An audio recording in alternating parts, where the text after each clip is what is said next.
Wow, wow, wow, wow, wow.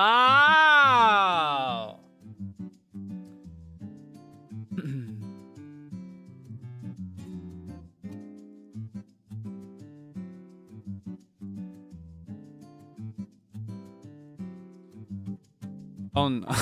What?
um, um, hey. Hi. Oh my gosh. Hey.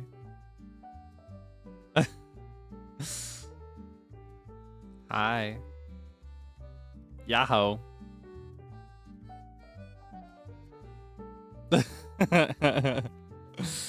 Holy moly. Akis. Hashtag Akis. You didn't hear that. Don't tell anybody. Okay. What happened? So in OBS, if you do an action, for example, what is an action I can do to demonstrate this to you? I can pull this up.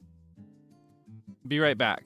If I do this action, at any time, if you Control Z, it will undo the previous action.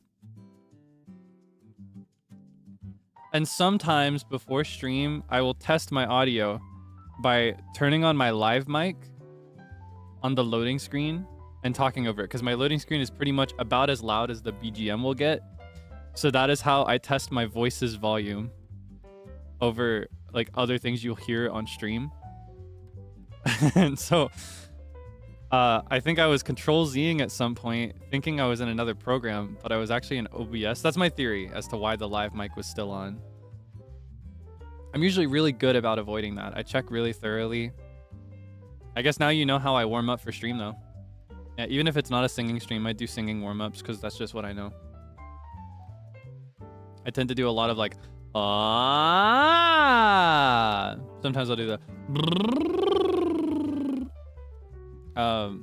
Anyway, don't tell anybody.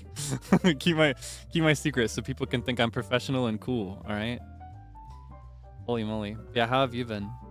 What is good in your world? what has been going on? It's been a day or two, right? It's been because I didn't stream yesterday. You may have seen me if you were over in Taipei, but I hope you've been well. Catch me up. What's going on for you? Tell me everything. Being a bum during a winter break, always nice. Best time of the year to be a bum. The most wonderful time to be a bum. There are couches to sleep on and families to leech on when Christmas is near. I'm writing a parody in real time. You respect my lyricism? Oh my gosh, we're on a roll. Holy moly. 3 in a row. It's kind of crazy. Yeah, I hope that's going well. I hope you're if you live in a colder climate, I hope you're staying warm. If you live in a warmer climate, I hope you're staying temperate. Ugh, jump scare. I hope you're comfortable. You know, having lots of fun, getting some good rest, more importantly than the weather or anything. I hope you're getting good rest. Very important, especially this time of year. I feel like November, December, it tends to get really, really, really busy for a lot of people. And then January kind of calms down for a little bit. And then February, it's full force again. For me, that pattern is going to kind of happen, but I get back to busyness a lot faster. Yeah, December will be a bit busy. And then the first week of January, I'll be taking a vacation. I'll still be streaming. I'm just going to mention this periodically, by the way, just every other stream, or maybe even every stream till it happens, just so that you know, just kind of ease you into it, that I'll be a little different than for about a week. January, I'll take the first week off, and then the rest of January, I'll be back home. I'll be done with my vacation, but I'll have a really, really, really busy, like strict, important work schedule. Otherwise, I'm gonna fall really far behind. I got a lot of stuff I have to accomplish in January, so it'll be really, really busy for the rest of the month. So you can kind of treat January as a whole as a sort of like rest month, which I'm told, Zeal told me that it's actually common for YouTubers to take the entire month of January off. I don't know about streamers. I think with streamers like me, it can be a little different. Standards are a little different, but I don't actually know about that. I didn't know it till he told it to me, but yeah, rather than taking January off, it'll be like a vacation into a super busy work schedule. So I'll still be streaming. It'll just be very light compared to what I usually want to do. Yeah, just to warm you up to a little bit, and then we should be back to usual programming by February. Yeah, the whole month pretty much. Not completely. It's like the first week of January I got a vacation, and by first week I mean like the week of the 4th. Looking over at my calendar on my table here. And then the week of the 11th is fine. From pretty much the 18th or the 19th onward till the end of the month, that's when I got to lock in super hard. I got a number of deadlines to make, a number of things I got to figure out. I may have some scripts to do. Wink. Can't confirm or deny. Yeah, it'll just be a super duper like turbo deluxe edition busy month for me. So I will just mention it in passing every now and then, so it isn't like a huge shock. Like, by the way, I'm gone for the next week. Surprise! And then I'm here, but I'm kind of not. Surprise! You know what I mean? Yeah, that's why I mention it. Yeah. Yeah. As for me, what have I been up to? As I mentioned, there was an event over in Taipei yesterday. That was lots of fun. Shouts out anybody that went in person. If you were there for the second showing, thank you for your support. Sorry about that. there were a couple issues with the second showing, unfortunately. This kind of thing just happens with remote appearances. It's a lot harder if you're appearing, you know, over a screen rather than showing up in person. Obviously I was not in Taipei. Even if I had that running joke during RV there yet of like, we're gonna make it there. We're gonna make it to Taipei. But yeah, there were some internet issues, and there was also a couple of very small tech issues. The host was very, very good at dealing with this. They fixed everything and rearranged it in real time to make up for these mistakes. But yeah, I apologize if the connection issues were frustrating for you. If you, for example, I think most people that went to the second show also went to the first show.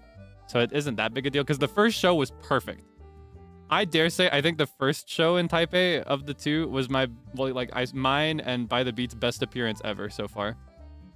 Not that we've had a lot, you know, we've only had a couple now, but of every appearance we've had so far, of the 3 public appearances, I personally would have this as number 1. The first show specifically, it went so smooth. We were perfectly on time. It was funny, you know, it was organic. There was interaction.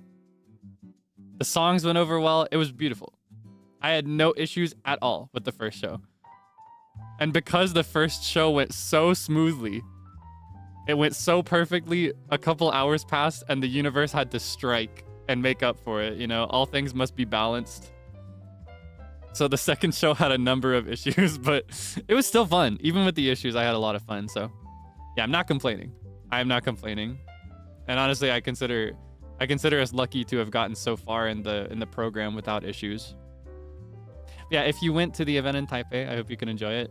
If not, don't feel like you were left out or anything. Don't feel crazy FOMO because there's always next time, and I'm really hoping that we can get opportunities in a number of different countries. I want to go around the world. I personally, obviously it's more complicated than me just personally wanting to do it. I'm not the only one involved in making a decision like that, but just to go on the record, I will say that I personally would accept just about any appearance. I love them. I think they're so fun. I want to go everywhere.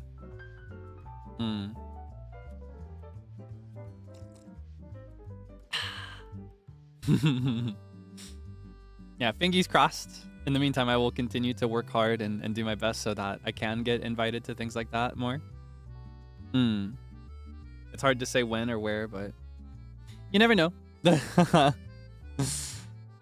I will do my best. Hopefully we can meet sometime in the future.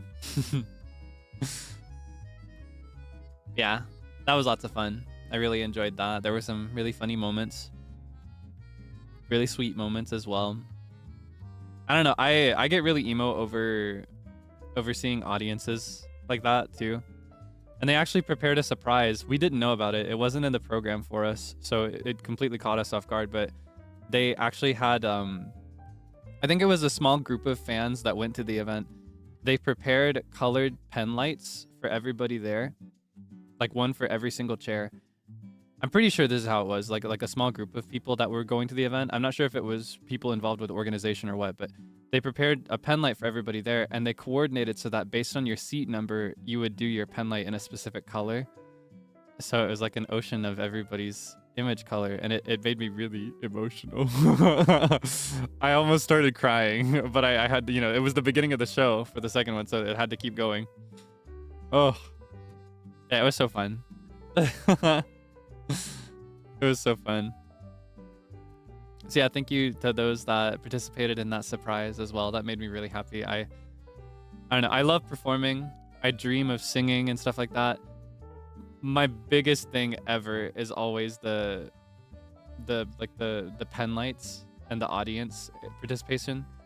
I dream of the day that I can be in a stadium and that I can see just an ocean of yellow. That's what I want to see someday. So even in this context where it's not a concert, you know, it's a simple fan meet. It was a very, very cool, well-produced fan meet, to be clear, but even there, it was kind of like a tiny fulfillment of a dream of mine. So thank you for that. That meant a lot to me.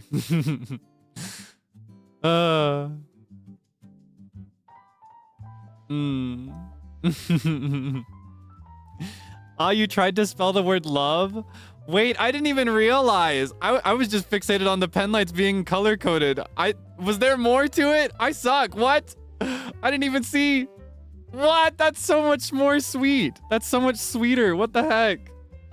Ah. Holy moly. Where? Ah, it was love for the first one and color-coded for the second one. I see. Oh my gosh, that's so cute. That's so cute. Oh, the second one was BTB, the shortened version that people use. I see. Oh, I didn't even realize, but I was still moved. I didn't even connect that it was letters. I was a little, my eyes were getting a little blurry just when I saw the colors. Maybe that's a me problem. No, I don't think it was whether it was obvious or not, to be honest. I think I just I was a little emotional. I couldn't see. I had to clean my glasses a little bit. Yeah, it was really sweet. Thank you for that. Oh my gosh. Okay, that being said, we do have a game to play. I'm already rambling a little bit. We've got an objective, so we got to start sooner rather than later, or we're going to fall behind. Today, we are going to play Stardew Valley. And we have, in my time zone, we have about 4+ hours. I think, if my math is right. Yeah, 4+ hours to finish fall before it's winter. Because in Eastern Standard Time, the first day of winter starts 4 hours and 45 minutes from now.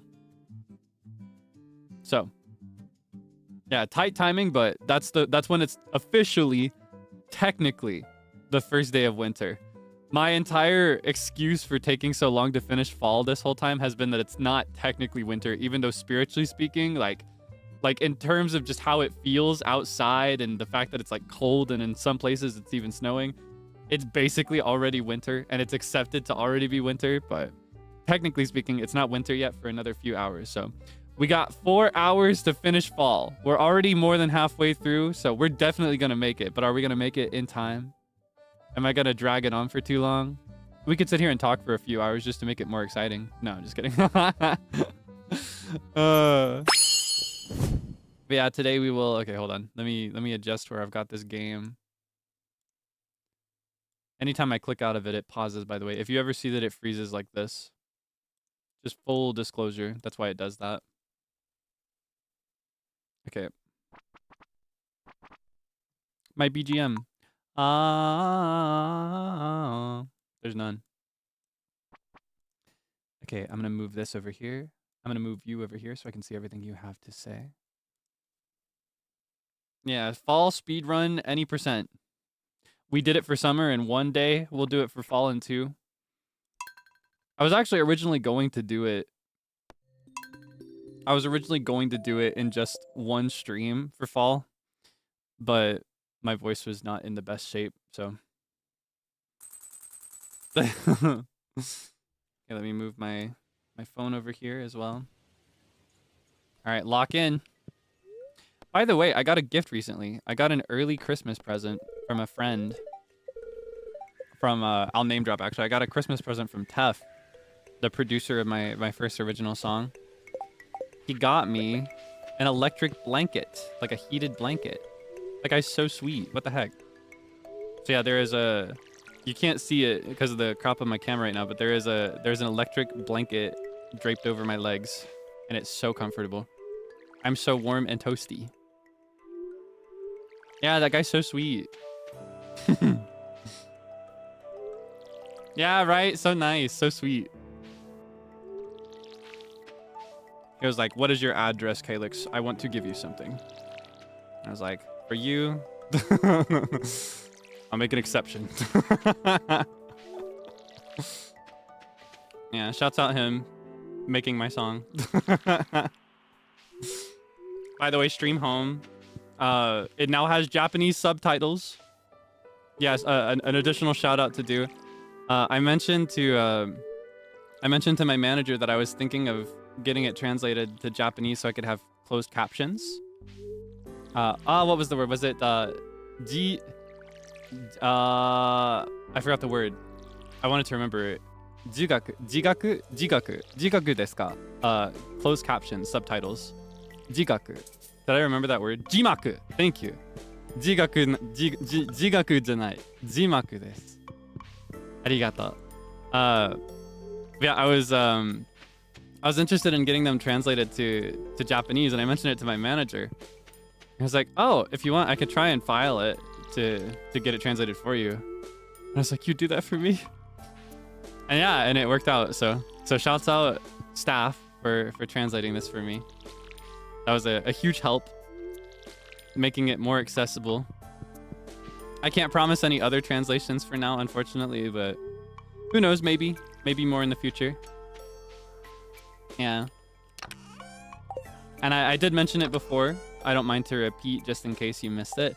Home will be available commercially on website sources like Spotify and Apple Music and such in early to middle January. I do actually have a day now, but I will not tell you because there's a chance it'll change. Just to be completely honest. Yeah, there is still a chance that the date will change, so I don't want to promise it to you and then have it change and then you're like, what? But Kaelix, you said it would be this day. So when I know for sure, I'll let you know. Or maybe I won't. Maybe I'll instead be more like... Whoa, that was interesting. Maybe instead I'll just be like, surprise, here it is, day 1. I like to do that sometimes. That's how I used to... Back when I still did short covers, the 2 short covers I've uploaded, I kind of like just dropping it without any promotion and any warning. I think it's more exciting that way, to just wake up and there it is. Closed on Wednesdays. Ugh.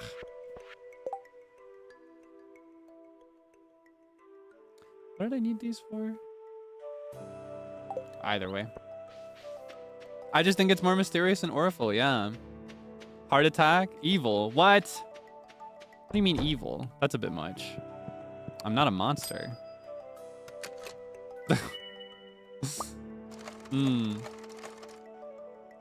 I just think surprises are really nice, okay? I think we do not give enough appreciation to the spontaneous gift and to the spontaneous surprise. You want to check out the Jimaku? Thank you so much. Yeah, I personally, I do not speak Japanese and my vocabulary is very limited, so I cannot vouch for the translation, but I know that staff generally works very, very hard on these things, so I trust it 1000%. I hope that it can reach you if you are more fluent in Japanese than English. There we go. Let's see. We're going to get the artisan bundle. We have honey in progress. We can get one of these anytime. I can make this now if I get a recycling thing. Jelly as well. Maybe we should lock in on the artisan bundle. And then animal bundle, I have no idea how that's going to happen, but I need it to happen because I want that greenhouse. Good for learning, JP. Yeah. I need to lock in on that. I've been thinking about that a lot lately. I say it a lot. You know, it's a very easy thing for me to say like, oh, I need to study more. I need to practice more. But I've been thinking a lot more recently about actively making that effort, you know?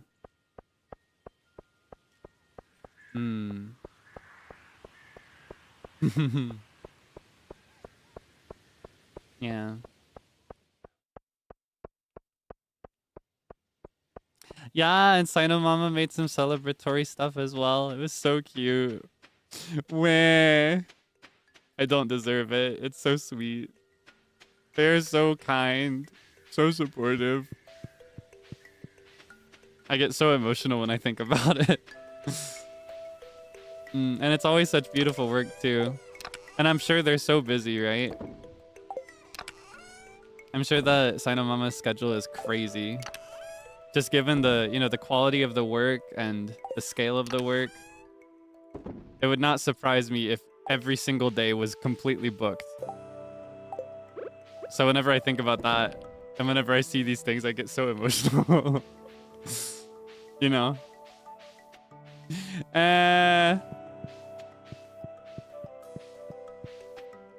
Okay, let's see.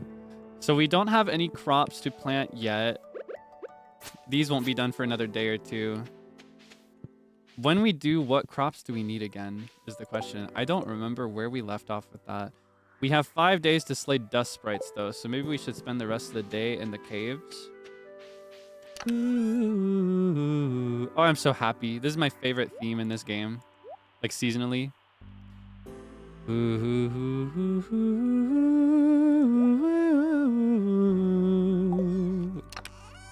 You know what? I'll just put everything in here. That can be my new equipment chamber.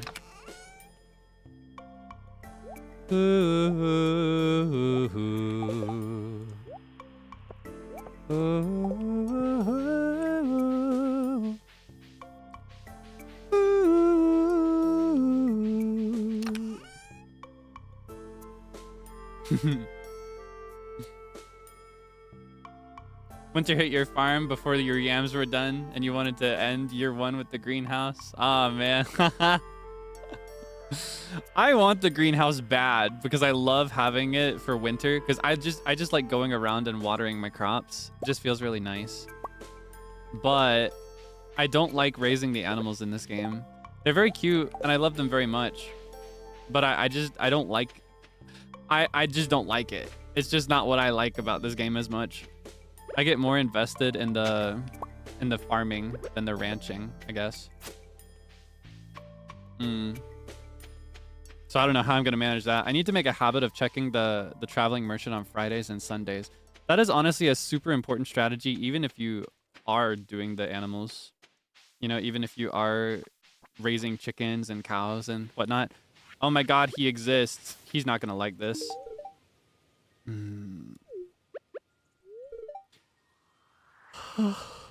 What time is it? I think I slept too much last night. Sorry. I'm an anti. You're probably growing a lot of interesting plants on your farm, huh?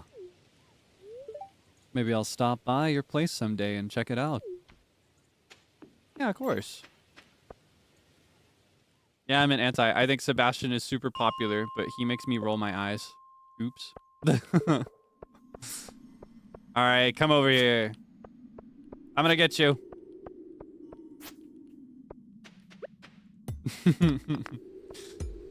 I'm gonna cut his bangs. He's not safe for me. I'm gonna give him a haircut, and I'm gonna teach him respect. No, I don't mind his hair. I think if he wants his hair like that, you know, that's a form of self-expression, and I value that.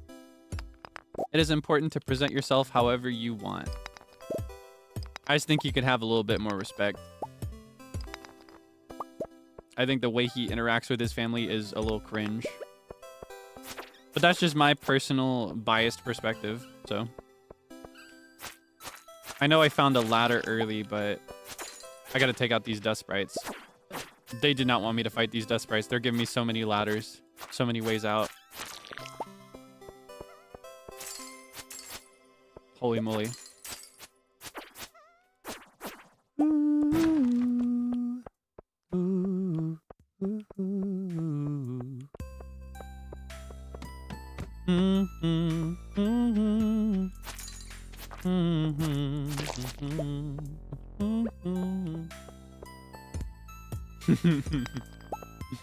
Being wrong is okay.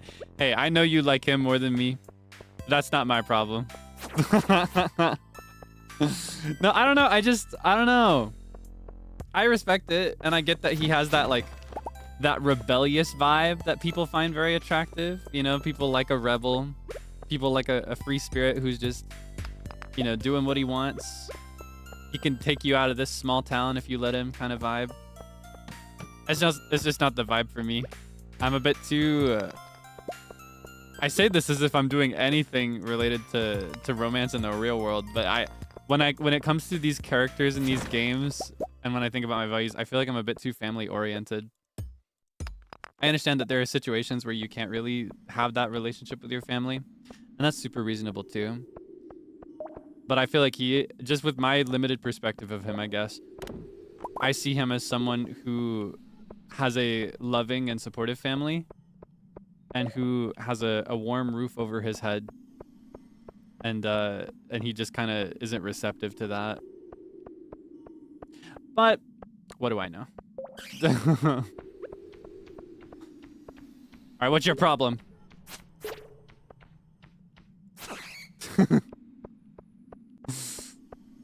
I like befriending him though.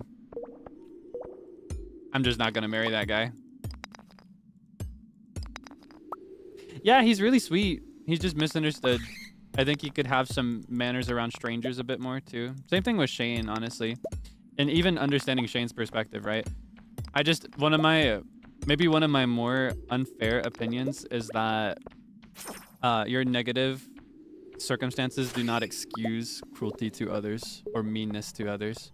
They can explain it really well. You know, you can explain away rudeness and cruelty, but I don't think it can be excused. That being said, I love Shane very much. I love like how sweet and bubbly and friendly he becomes if you get to know him.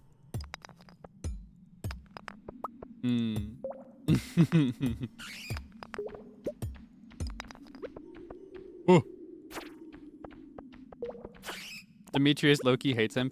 I feel like my stance on Demetrius is also a really divisive one, or like a less popular one, I guess. I just noticed my energy. I wonder if you ever get stressed out seeing me go crazy in this game without being able to see how much energy I have. But with Demetrius, I feel like his thing, and you know, repetition of exactly what I just said. Your circumstances, in my opinion, do not excuse cruelty or meanness. I think his problem is a lack of awareness. I think he is a little socially maladjusted or unaware. And it's not his fault, but it's also not anybody else's responsibility to pick up slack for him, you know?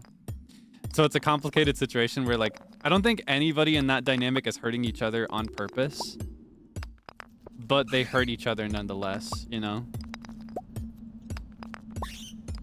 For me, I guess intention is most important, and awareness is also important. Even if they aren't doing it particularly on purpose, I still am going to be a little bit more critical with someone who I think is being knowingly hurtful, you know? I don't know if this is too philosophical for you on a Saturday evening. Oh my gosh, I wish I would have had a quest to slay a bunch of bats. I'm getting so many bat wings. Look at that, 12 in one night, and I'm not even through the night yet. Just give me a step ladder down, please. Yeah, it is honestly worse because he's a dad. I've mentioned before that something I really love about Stardew Valley... Oh, you're gonna give me 2 in a row. All right, I'll take the bat. Something I love about Stardew Valley, though it's something that can be a bit divisive in a media landscape where people want characters to be black and white, is that the characters in this game are very human. You know, their flaws and their strengths are very realistic and very attainable. Like, I've known people just like most of these characters. And so, I think with Demetrius, it's a very unfortunate reality that most parents are not fully equipped or prepared to be parents, unfortunately. I think parenting is something that a lot of people have to come into after they've already become a parent. And that can be a very complicated and difficult experience that, again, cannot excuse meanness or cruelty, but can explain it. You know what I mean? You can kind of wrap your head around why he or another parent in his position might behave a certain way, or why they might make a certain mistake, or why they might, you know, do a certain thing. But you might not be able to like excuse that. Like, oh, he was totally in the right because this, and that. It's not his fault. You know what I mean? The action is still there. But you can understand it a little bit if you got the intention behind it. That's how I feel. I think at the end of the day, maybe one of my more naive ideas that really comes full force with this stuff and really drives this stuff for me is the idea that the average person, there are obviously exceptions to this, but the average person does not cope very well with the idea that they're doing something wrong. For example, if you were doing something bad and you found out you were doing something bad, most people, and I expect that you'd probably be the same, would feel a little sick to their stomach, right? If I just revealed to you that you were doing a bad thing, or that you were hurting somebody, or, you know, that you were causing problems for somebody, most people in that position would feel sick. They'd feel bad. They'd want to fix it as soon as possible, or else hide it. Maybe that's how they'd respond, you know? Maybe one way or another, they would want it to not be the case anymore, or they wouldn't want others to know about it, or they'd want to undo it, or make amends. They just don't like it exactly like it is. The average person, at the end of the day, is doing the best that they can. It is just an unfortunate reality that sometimes your best effort is still gonna cause trouble for others. You know? That's my stance, and that's why I take a bit more of a patient and understanding mindset with not just characters like Demetrius and even characters like Sebastian. I know I can be a bit critical of him, but I think in his case, I'm a bit more critical of him than others because I can personally empathize with his position a bit, being like a grown man who is still living with my family. I feel like in my position, it is very crucial to show respect to your family members and to, you know, support the household however you can, whether that's working a job and paying rent or taking on household chores to maintain the family structure. Things like that are very, very important in my mind, and it's how the whole house can survive without anybody suffering too much. So that's why I can be a bit that's why I can be a bit more critical of him than some of the other characters, I guess. I see him as a bit spoiled. And you know, explanations over excuses, that isn't necessarily his fault. People that act that way are usually raised that way. There's another thing worth mentioning. So, people are very complicated. It's a very, very complicated world that we're living in. Nobody can be fully summarized or explained in simple terms. So, I think an important thing to accept is that it is not, and this is actually an idea that I got from Adventure Time that remains a lasting value of mine, but it is not our job to understand everything and figure everything out. You gotta respect it, you know? You don't have to understand it or figure it out. You just gotta respect it. Where am I putting these? You can go here. Yeah. That's how I feel. Truth bomb. That's just me though. Just like people are complicated and different, the way that we respond to and feel about these things are also different. So it's totally cool if you disagree. Or if you do agree, but like in a slightly different way, or yeah, there's no one right or one wrong way to feel about anything. However you feel is just how you feel. I think what matters is how you respond to that. You know, even passing judgment on I'm using these characters as examples, but it's leading me down this path of talking about very real world stuff because it, you know, it's a very real thing, and these characters are very real in the way that they're written. But it's one thing if you pass judgment on people based on their experiences, but it's another thing entirely if you treat them differently because of that. You know, what matters is how you actually respond to that. Let's give some gifts down south. Yeah, you cannot control how you feel completely. You can absolutely control your response. Or I guess the words I normally use would be, your reaction is usually instinctive. Your reaction is something that you're kind of raised into, actually.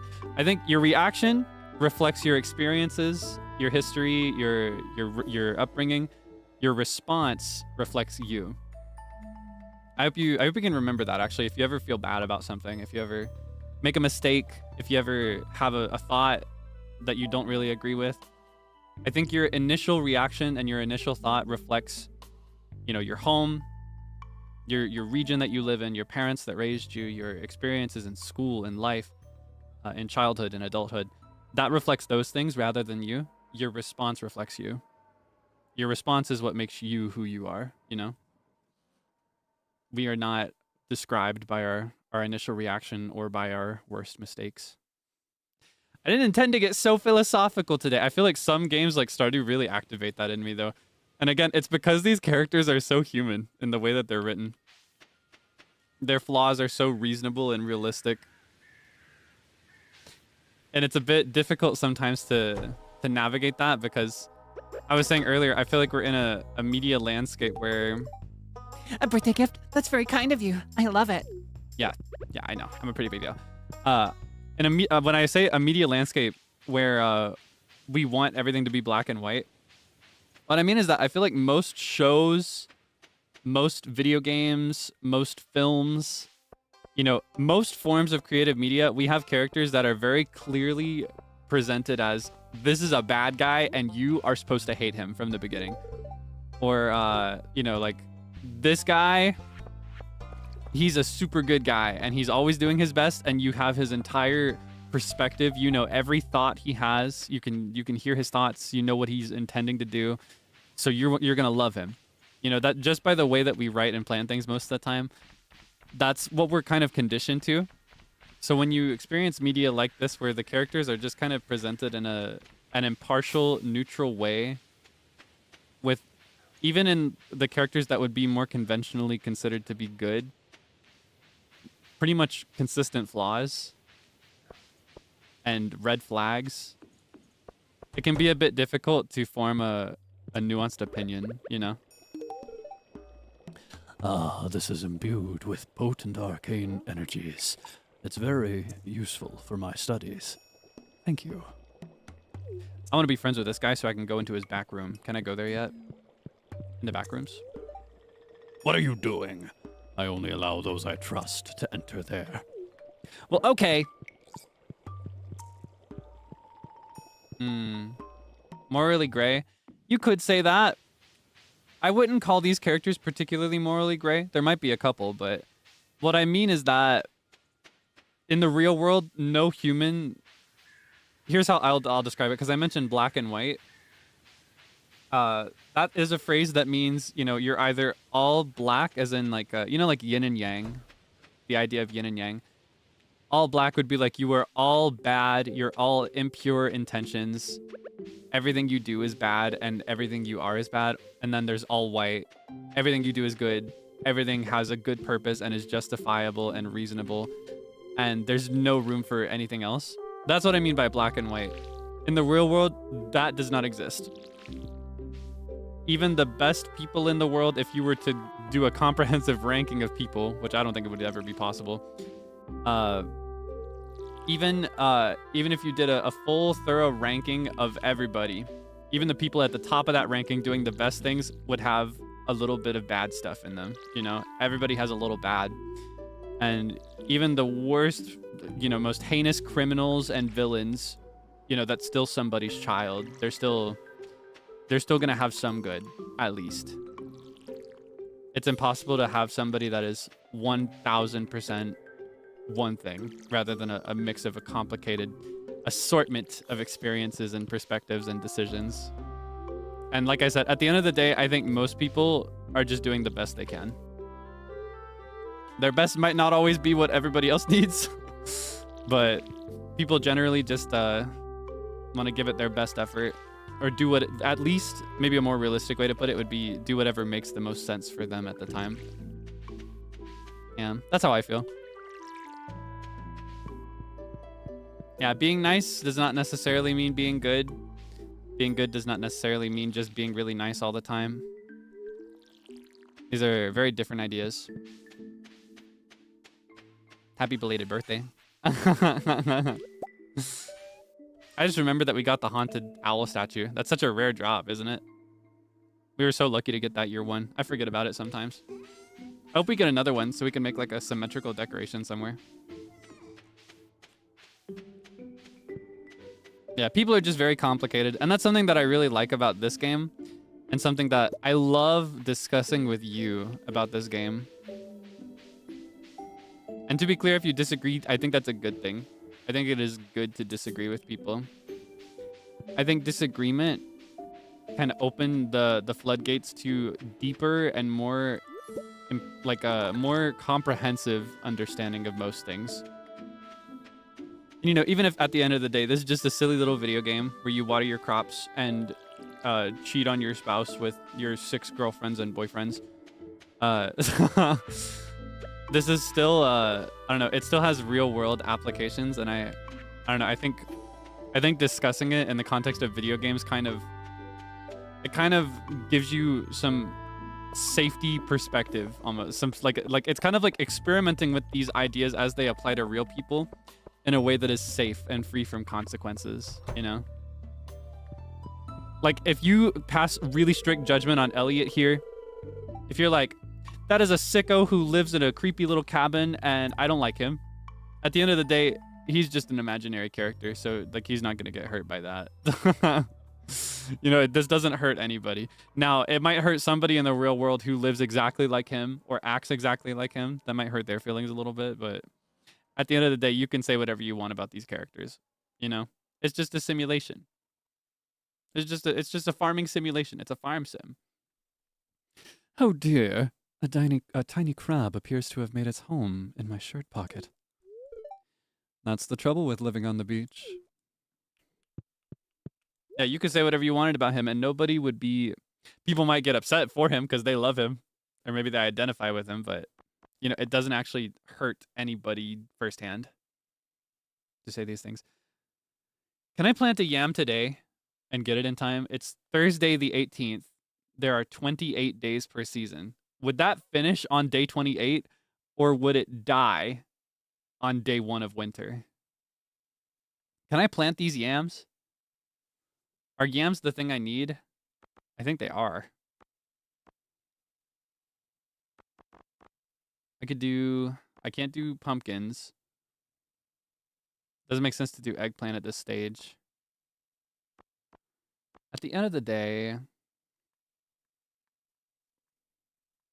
finish on day 28. Is that how it works? I forget how the math works. I could try to get some speed grow. Does he sell that here? Can I make speed grow? Die on the first day? Oh man, I'm getting conflicting answers. I can make speed grow. I can't make speed grow. I don't have pine tar. I don't have oak resin. Because if I make speed grow, it'll finish a couple days early. Do I happen to have speed grow at home? How much longer is his store open? Not much longer, is it?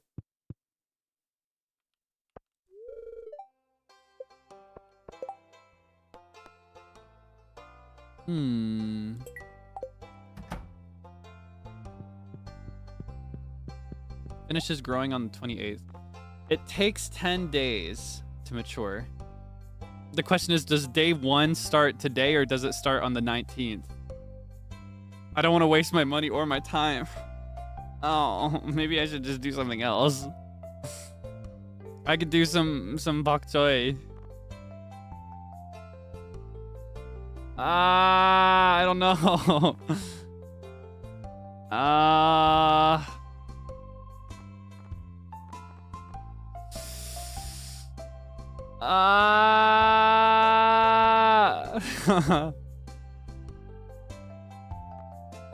Oh, but it would be so perfect if it was yams. We'd have a nice starting fund for day 1 of winter, which we won't actually need because we won't be growing any crops. Play it safe. Oh, well, hold on. I'm gonna do a bad thing that I actually don't mind to do with Stardew. I'm going to Google a chart for growth. Stardew growth. Okay. I need to see exactly how long. I need to see a day-by-day chart. Okay. It doesn't show me the chart. Where's the chart? Okay, hold on. Harvest on the 11th? No, I don't want to hear that. I want to hear that I harvest on the 10th. Oh, no. Come on. No, it would be so perfect.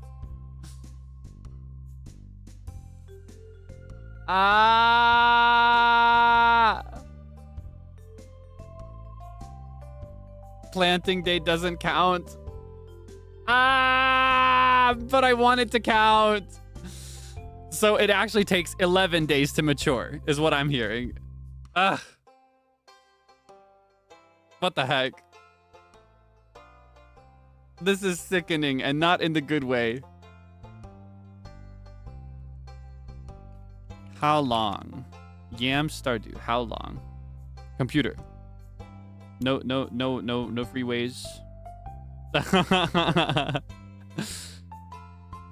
I guess I could just get the Dougie drop, but I want to grow them and sell them.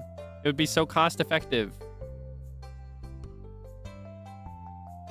Agriculturist profession. Hold on.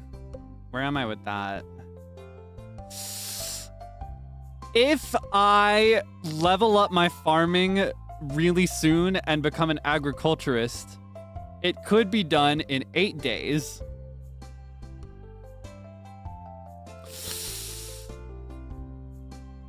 Oh, but I don't know. I don't want to take that chance. We're just gonna go with bok choy. Bok choy it is. Bok choy. All right. So wait, hold on. How many do we have? I forgot to count. I didn't count this time. I think it's 14, right? Oh, I'm gonna be so mad if we get there and it's not enough. I'm so stressed out. What if we just don't grow anything? What if we just don't grow a single thing? Fertilizer. Here's the thing. If I want to do the fertilizer situation, I will have to buy it from him at a rate of 100 per crop for fertilized. And we're only using it once for one season for one single crop, which means that basically means we're buying yam seeds at a rate of 160 gold per seed, which is okay in the scheme of all these other ones. But the big benefit of yam is that it has a relatively low cost in exchange for a longer time to grow and a higher sell price. So it would not benefit as much. We would get the yams. Like if I was just trying to get one single yam, it would be beneficial to just grow that yam singular with a speed grow. But for a profit, which is what I want to sell these yams after they're grown. To sell them, I would not be making enough. In fact, I might actually go in the red. I don't remember how much yams sell for. How much do yams sell for? Yams sell for, oh, you're gonna love this. A base quality yam ships for exactly 160. So if I use this speed grow, which I've spent 100 gold each on, to grow all these yams, in a scenario where every single yam was a normal quality, I would make exactly zero profit, net zero. I would make no money. $0. Zip, zilch, nada. Zero. So it's not worth it, right? It's very clearly not worth it. We're just gonna do bok choy. Yeah, we're just gonna do the bok choy. I think my dilemma is that I don't remember exactly how many spaces it was, but I think it was 14. And I think if I went to count, by the time I came back, he'd be closed. So I'm just gonna take a chance.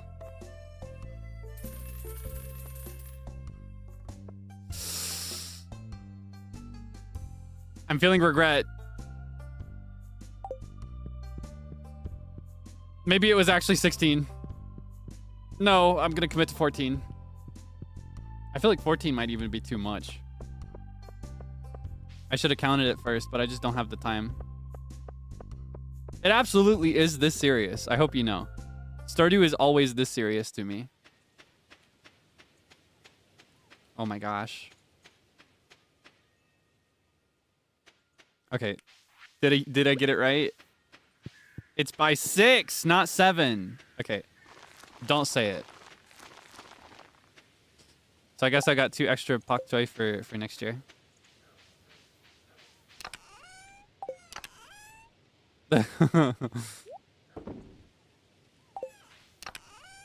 You said it, not me. Don't say it. I think we should move on. Everything has its time, and everything dies. I think we should let 6, 7 be put to rest. Okay.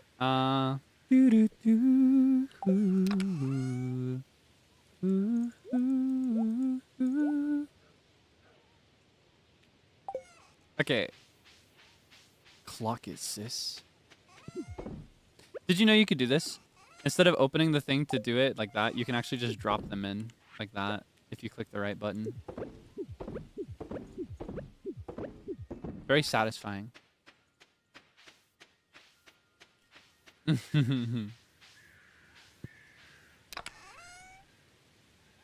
All right. What else do I need to do? I need to consider the rest of the season. I'll get the honey soon. I never checked the fruit cave. I got distracted when I was doing that. What's in the fruit cave? Cherry, wild plum, salmonberry, and blackberry. Oh my gosh. My pet bat. My pet rat. Or my pet bat. Pet rat gumai kandai.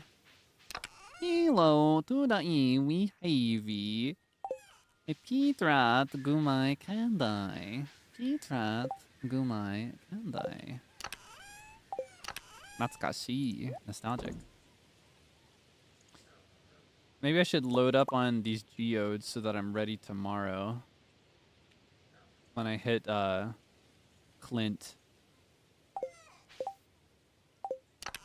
And then I can draw these in here.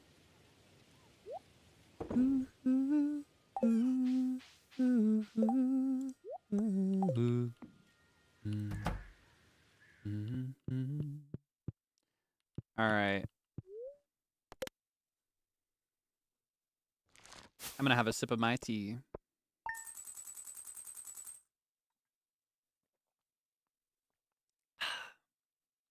I'm actually having less than usual today.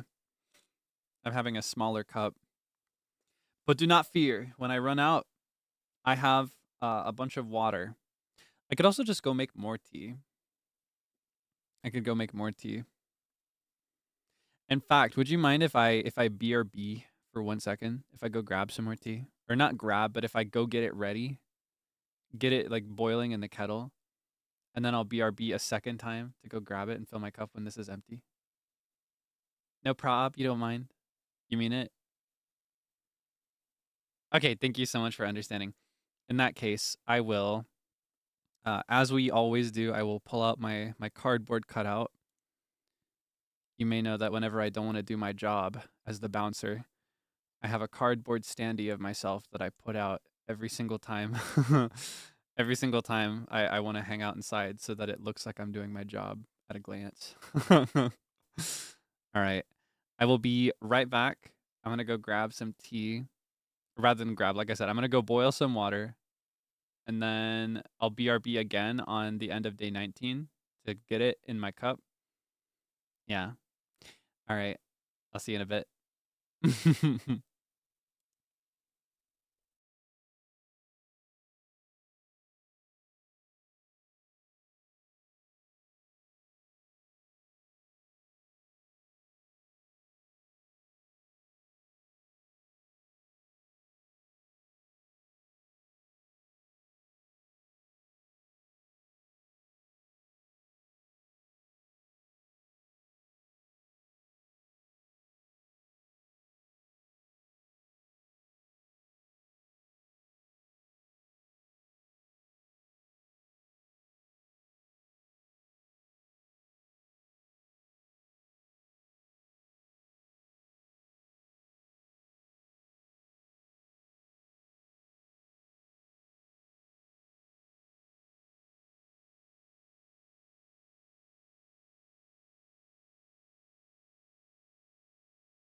Hi again. Thank you for waiting.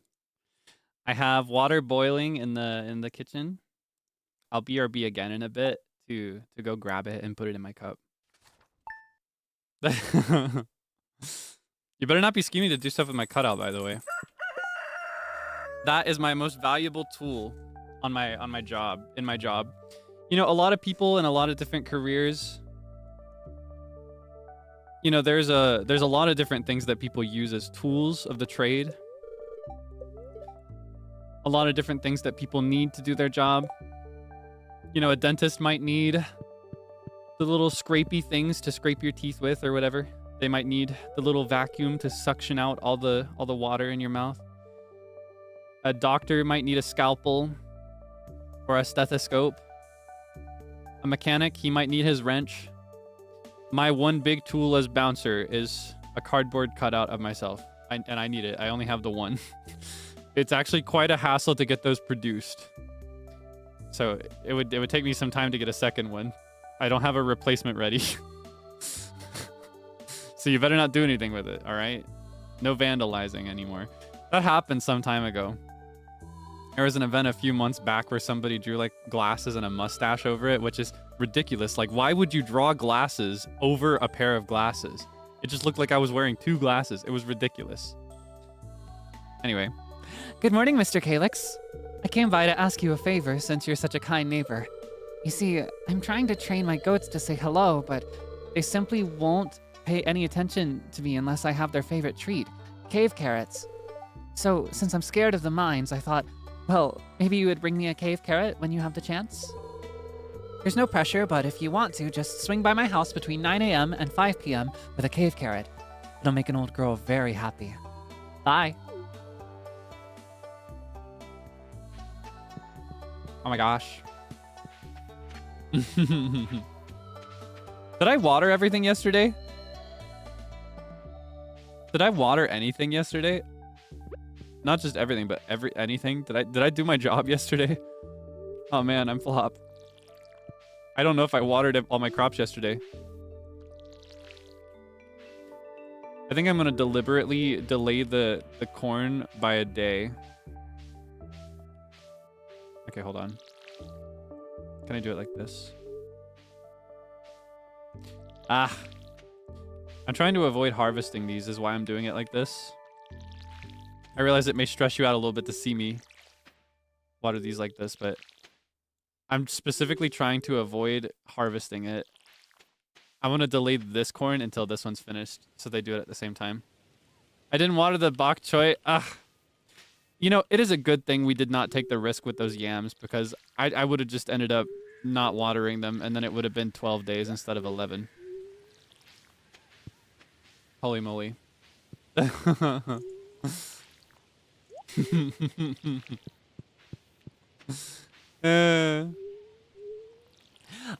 you there at the event in Taipei?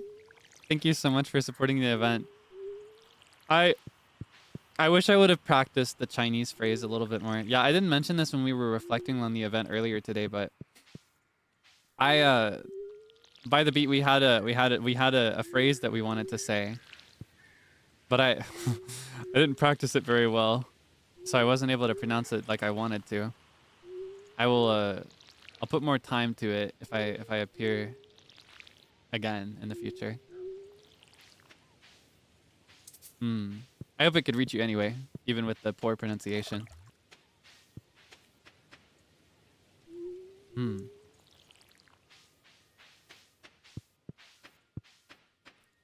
I'll practice again.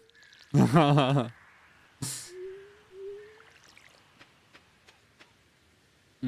you like the note?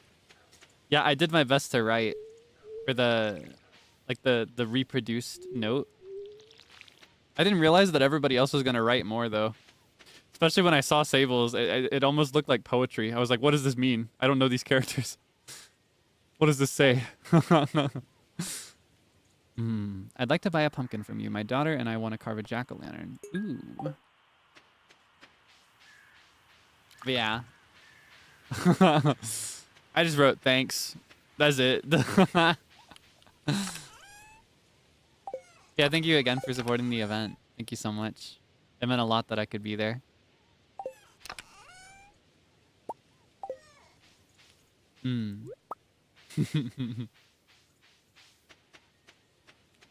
Yeah, stroke order is pretty important.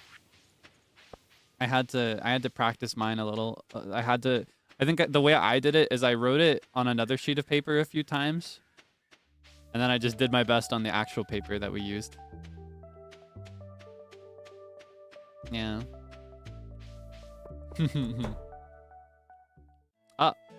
Hello again. I'm experiencing so many moments with Marnie. I guess because I gave her something on her birthday. Now she's obsessed with me. Oh, okay. There's a cutscene for the cave carrot. Oh, you brought the cave carrot. Thank you so much, Mr. Kaelix.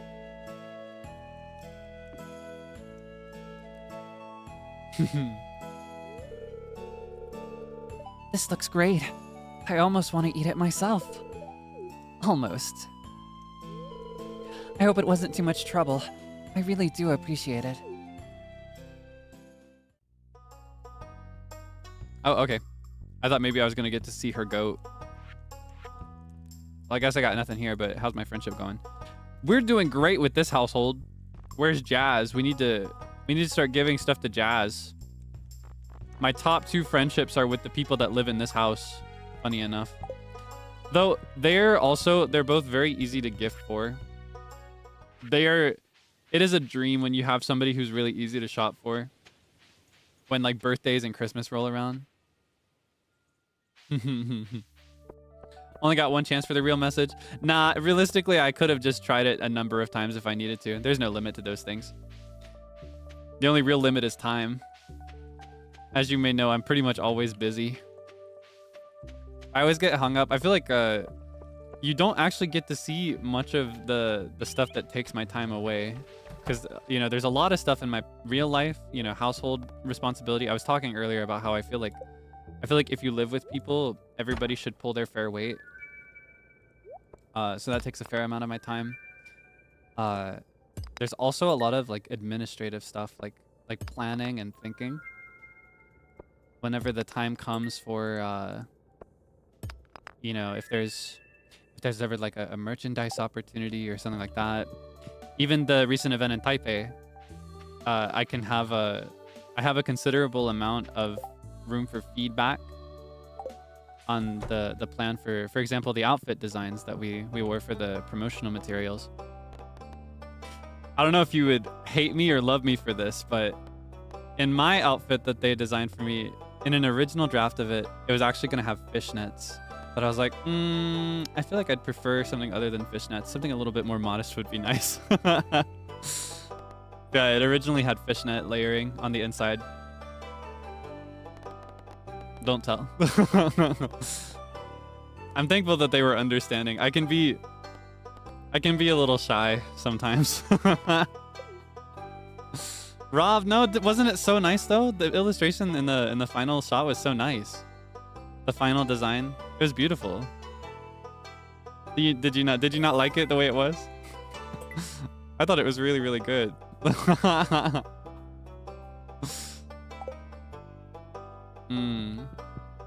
don't know. I don't know. I feel like modest would be better in general. I feel a bit more confident when I can dress more modestly. And aside from that, I also noticed that they were taking a considerable amount of traditional inspiration as well. So I thought it might have been more respectful. Though that I think probably wouldn't have been too much of an issue. Or maybe an issue at all. Yeah. I just felt like it was more suited to the rest personally, and to my comfort. But yeah, just little things like that. I spent a decent amount of time giving little pieces of feedback, like, I really like this design, but I wonder if this, and that. And I'm very, very thankful for that, because I can be a bit picky about what I wear.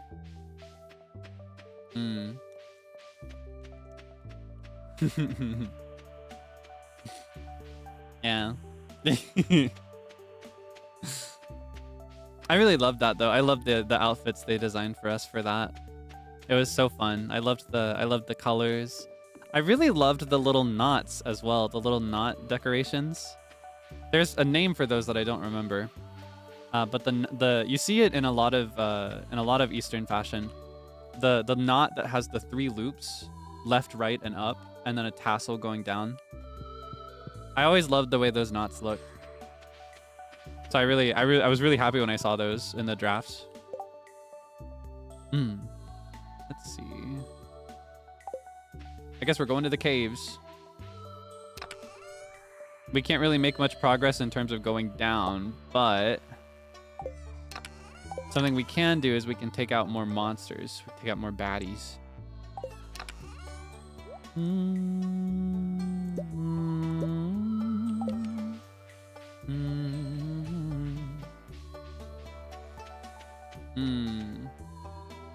Is it called Panko? I don't actually know. I'm not familiar with the name, or I'm not remembering the name, at least. But I really love those. I think they look really cool. I love when things come in 3. I think 3 is the ultimate number. I just think it feels nice. I love the classic clover shape as well. 4-leaf clovers are really nice too. Really good symbols of good luck. Yeah, I really like the I love the look of those knots. It's a lucky number of mine. Not 4. I like 4. Or I like 4 in a very specific context. I actually up until about a year ago, I actually really hated the number 4. While I love 3, I've always loved 3. It's always been the perfect number. 4 for me was kind of like, oh man, it could have been 3, but it got messed up because there was an extra one. I like 4 when it's a group of people. I think 4 is the best number for a group of people to be. It's just the right amount. Anything more would have been too much. Anything less wouldn't have been enough. That's where I like it. With other things, it's a bit different. I prefer 3. Yeah, I think 3 is, you know, for, I'm trying to think of examples.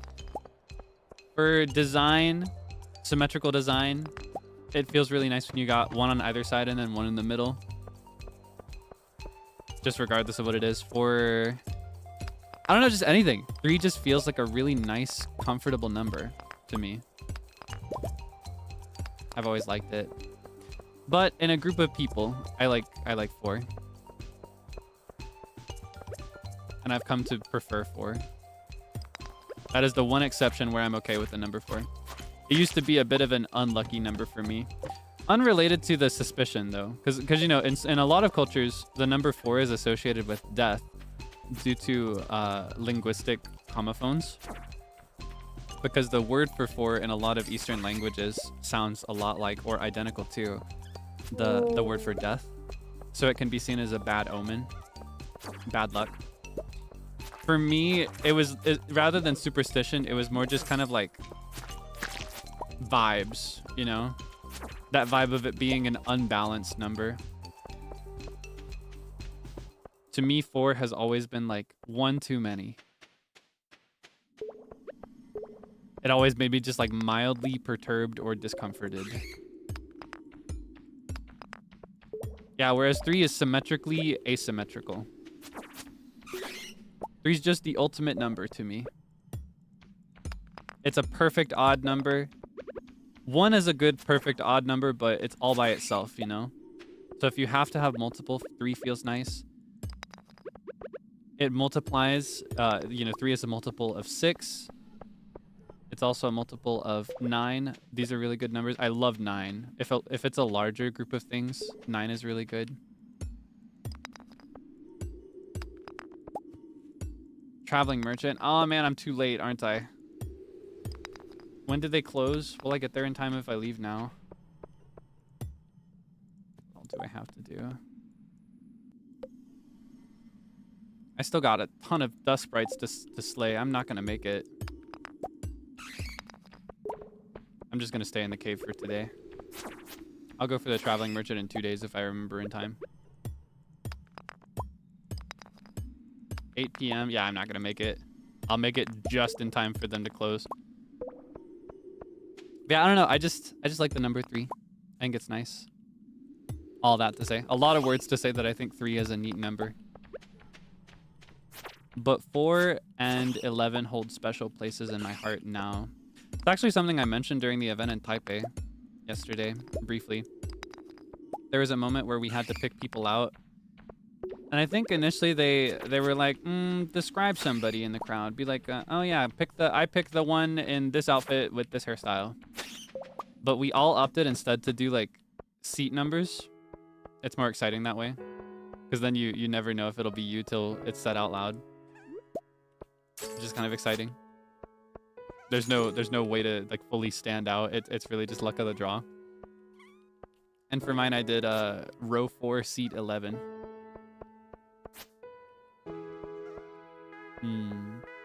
When did I find that 3 was my favorite number? I think it's honestly been my favorite since I was a little kid.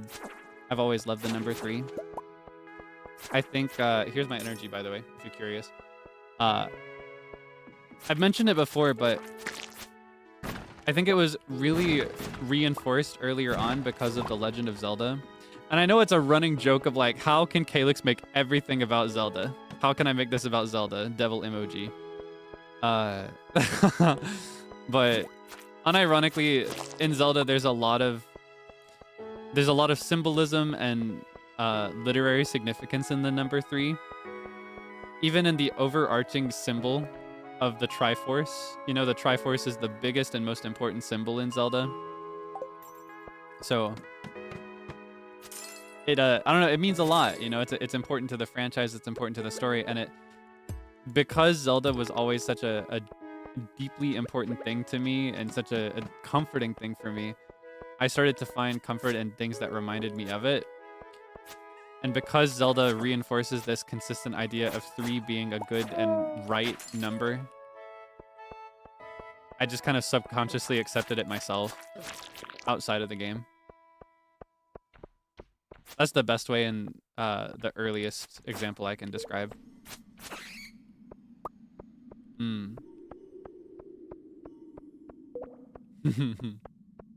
Concept of a favorite number is interesting to you. Do you not have a favorite? All right, I'm going to pick your favorite number now. Are you ready? Your favorite number is now 11.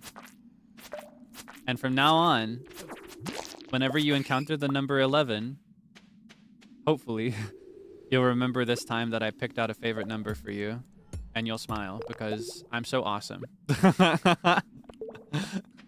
And then the number 11 will start appearing everywhere is what you'll notice. That's something I like about having a favorite number, or favorite things in general, is the moment you've decided that you like this thing, for example, a color or an animal, you start to notice it in everything. And I think it makes life so much more fun and so much more beautiful and warm and romantic. And I just really like that. I like that a lot. I think life is just generally better if you decide on things that you like, because then you have constant reminders of the fact that there are things you like in this world, because you just start to see it everywhere. Yeah. 7-Eleven. Yeah.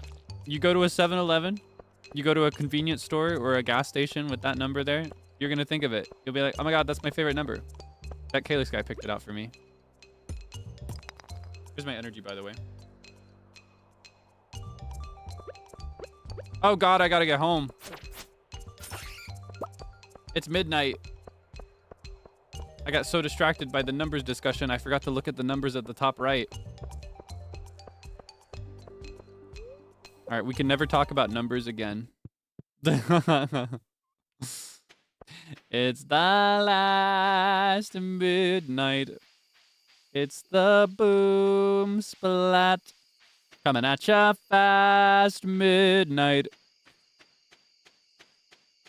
Everybody smashed flat. You could say that was a miscalculation. Something about the way you said that was so Conquer to me. Do you know Conker's Fur Day? I had a big fixation on Conker's Fur Day like 4 or 5 years ago. And there's this one battle in Conker's Fur Day. If you're not familiar, this is a Nintendo 64 game that, honestly, it is insane that this game was on the Nintendo 64, because it is not very consistent with the games you would usually see on a Nintendo console. It was not very family friendly. It had a very vulgar sense of humor. And in the game, let's see, 1 ore per vein or geologist. Geologist, please. In the game, there's one dungeon that you go through, you know, because you have dungeons as a formula in video games, dungeon crawling. One of the levels or dungeons was this big poop cave that's just filled with poop. A stinky cave filled with poop. And at the end of the dungeon, you meet the final boss, and it's called the Great Mighty Pooh. And he sings an opera song. Sunflower honey. That's so me. This is so me. This item is so me. This item is like me manifest. I'm gonna keep one.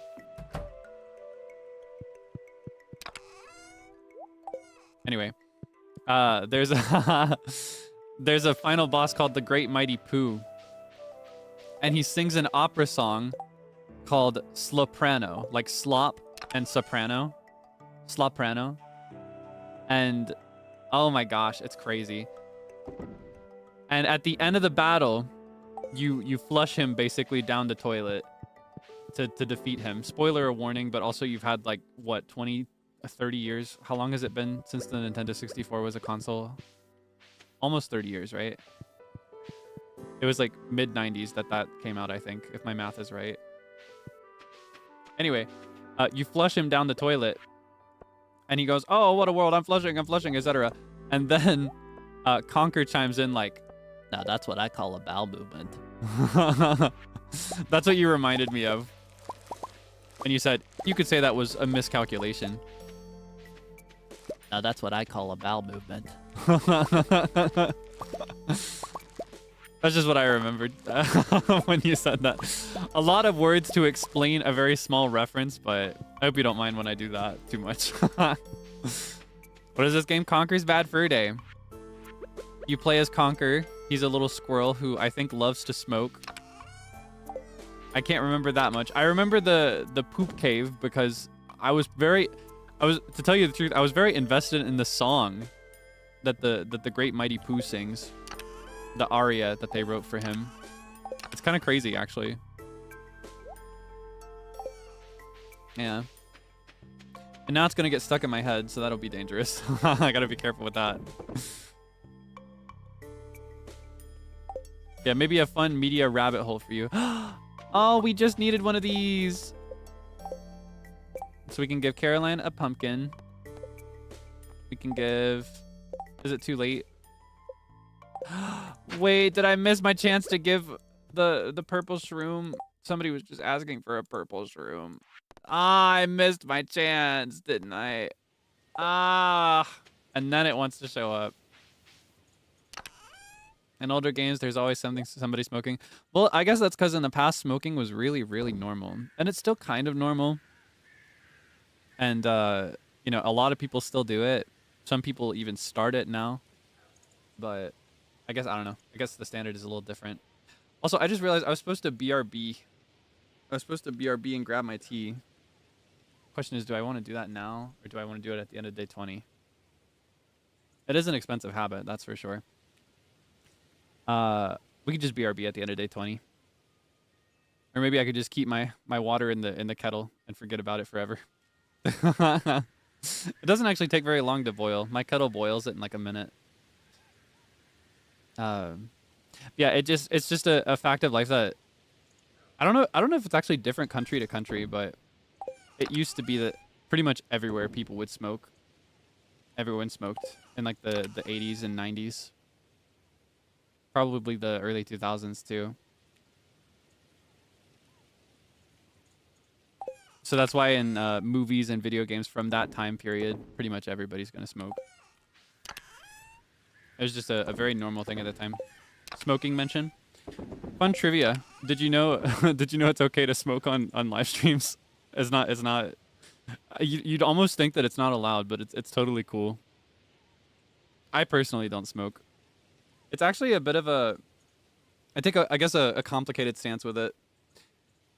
It's like I do not like smoking, and I personally find it to be a very gross and unhealthy habit. But I also have respect for the fact that if you've started, it is very difficult to stop. And a lot of people who do it would choose to stop in an instant if it was something they could do easily. You know, it's very difficult. So I have respect for that. So if you smoke, I'm not like, I don't want you to think I'm talking about you like you're some nasty creature that does this nasty thing. That's not how I feel at all. I totally get it. It's not for me personally, but hey, I support you. I just care. I care a little bit too much about health. What I'm looking for is something for the community center. There's something for the artisan bundle that I put away. I need a pumpkin for Caroline. Guess I need hay as well. I know which one that one's for. It's for the fodder. I need 10 hay, 10 wheat, 3 apples.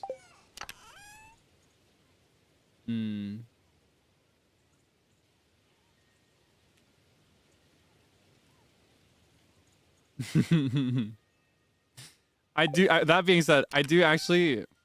I'm kind of obsessed recently with I'm not sure if you're familiar. There's this one reaction meme of this old man with a cigarette, where he's like holding a cigarette in his hand, and he's like, and he's like, you can see it in his fingers. I'm kind of obsessed with that. I really love that, and I think a lot of debonairs use that. Actually, I see it on Twitter a lot. And so one of my favorite emoji combos, actually, like if people are like, Kaelix, how are you doing lately? And I've been going through it. Like if I'm super busy, this is what I'll send them. I'll send them that, even though I don't smoke. I've never touched a cigarette, and I personally never will. Yeah. I just think that there's something about the energy of that image that really cracks me up.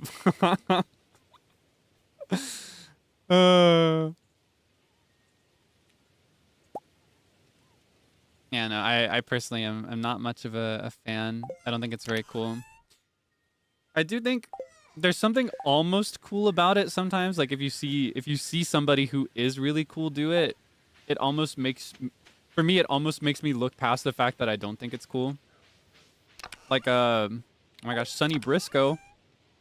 I never would have expected such behavior from him. He's so good and cool, but no, I say it like it's completely undoing everything that's cool about him, but you may have seen during the 3D concert, he was smoking a cigarette.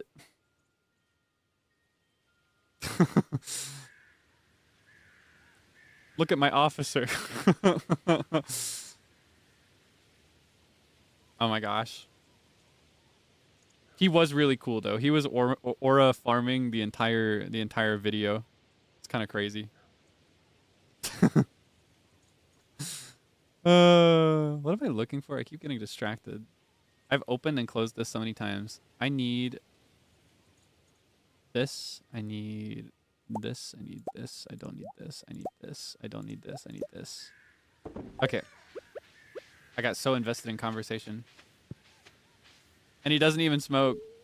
Maybe it was a fake one. I've seen I don't know. I've seen sometimes for filming and things like that, or like on stage, they'll have prop cigarettes where it's actually steam. Maybe that's what it was.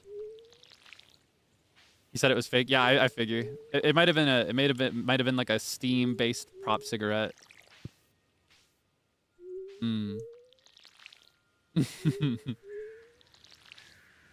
Now that I would actually be I'd be very supportive of that, because I'll yield that there is something kind of cool about like the look of holding a cigarette in your hand and having it just like floating up. Like more than that, I kind of am obsessed with you know, like the pipe, like the smoke pipe that they used to use, like detectives, or like you know, just in older times, the vintage smoke pipe with the little bulb at the end and the pipe that leads to your mouth. Elementary, Watson. Yeah, I love those. If I could have that and have it blow out steam or bubbles, that'd be awesome.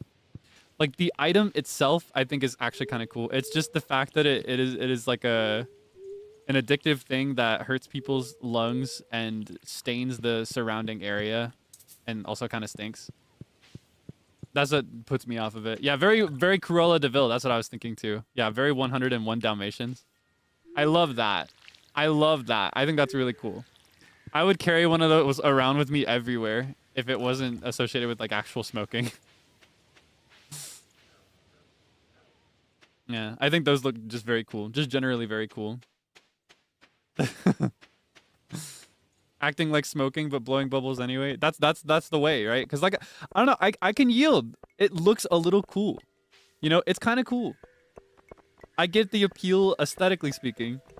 It's just so drastically, you know, the drawbacks of it are too big for me to ignore. Too big for me to look past it.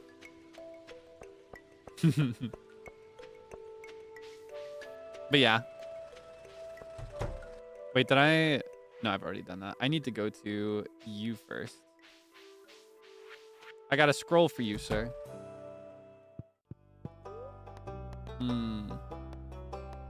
Yeah, I think those are kind of cool. And then there's also the aura of like, you know, Alice in Wonderland? You know the, wait, which number is this? Hold on. 3. Okay. So it goes here. You know Alice in Wonderland, you know the caterpillar? In the Disney film, he has like a hookah pipe. I think he actually uses a slightly different type in the original story, but yeah, I think those are really cool too, where you have like the kind of like the machine at the base that has a kind of cool look to it. Who are you? It was not spoken correctly. It's exact. It's precisely this. I think you can find salmon in the river this time of year. At least that's what I heard. He's trying to tell me that he likes salmon. All right, sir. Do you like blackberries? Thanks. He likes blackberries. Yeah, water at the base of the machine. What would that actually be called? Would that be the hookah rather than the pipe? I don't actually know. I'm not familiar. I can't say I've ever seen it in real life. I'd love it if it was like, oh my gosh, I would actually use it every day. If it's like just water in the machine and there's nothing else in it and it just nebulizes it. Can I get a nebulizer that looks like a hookah pipe? That'd be so cool. The aura would be through the roof. I would sit around doing that all the time. Can I get like a vocal steamer that is designed to resemble that?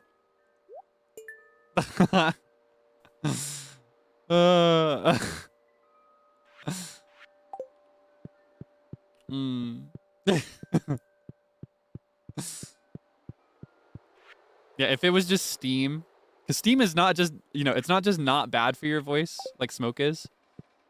It's not just not bad for you, it's actively good for you. Inhaling steam is something a lot of hardcore vocalists actually do regularly to improve and maintain their vocal control.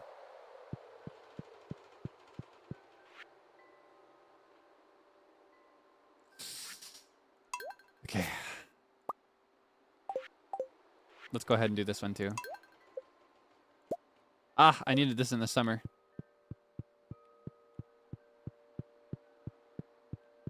Yeah, I think that'd be really cool. I don't know if they make those. If not, I've just handed out a $1 billion idea for free. Oh my gosh, heart event. My lore.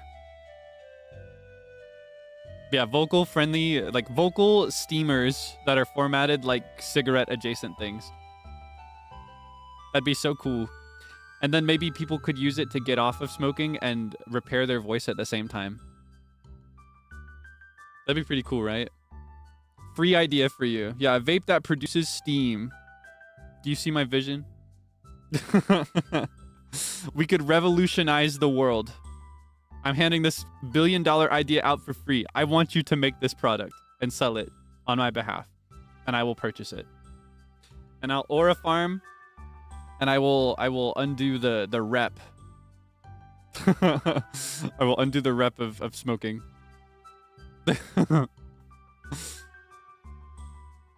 That's a good boy, Dusty. You might be the only one around here who understands me. No one else has seen the kind of stuff you and I have. Hey, you can see his dog. His dog's usually stuck inside the box, so you can't see him. Kaelix! Did you overhear me talking? Yes, I heard everything. I'm not gonna lie. Obviously, I heard him.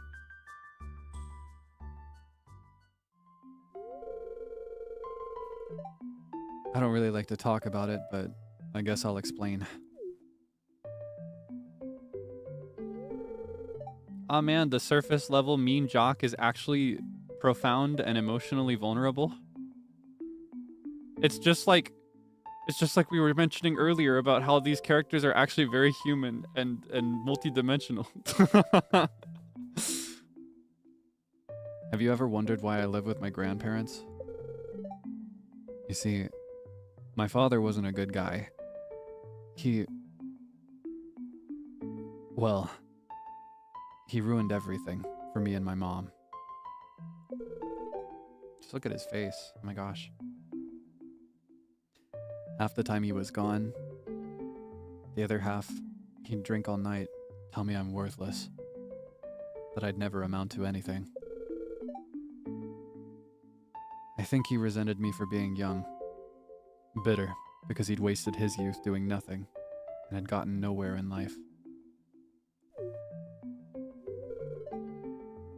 Well, that's my take on it, anyway. Who knows what was going on in his mind.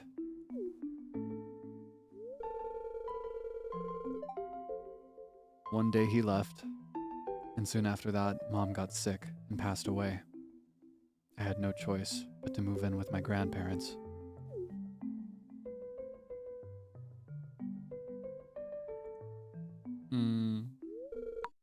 What? I didn't get to read it. What happened? What just happened? My cutscene! My lore! What just happened? I didn't skip, did I? You saw my cursor. It was all the way up here. What? I was so immersed. We were having a vulnerable moment. What happened? I wanted to see him give the dog a steak. What just happened? Okay, hold on. Yeah, we're doing it. I'm a changed man. I don't even care about resetting anymore. We're doing it every day now. It's a regular occurrence now. What happened? We were having a moment. What was the deal with that? Huh? You know what? I'm gonna do today differently too. I'm gonna donate my honey and my jelly. Or my jelly and my honey. Other order. What happened? He was getting shy.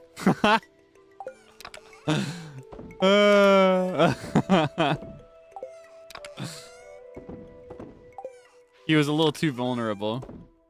You ever wish you could do that?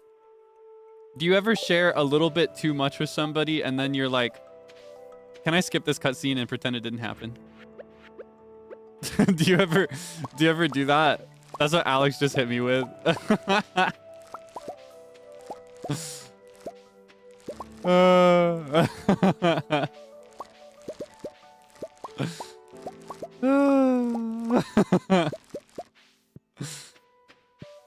Funny.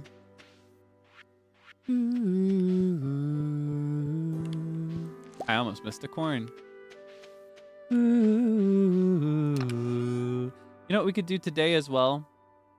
We could sell these to Pierre instead of shipping them.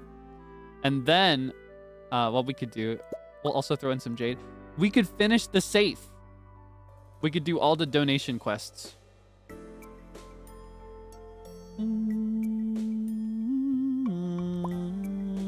Throw some aquamarine in there while we're at it.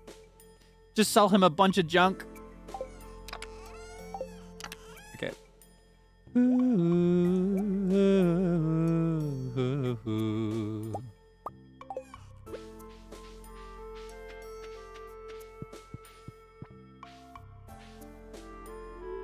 Yeah, he's at, I don't think we should talk about this. I've said too much. Now you must die. That's what he hit me with.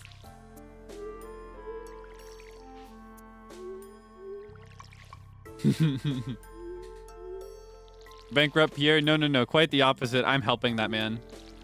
I'm giving him business. I'm supporting the local economy. Support small business. I buy all his seeds. He buys my various crops and gemstones on occasion. I usually ship the gemstones. But if we sell them to him, we can donate in the same day because we'll get the money immediately. And honestly, it doesn't really matter whether you ship it or give it to him because the price is the same. I personally prefer to ship because that makes me feel more like, you know, I'm exporting things as a farmer. But yeah, it doesn't actually yield you more money to ship, I think. You get the same price selling it directly. I'm pretty sure. I might be wrong. I could be a liar. Liza Minnelli. It's Liza. With a Z.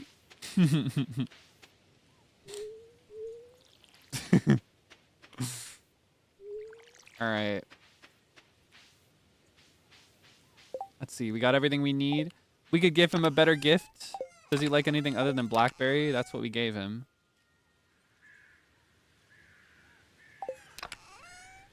I'm saving a salmon dinner for his birthday.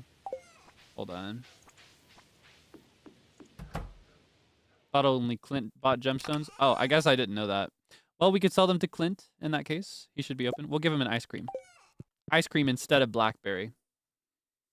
I'll give him some ice cream, and he'll give his funny dog some meat.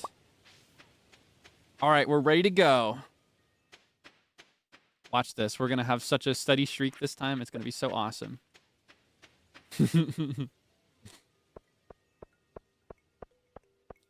So first things first, we have to give our stuff to Pierre. Get some cash money. Excuse me, sir. Please buy my corn. Oh, he does not buy gemstones. That's true. I forgot about that. Sell a mushroom while we're at it. Then we can go down here to Alex.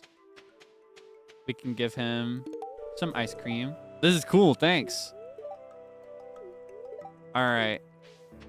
And then take a quick little trip to Clint. Stop by Clint, sell some gems.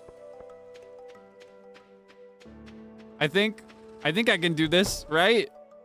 Can I do this? Yeah, sell some gems. Throw in a quart. Oh, I've never donated quartz. Guess we'll do that stop too. Now we get the cutscene again. All right, we're just gonna skip up to the point that we said before. We're gonna skip up to the point that we read out loud. And this time I can finish it, and you can just mentally stitch it together in your mind palace. All right. All right. I heard everything. Maximum immersion. It's still here. BGM change. He's getting vulnerable, guys. He's getting vulnerable. Okay. I gotta pay attention so I don't skip it again.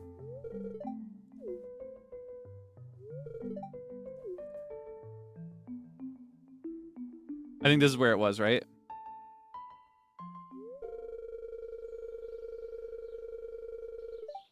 You seem like someone I can trust. That's why I'm telling you this, Kaelix. I don't want any sympathy. If there's one good thing about my past, it's that it made me strong. Now, let me show you what Dusty will do for a barbecued steak. Cute. Look at him slobbering. I think he might like steak as much as I do. Wah. Worth it. That was worth the reset, wasn't it? Do you agree? Do you agree with me? Are we on the same page? I think it was worth it. Cute. Because we're basically never going to see that dog again. I think if we date Alex and marry him, we can see the dog one more time.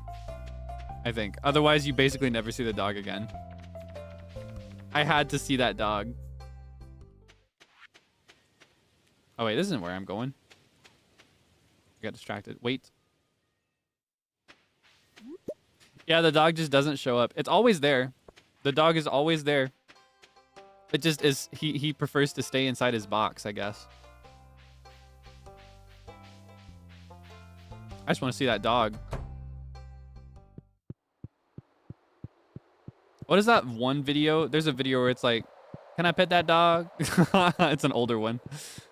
Really old video. Can I pet that dog? It's kind of like the same energy as like, I really want some free chips, but a different era, you know? All right. I can't afford this. I totally grossly underestimated how much money I was going to make today. Oh, well. Still fine, because we can finish this one today. Not fully finished, but we can finish the artisan bundle today, at least. Da-ba-da-ba-dum. Can I pet that dog? And we got a keg. So all we need now are the animal products, but I'm never gonna get any because I don't raise animals. I only do that when I'm like year 2 or 3. Kids ask, can I pet that dog? Can I pet that dog? Suddenly I feel like I'm at home in Kokiri Village. Already have plans for next week? Yes and no. I'm actually awaiting confirmation on something. I'll tell you about my plans for next week as far as what I know when we wrap here in 8 in-game days. We're going to play till the end of fall and then we'll wrap. But that's when I'll tell you. I don't have my schedule done. Like, I can't show it to you, but I did start producing my schedule, so I should be able to show it to you soon. Yeah, yes and no. And that I've got everything, but I may need to... I forgot to donate my stuff! Is he going to be open when I'm still... Is he still going to be open when I get there? Yeah, I got my stuff. I might... It's undetermined if one thing is going to happen or not, so... Yeah, that's all I'll say on the subject for now. I cannot confirm. And because I can't confirm that, I can't confirm anything because I'd have to move things around. Yeah. One thing I can tell you, though, is that you probably realistically will not see me on Christmas Day, EST. I know it would be so nice to celebrate it together. And maybe we will someday. You know, maybe even next year. But for now, I'd really like to spend that day with my family. That is a day that's kind of important to my family, so I will not be available to clock in for work. You might catch me maybe later in the evening if we finish all of our stuff and everybody goes their separate ways by then, but realistically, do not expect it, you know? That being said, you should see me on the day before and after. Each day before and after, so there's that. Hopefully that can suffice. I gotta grab a pumpkin too. I just remembered Caroline wants a pumpkin. There's so much to keep track of in this game. But yeah, you probably will not see me that day. Maybe a short Twitter space instead. I'm not sure. Take a break. I will be taking a full break in January. But rather than being a break, it's more just like it's a day I gotta spend with my family, you know? Like there's a lot of situations where I can make a solid argument. Like, oh, maybe we don't celebrate this on this day, but we could do it the weekend after or whatever. But I gotta be there with my family for Christmas. I've never missed Christmas before. I would only be willing to do it if it was absolutely necessary. And even then, I'd have to make up for it. Yeah, you probably will not see me on Christmas Day. That is the 25th in the west and the 26th, morning of the 26th in the east. You probably will not see me then. But the rest of the week, you should see me every day, is the current plan. Favorite Christmas food? I've mentioned this once before, pretty recently actually, but I'll say again. Hold on. Who needed this? You need this. You're Carolyn. Oh, the pumpkin. It's a good one. Abigail will be so happy when she sees this. Anyway, I mentioned this recently, but I'm a big fan of Christmas ham. The rare who roast beast kind of vibe. Every Christmas morning, we have a really, really big ham that we'll make up, smoking it pretty good. Honey, cinnamon, mustard, glaze, brown sugar, cinnamon, mustard. It's so good. Oh, it's so good. It's so good. And then we'll have it with biscuits. And what you do is you cut the biscuit in half, and then you slide the ham in between, kind of like a sandwich. It's really, really good. Really, really, really good. So I'm really looking forward to that. I also really love eggnog this time of year. I'm a bit of a fiend for eggnog in the Christmas season. Totemo oishi. So I've been looking forward to having more of that. I think I'm going to properly buy a bunch of it pretty soon. Let's make some wine, why don't we? What do we want to make it with? Strawberry wine.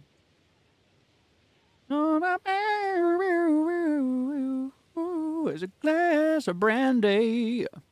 You know that song? Tennessee whiskey. Tennessee whiskey. You're as smooth as Tennessee whiskey. We can do grape. Classic wine, right?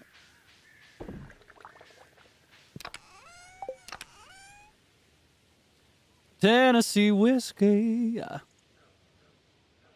You're as sweet as strawberry wine. Okay, let's see. Any jelly? Do we want to make jelly? We can make blackberry jelly. Blackberry jam. Too bad there's no fig. Okay. Let's see. I guess I'll just sell these. Yeah, we talked about this before, but eggnog can be alcoholic. I've personally never had the alcoholic default. I've only had non-alcoholic eggnog, which you can just buy in the grocery store. Around this time of year, they'll usually put it, at least in American grocery stores. I don't know if it's as common outside of the States, but in American grocery stores, you'll usually see it in most grocery stores in the area where you'd find like cartons of milk. It shows up near the milk in very similar cartons. And it's the base is raw egg. And I know you might not expect it to be good because it's based in raw egg, but it's so good. If you have the chance to try some eggnog soon, or if it's something you're able to get for yourself, I'm begging you to get like a tiny little container, just enough to try it. It's okay if you hate it and never have it again. I need you to give it a chance for me, okay? If you're able to have it. I know I tend to be very gentle and passive in recommending products and foods and experiences to you. You know, I try to be understanding that it's not for everybody. I need you to try this. The only exception is if you are allergic to something in it. Be sure to check everything in the ingredients list, of course, if you've never had it. If you have any allergies, be sure it's not in there, but yeah, if you can try it and you've never had it before, do me a favor and give it a try and let me know what you think about it, all right? Because it's really, really good. I love it so much. Okay, where are we in the month? Robin's birthday is tomorrow. I think she likes spaghetti. So hold on. We're gonna shop for her birthday ahead of time. Made some myself. I'd like to. I've always wanted to try. I guess because it involves raw egg, I've always been too nervous to make it myself. I don't know if this makes sense. With some things that involve ingredients that could make you sick, it's like, I will eat it if somebody else makes it with zero fear and zero reservation every single time. But if I'm making it myself, my brain is convinced that it is now poison. I've made poison. I'm drinking poison. You know what I mean? That's my problem. Well, might as well say hello to everybody. I'm renting my room from Marnie at a really good price. It's small, but I can't complain. You know what I mean, though? It's like if I'm cooking it, suddenly it's dangerous and a threat to my health. And yeah, and I can't drink it anymore.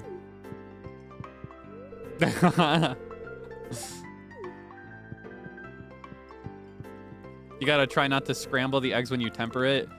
See, I don't even know. I've never looked into the process that deeply. Can't eat what you make sometimes because of that. I totally get it. You know, even with cooked eggs, I love eggs. I cook with eggs all the time. I have them for breakfast so often, almost every single day at this point. But there are days where I will make some eggs and I look down at what I've made and it looks delicious to me normally. But on this specific day, this normally delicious looking food, it's kind of like now it's tinted in like a gray wash and it's desaturated and it looks stale and nasty. And it doesn't actually objectively look this way. It's like that's what my brain convinces me it's like sometimes. I don't know. Sometimes a wire in my brain flips. And I don't feel the way about it that I normally would. You get that with red meat? See, I get that way with cooking red meat. And honestly, that's actually a problem I have, even if I'm not the one cooking it. I know that people love their meat juicy and red and like pink on the inside. I can't do it. Even though I know pink meat has already been cooked through before it reaches the stove, and you know, it's safe to eat when it's red and pink. In my brain, that's poison. I can't do it. It has to be completely brown. I'd rather leather, you know? I'd rather chew on leather for have it completely well done. Yes. I have steak. If I have to have steak, I have it well done, which I generally just don't have it because I don't like it because I can only eat it well done. So the texture is a little too, you know, it's a little too tough. But that's how I have my hamburgers. If I have them, I can't. If it's red, that's poison to me. I know it's not. Like in my logical brain, I know it's completely safe. I know there's nothing wrong with it. In my emotional brain, in my heart, you know, my brain says one thing, but my heart says that's poison and I need to get out of here. I need to get out of here.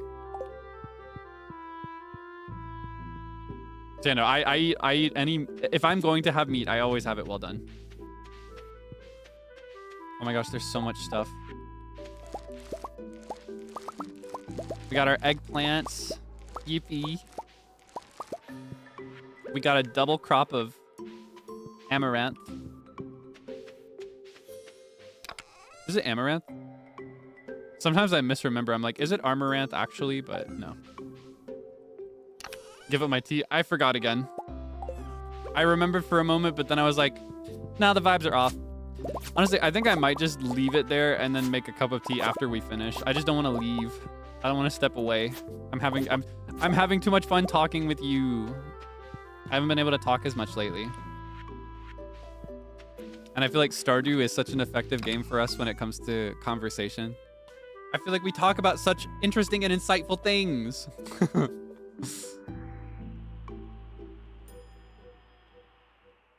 And I do still have cold tea in the rest of this cup.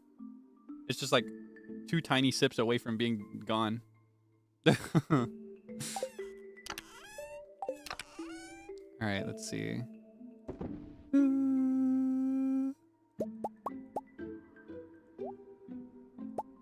Here's what I'm gonna do. I'm gonna save 3 gold, 3 standard, and I'm gonna sell the rest. And you know what? I think today we have to buy seeds, and I think we'll be able to, maybe after buying the seeds, we can upgrade the thing. So hold on. I need 6. I need 5, 10, 15. So that's 21. So that's 36. Did I just do my math right? 15, 15, 6? 36, yeah? Yeah, 36. 36 seeds, probably of just pak choi because I don't think we have enough time to harvest anything else other than pak choi. Can I crack eggs the way Hal does? That's actually exactly how I crack my eggs normally. I always crack my eggs like Hal does because he does it that way. Have you ever, okay, I've got a question for you. Have you ever picked up a quirky habit? Oh my gosh, wait, do you know what that sounded like?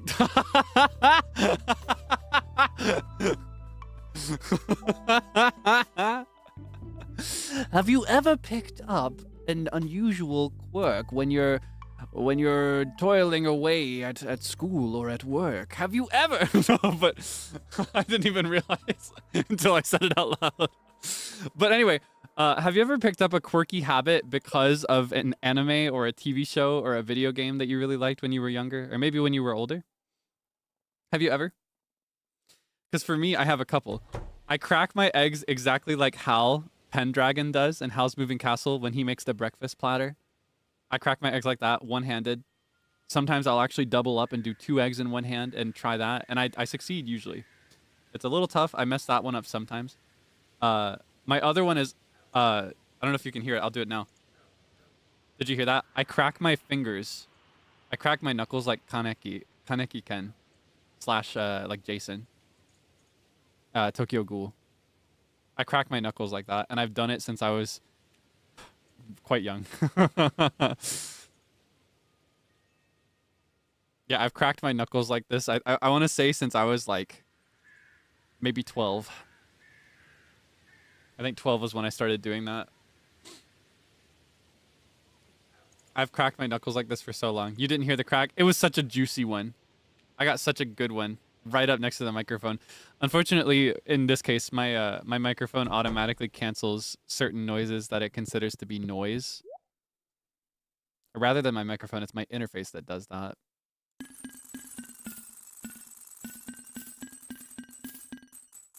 That was so rhythmic. Did you hear that? Do do do do do do do do do do do do do do. It had like a melody to it. It had a rhythm. Don't do it again. Okay, I'm gonna do it again. You ready? I still got another finger. Did you hear that?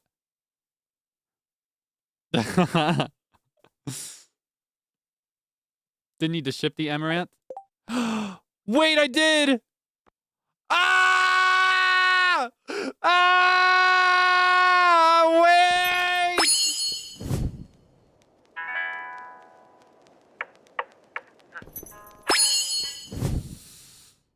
Um. Uh, um. Um.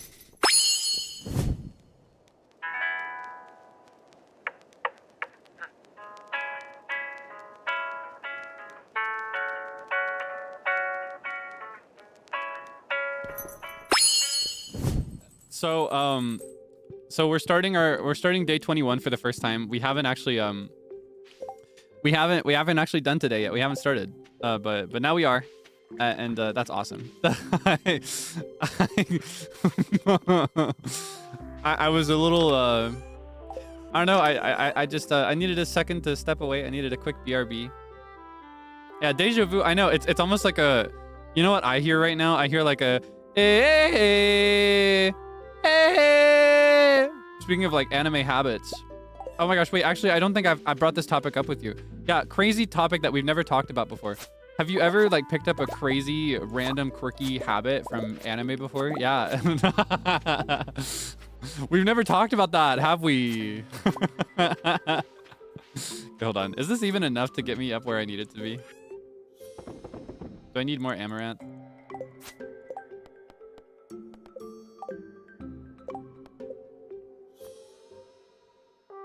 Oh. We gotta go all in on amaranth. Can I harvest enough of it? Can I even harvest that much? Is it just cooked? Are we cooked? Feels like I dreamt of it before. No, it's very like ReZero.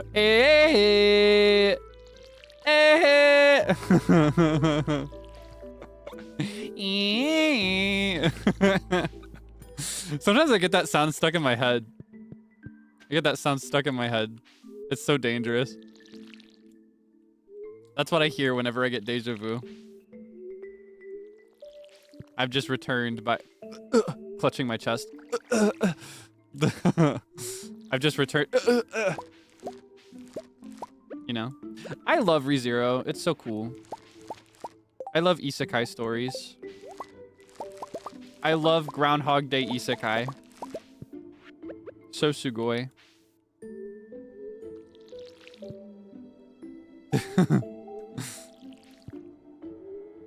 Holy moly.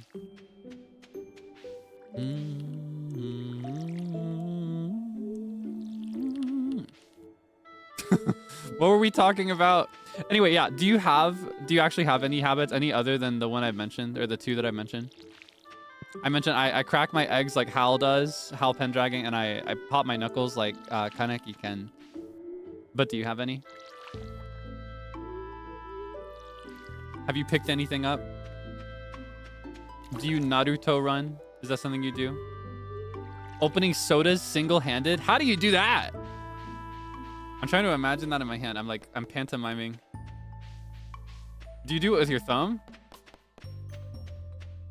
You sat like L from Death Note. I don't know if you're reading it from my body language right now. I do that too, but I don't do it because of L. Does that make sense? I happen to actually sit like that sometimes. I'm sitting like it right now, actually.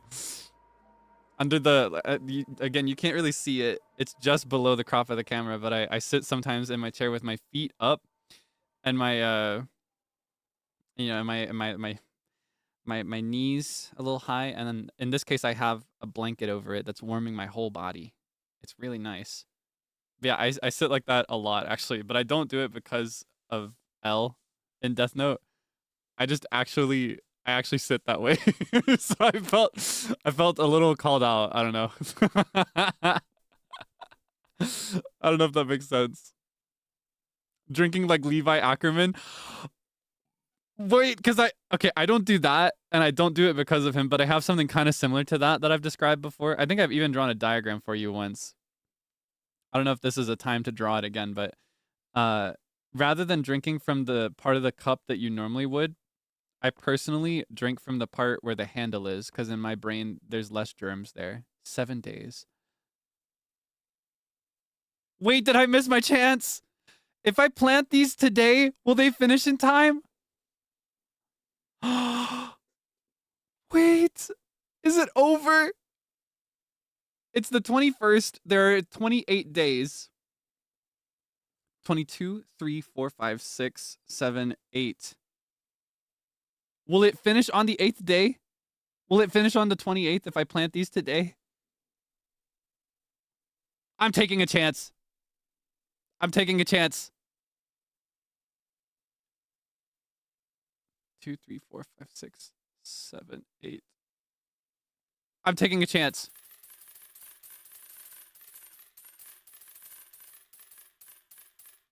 Oh my gosh. That was really scary. Yeah, it should be, according to my calculations, it should be fine. But yeah, I don't hold cups like Levi does often.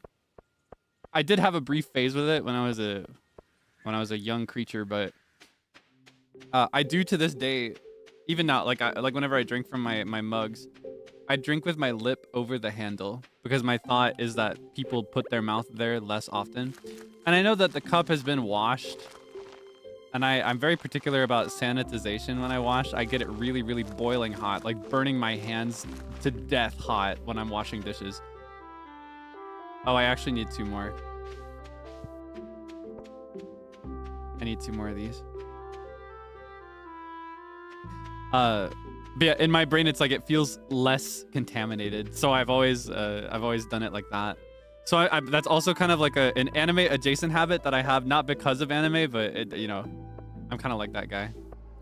The growth boosting, it still would not be worth it. Even then, it would be better to just wait till next fall to try again. Yeah, that's how I feel. Does it not hit my chin?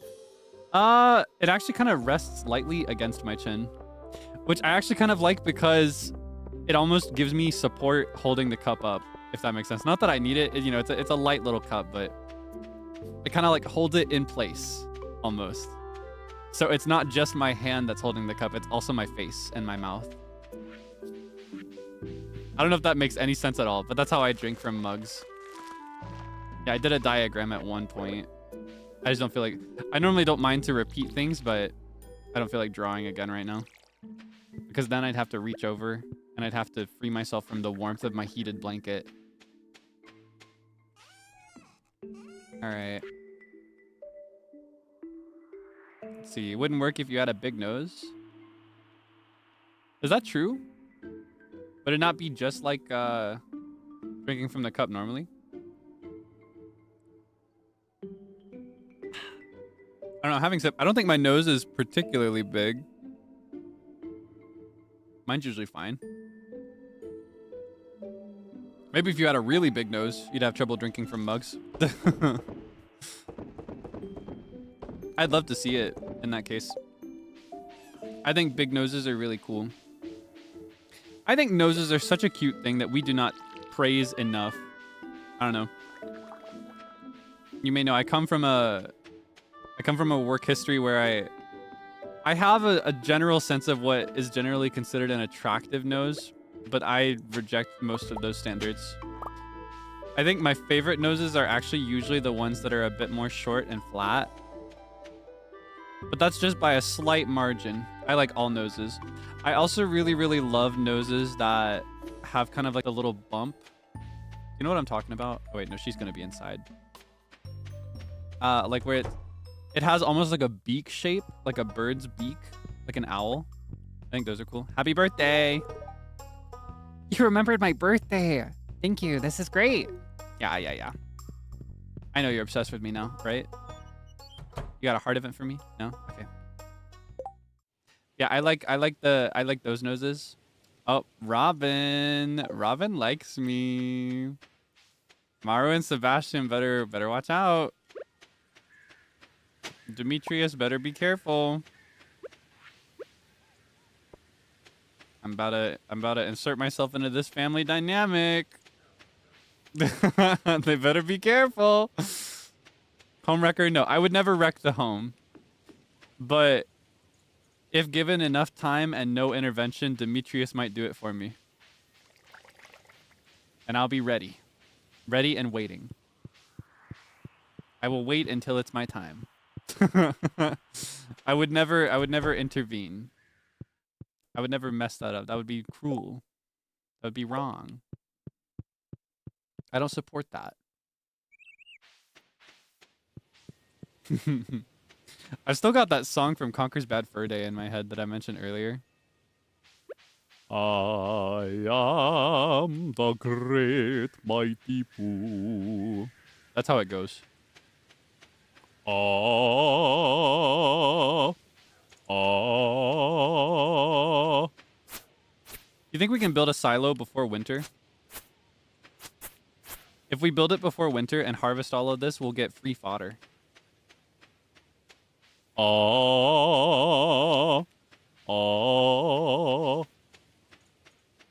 It's very catchy. All right, what else do we need to do today? Final day to slay these dust sprites. We're not slaying 20. We are not slaying 20. What? 28 dust sprites. It's just not going to happen. We're giving up. We might get the amaranth. How many did I just plant? 36.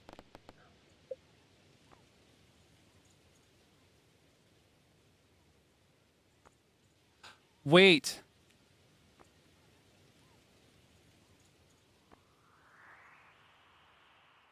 Did I not?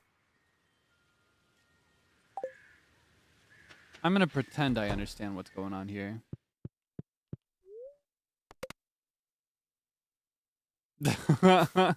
Traveling merchant! No! I scratched my head. I don't know what's going on. I'm very bad at this game. Though actually, I'm normally very good at it. I normally do a really good job of remembering anything. You know who I blame? I blame you. Yeah, that's right. It's your fault. It's because you're such a good conversationalist. And I always get distracted talking to you. And even when you remind me, it's still your fault somehow. I'll figure out how it's your fault later. But anyway, we're not gonna make this. We've just planted 36. That will not be enough, naturally. And we now have not enough days to plant more, so it's just not gonna happen. We're not gonna make it this time. But we can try it again next fall, right? It would have been a really nice bonus to have all that, but that's okay. It's fine. It's not the end of the world. It's me. It's on me. What? What do you mean it's on me? What the heck? What's that supposed to mean? That's a bold accusation. I'm out here doing my best to bring our farm to success. You know, harvesting and cultivating all of these crops by hand, by myself, mind you. I'm out here toiling away in these fields with no help. And you dare to blame me for my shortcomings? It's your fault.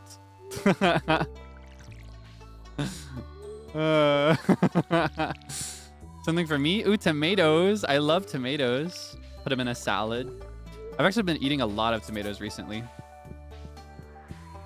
In order to kind of make delivery driving work for me, because I've been a DoorDash-aholic for the last couple months and I keep falling back on it over and over again. It keeps coming and going in phases.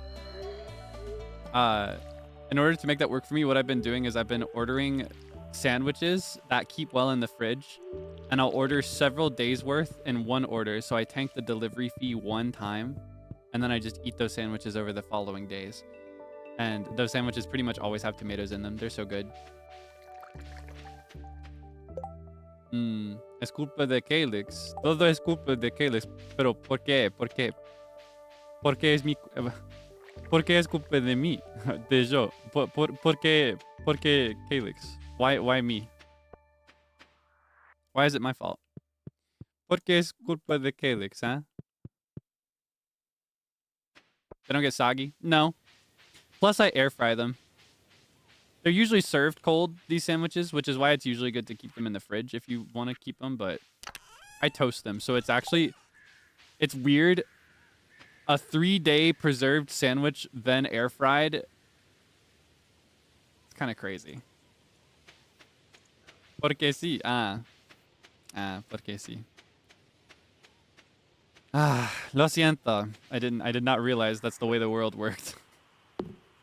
Now, what are you doing here? Here you go. Malo. Porque Kaelix muy mal. Since when? Since when am I muy mal? What did I do? Am I not always good?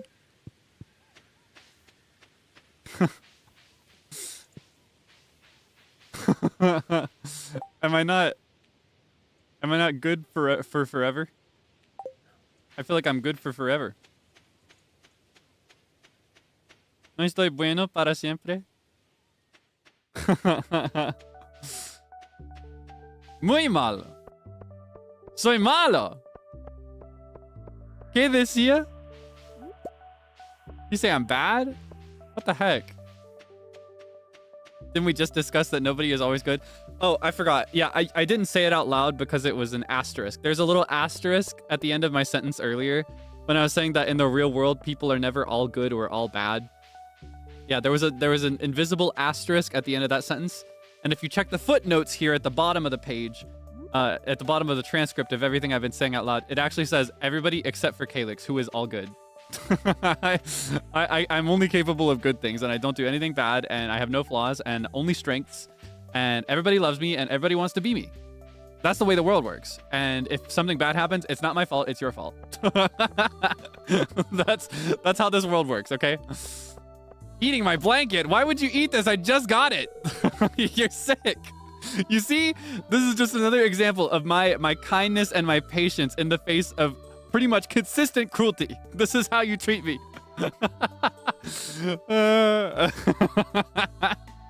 Yeah, it's on you for not reading the fine print.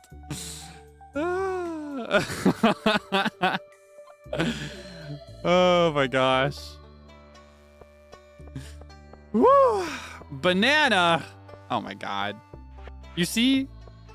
Now I've had a vulnerable moment wherein I share with you the fact that I am allergic to bananas. I'm like super turbo allergic to bananas. And at the briefest moment of opposition, you got to start pulling out the bananas. It's like you just want me to have an allergic reaction and disappear. Is that what you want? Do you want me to explode? Do you want me to choke on banana? Is that what you want? I know exactly what you want, sicko. Pineapple, and I've even gone on the record to say pineapple is worse. This is like advanced cruelty. This is advanced cruelty. You're taking the things I've shared with you in confidence and using them against me. We are the Junimos, keepers of the forest. Whoa. I was so caught up in our petty squabble. I can't read that. I was so caught up in our petty squabble, I didn't even appreciate the fact that we've just repaired this room with money.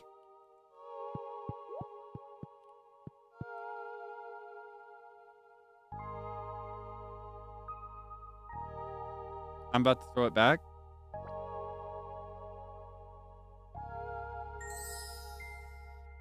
What was that? There's a star over the mantle. It seems like there's one for each room. Yeah, it's a big safe. I guess that's where they keep all the money that I just donated. What did I donate in total? It was 1,000, then 5,000, then 10,000, then 25,000. So that is 25, 31, 41,000. Is that what I donated? Hold on. 1, 5, 10, 25. 25, 5, 30, 30, 10, 40, 41,000. Is that what I donated? If I'm remembering the prices correctly. Yeah, now I'm broke. I got 417 gold, but it's okay. I always come back on top. At least 2. Yeah, it's at least 2 gold. There's definitely at least 2 in that safe. You had home playing during our banter. That's kind of funny. The most hope core joy slop possible, like, optimism anthem ever. And over it, I'm just talking about the most immature, ridiculous, bitter things ever. Afton. Michael Afton. At least he's not pretending to be Michael Afton. Do you know that video? Oh my gosh, I've gone looking for this video a number of times and I've never been able to find it again. If you have it, if you could send that to me somehow, that'd be so awesome. I make a rare request sometimes to violate the protocol of the Egosa tag by outright asking you to put something there for me to see it. If you could find that video, I would love to see it again. I've gone looking for it multiple times. It is a video. There's this one meme where people would be like, just making this one guy's videos about Five Nights at Freddy's. And there's one in particular where it's a recording of the visual. What you see is a figurine of Rey from Neon Genesis Evangelion. It's a visual of her. And then the voice is somebody impersonating her dub voice. And they're like, at least he's not pretending to be Michael Afton. You see, Fredward Five Bears. and I want to see it so bad. I want to see it. I cannot remember. Oh, it's 42.5K. I guess I misremembered. Was one of them 500 instead of because I thought it was 1,000, 5,000, 10,000, 25,000. Was there more than that? Anyway, we got the bus so we can go to the desert, which means our winter is secure. Fredward Five Bears. Dear Kaelix, how are things going? You must really be making a fortune on that farm. Don't forget your old mother when you're a millionaire. Love, Mom. P.S. Enjoy the cake. Thanks, Mom. Hey there. Had some extra wood lying around. I thought maybe you could use it. Take care. Robin. Thanks for the wood, Robin. Now she's got priorities. My mom sends me a cake in the mail. That's nice, but is she sending me wood? No. I need some lumber. Thank you. All right, we can do one more crop of pak choi. Oh, thank goodness it's a Tuesday and not a Wednesday. That would have been the worst timing ever. Do you want to make pak choi jelly? Would you have pak choi jam? Would you eat it?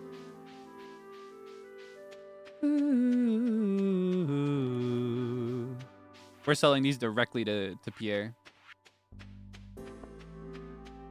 Plan on using any mods? I don't know if we have perms for any mods at the moment. If we did, I would consider it in the future. In fact, maybe I could ask about it because a lot of livers are actually seeing pretty good success getting permissions from people that make mods for Minecraft. I'm not sure if the process would be the same. But even aside from that, even if I had perms right now, I personally wouldn't do it right now. Oh, redemption. I personally wouldn't do it right now. I want our first few, I want at least our very first year of this game to be vanilla, because I love the vanilla version of this game exactly as it was made. But there are mods of this game that I've enjoyed in the past. Yeah, I would have to make sure that it's cool with like The way it works for streaming it, you have to make sure it's cool with like, firstly, concern date, you know, Mr. Eric, he would have to be cool with mods being used. And then there's also the people that make the mods have to be cool with it too. Yeah, as it stands, I'm very content with the game in its vanilla form. He works very, very hard on it, and I love it very, very much. So I have no need for mods. I feel like the fun of mods is that it can kind of spice it up when you've played for a really long time. Yeah. Hello, Pam. You're walking somewhere with intensity on this day. Hey, did you hear about the old bus? Yep, I'm back on the saddle, kid. Feels nice. Good for you. You did good with this one, kid. Thanks. No problem, Bob. Wild Plum suits you. Kind of looks like you, actually. You see the vision? They're kind of twinning. There's me and my twin in them. You see the vision? It looks just like her. Fun Stardew Valley hack. If you stand in front of Pam, she'll walk faster. So if you meet her outside of her door, when she steps out of her home, and you stand in front of her for a second, she'll get to the bus stop before the usual time. So you can get to the desert faster that way.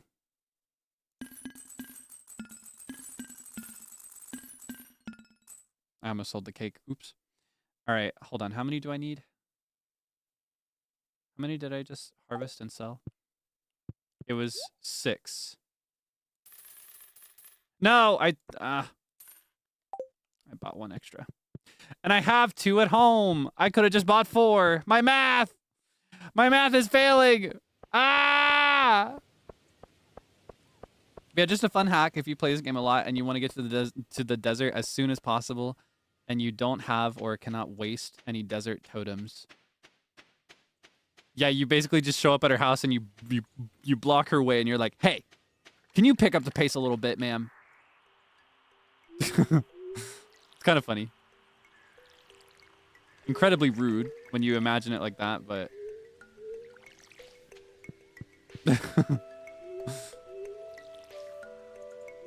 I'm so excited for Spirit's Eve, the Halloween adjacent festival in this game.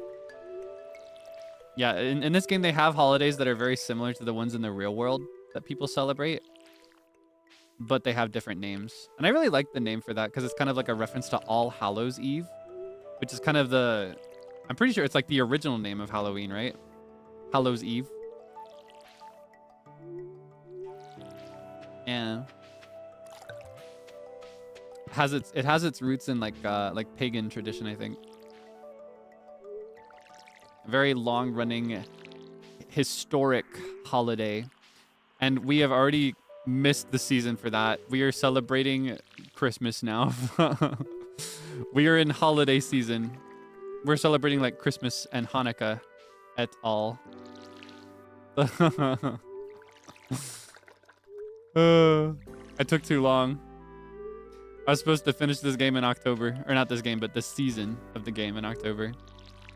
I just got so distracted and busy, and being sick set me behind. And then we scheduled to play it and got sick. This is a mushroom.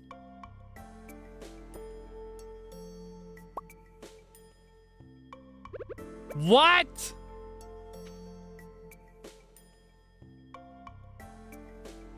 This is a mushroom.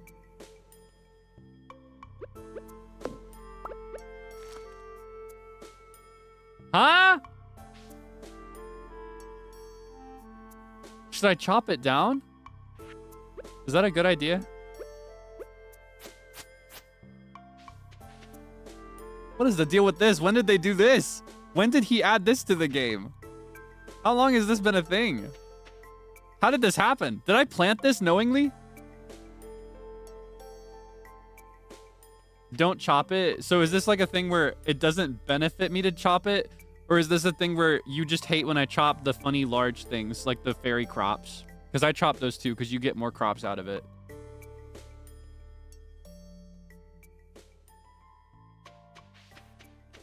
You just hate my whimsy. It's always been in the game? I've never seen it before. Or maybe I've just forgotten it.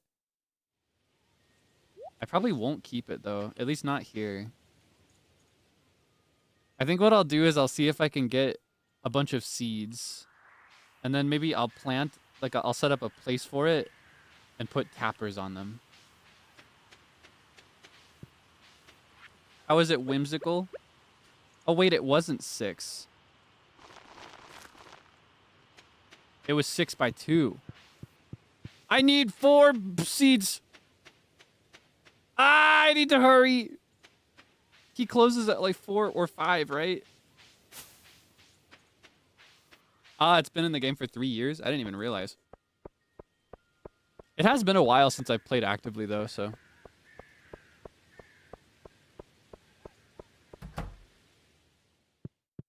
Does cutting it down to the stump and then leaving the stump alone do something? Maybe we could do that. Okay. I won. 5 p.m. for Pierre. Thank you. I lose track. My problem is that everybody closes and opens at slightly different times for each other because they all have to be individual and different from each other. They just had to be different. And that means that for me, I just end up mixing them all up. They all blend into one superstore with a billion starting and closing times. Is fast travel not a thing? If you mean fast travel as in quick travel, you can, it has certain forms of fast travel. You can travel quickly if you get a horse, which I will eventually, probably. Wait, where did I put the seeds? There they are. If you get a horse, you can travel quickly.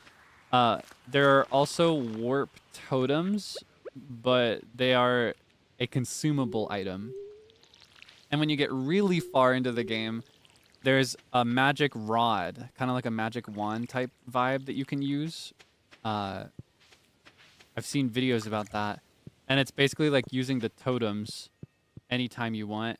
And also late in the game, there is these giant pillars. They take about this much space, and you put them on your farm. And you can go through those to travel too. But yeah, there is a horse in this game that you can have. I just haven't gotten a stable for it yet. I've been a bit occupied with my farming grind.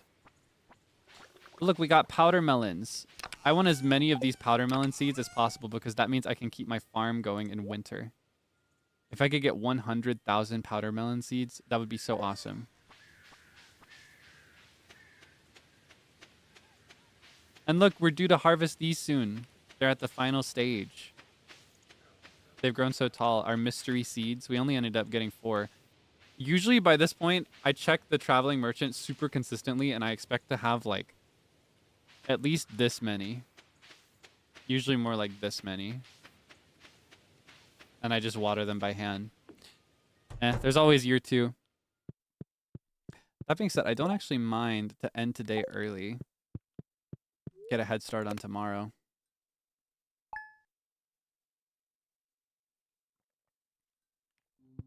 How do you even get those? The rare seeds, the mystery plant. So the way you do the rare seeds is you go to the traveling merchant and they will usually have at least 1. Sometimes they have 2. And you just buy them. And they're very expensive. Crazy amount of money per seed. It is a ridiculous price for a seed, but it has a ridiculous yield, and it is so worth it. Okay, now I got my sunflower honey. Yeah, those are rare seeds, and you plant them, and they take the entire season to grow. And then the other cool seed that you can get is the ancient seed. It's a little different from the rare seed. It's not a seed that you can buy. It's an artifact that you have to find. And when you find it in its artifact state, you can't actually plant it. You have to take it to Gunther and donate it to the museum. And it will give you a crafting recipe to turn the artifact, like the fossilized ancient seed, into a plantable seed. And then you plant that. And it also sells for a crazy amount. it is also kind of crazy. Yeah. But that is a lot harder to guarantee because, like I said, you can't buy it, and because it's an artifact, it's a random drop. So when you're trying to get that, you're trying to get it alongside a data pool of like a billion other items with an equal rate. Or I guess a roughly equal rate. There might be some floors in the mines, for example, where it shows up more often. I don't actually know, and I've never looked into it. I personally, when it comes to those things, I prefer to just experiment and figure it out on my own. Yeah. There are some things that it's better to hold on to rather than donate immediately. For example, you may notice that in my funky, in my funky artifacts chest where most of these things are donated to the museum, this egg has not been donated. This dinosaur egg artifact, it's like a dinosaur's egg. On its own right now, it does nothing. But if I do someday get an upgraded chicken coop, and I upgrade it all the way to the highest level for the chicken coop, the deluxe, like super heated, cushy, luxurious chicken coop, and I put that artifact in the incubator, it can hatch and become a living dinosaur, which then lays more dinosaur eggs. So the strat with that one, since you can't guarantee it will show up, is to keep the first one to incubate it and then donate the second one you get. And then the rest of them you can sell, or you can actually turn them into dinosaur mayonnaise, which I wish I could try. I think the game says it tastes kind of like grass, like a grass flavored mayonnaise. It makes me imagine like, we could make this today, like matcha flavored mayonnaise. It sounds kind of weird, but maybe it would be good. I don't know, in the right setting, in the right context. Grab your dino egg back from Gunther. Well, like I said, you can still get these things again naturally. You just can't guarantee it is the problem. You just got to spend more time in the mines, and then eventually it'll show up again. And there are, like I said, there are levels in the mines where something is more likely to show up, or there are certain monsters that drop specific ones. For example, I think you can actually get the dinosaur egg from fighting the dinosaur monsters in the mines, maybe, if I'm misremembering that, maybe. If I'm not misremembering that. But, yeah. Pretty cool item. Matcha mayo for a picnic sandwich. That'd be pretty nice. Pretty oishi, if I do say so myself.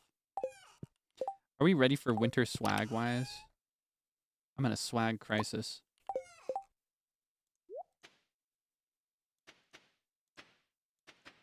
I like my overalls, but that is not at all what I need for winter. I need to befriend Emily so I can make some swag. I need to make more outfits. You know what? Let's get an aquamarine, or maybe an amethyst would be better for now. And let's also grab, because I got other people I need to befriend.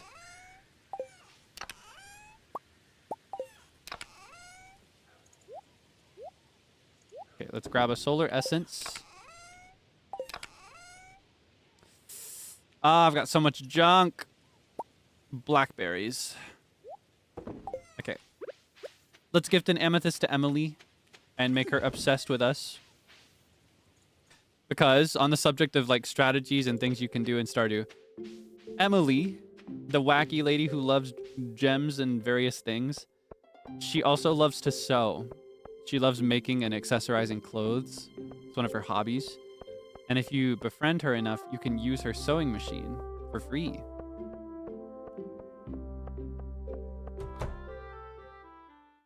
Oh my gosh, we got a heart event. Looks like she's asleep though, so I guess she won't be able to host us. It's kind of cute, the way she looks in bed. Their little head on the pillow. She's so cute. I love Emily.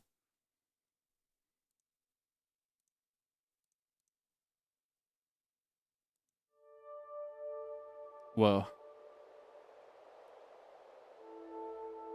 Oh, is this a dream? Muiwa. Muiwa.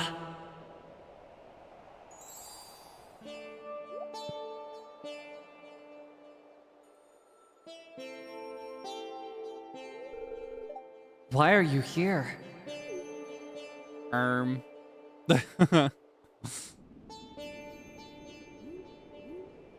Holy moly. It's NIJISANJI. It's NIJISANJI!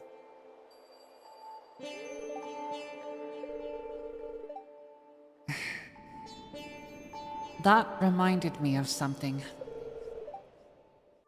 Even the tiniest, blandest, simplest light holds a wonderful secret. What kind of voice did I give her? I feel like that's too nasal for her. Now I know why you're here. It's a sign.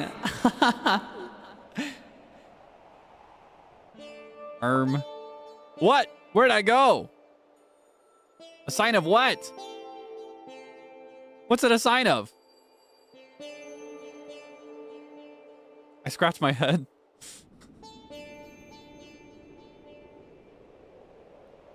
Whoa.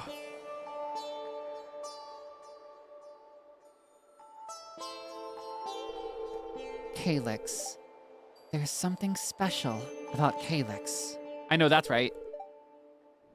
Our destinies will intersect. Awesome. Yeah, you can see her sewing station over here. If I befriend her, I can use it. She'll teach me. She's letting me in her home. Hi, I got amethyst for you, ma'am. Oh, it's beautiful. Yeah, I know. I got your number. Had a feeling I'd be seeing you today. Oh my gosh. Nice place you got here. How about you? You gonna let me in? Or are you still being bratty and... Yeah, okay. You don't like me. You hate me. But that's okay. You'll be obsessed with me in time. I've always wanted to learn how to sew. I know how to do really basic hand stitching. I've learned just enough to like patch up my clothes whenever there are holes, things like that.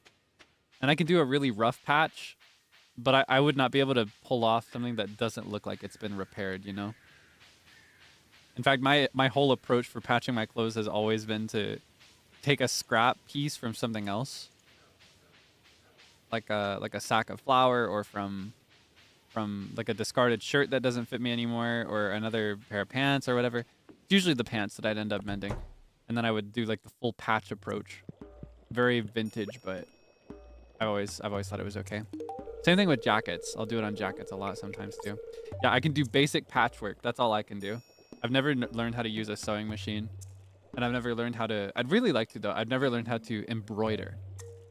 I really want to learn to embroider someday. It's in my hobby to-do list. My hobby bucket list is to learn how to do hand sewing. Yeah, just basic square patches. Sashiko embroidery?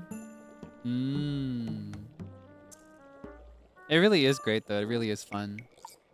I've always wanted to try it. I love watching people do it. I think, I don't know, I just think it looks really cute. It's a very specific form of art that is kind of unique. Knitting can be easier. I don't want to knit. That is not on my bucket list. Knitting, I think, is really cool. Just looking at people knitting stresses me out. That's an art form I can't do. I imagine it's therapeutic. And I know people that knit. I know people that love it. I can't do that. Crochet, same exact thing for me. I know people that love it, people that pour hours into doing it, people that find it therapeutic. That's not me. I can't do that. I can't do all that. I'm sorry. That will never be me, unfortunately. I think that's a kind of labor of time that I can be patient, but I can't be patient in that specific way. I think there are different kinds of patience. And my specific flavor of patience is more like, I'm content to wait around distracting myself. You know, I'm content to wait around distracting myself. But I'm not very good at taking the time to do something very slow and tedious. I think is a bit of a patience weakness of mine. And here's the thing with knitting and crocheting, the whole idea is that you achieve what they call a flow state. You achieve this state where you aren't really actively thinking about what you're stitching as much. You just kind of go through the motions, and it becomes almost muscle memory. But for me, I feel like I would not be able to keep track of it subconsciously like that. One of my strengths and weaknesses is that it takes intense focus to do most things that I do. And so I put intense focus into most things that I do, which is why I have a generally high standard of quality for a lot of stuff. The problem is that I can get burnt out really easily if it's something that takes more like slow, gradual focus. I am more the type to put myself towards something that, you know, I have a very clear target in sight from the beginning, and I'm doing it. I can see it taking shape in real time, and it's also just generally quicker. That is my theory. When I think about it, it's kind of like, I think that crocheting is kind of like oil painting.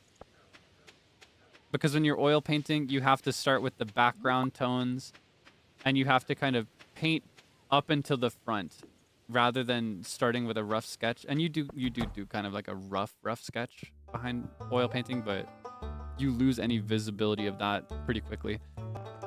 Rather than that, I'm more of a fan of doodling, and I feel like embroidery is more like drawing on a blank page, you know?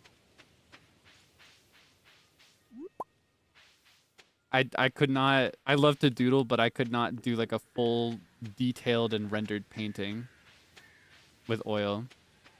Trust the process, but I can't. I distrust the process.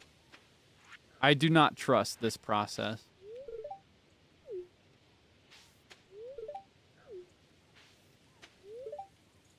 You know, if these guys were cats, they'd be on really good terms right now. Considering the fact that they just come up to their riverbed and spend time sitting there quietly together. Maybe they don't despise each other.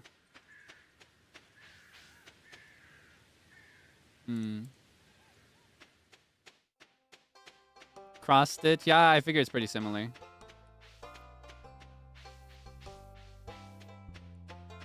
Yeah, I would like to try embroidery sometime. And I'd love to, like... A particular dream is I want to learn it and I want to apply it to my clothes.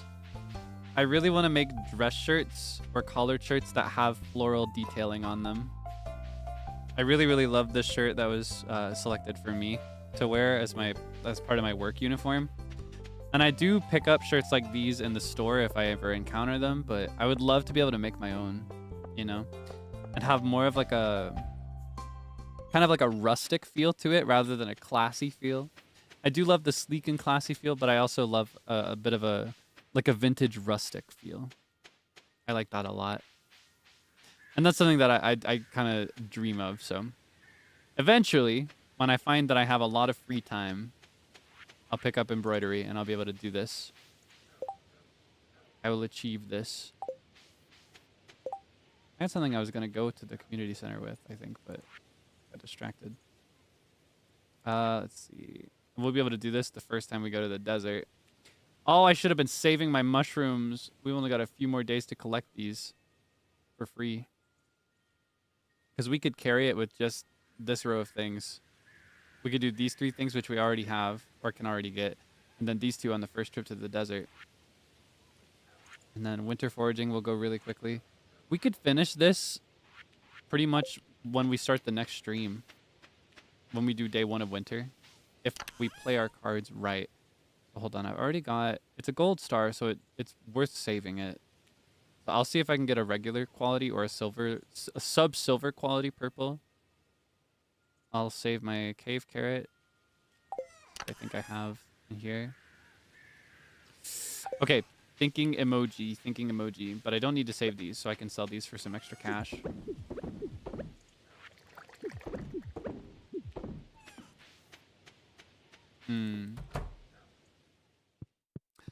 So crochet maybe rather than oil painting, like I compared it to, maybe it's closer to. No, I've missed George's birthday. I was supposed to give. I saved leeks for his birthday. He loves leeks. Oh, I was gonna be his best friend. Ah, man. I realized as soon as it was saving. I got so distracted. Yeah, maybe rather than comparing crocheting and knitting to, rather than comparing crocheting and knitting to oil painting, it's probably more like sculpting, maybe. So sculpting, I feel like I could do. You know what? Here's what I'm gonna compare it to. Haha, look at that. 1, 2, 3, 4. 3 gold quality. Oh, look at that. Look at that price. They may have cost like 1,000 gold to buy the seeds, but look at that. It's 13.5k gold for 3 of them. And then an additional 3k for that 1 standard quality, but we're gonna use this one for something else.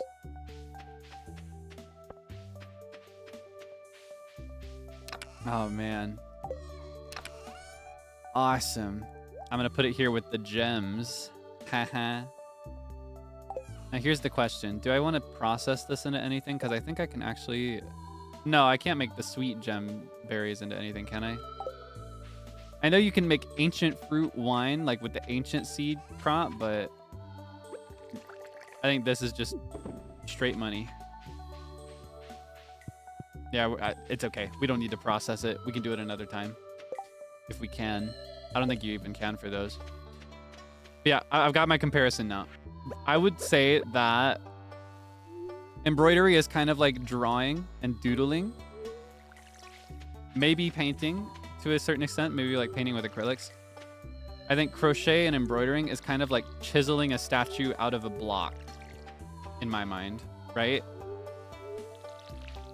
And it's, in a sense, it's kind of like sculpting from scratch, logically speaking, but when I think of the way that you visualize the goal of crocheting, to me, it almost feels more like sculpting, or rather chiseling, like chiseling a marble pillar into a statue of a man.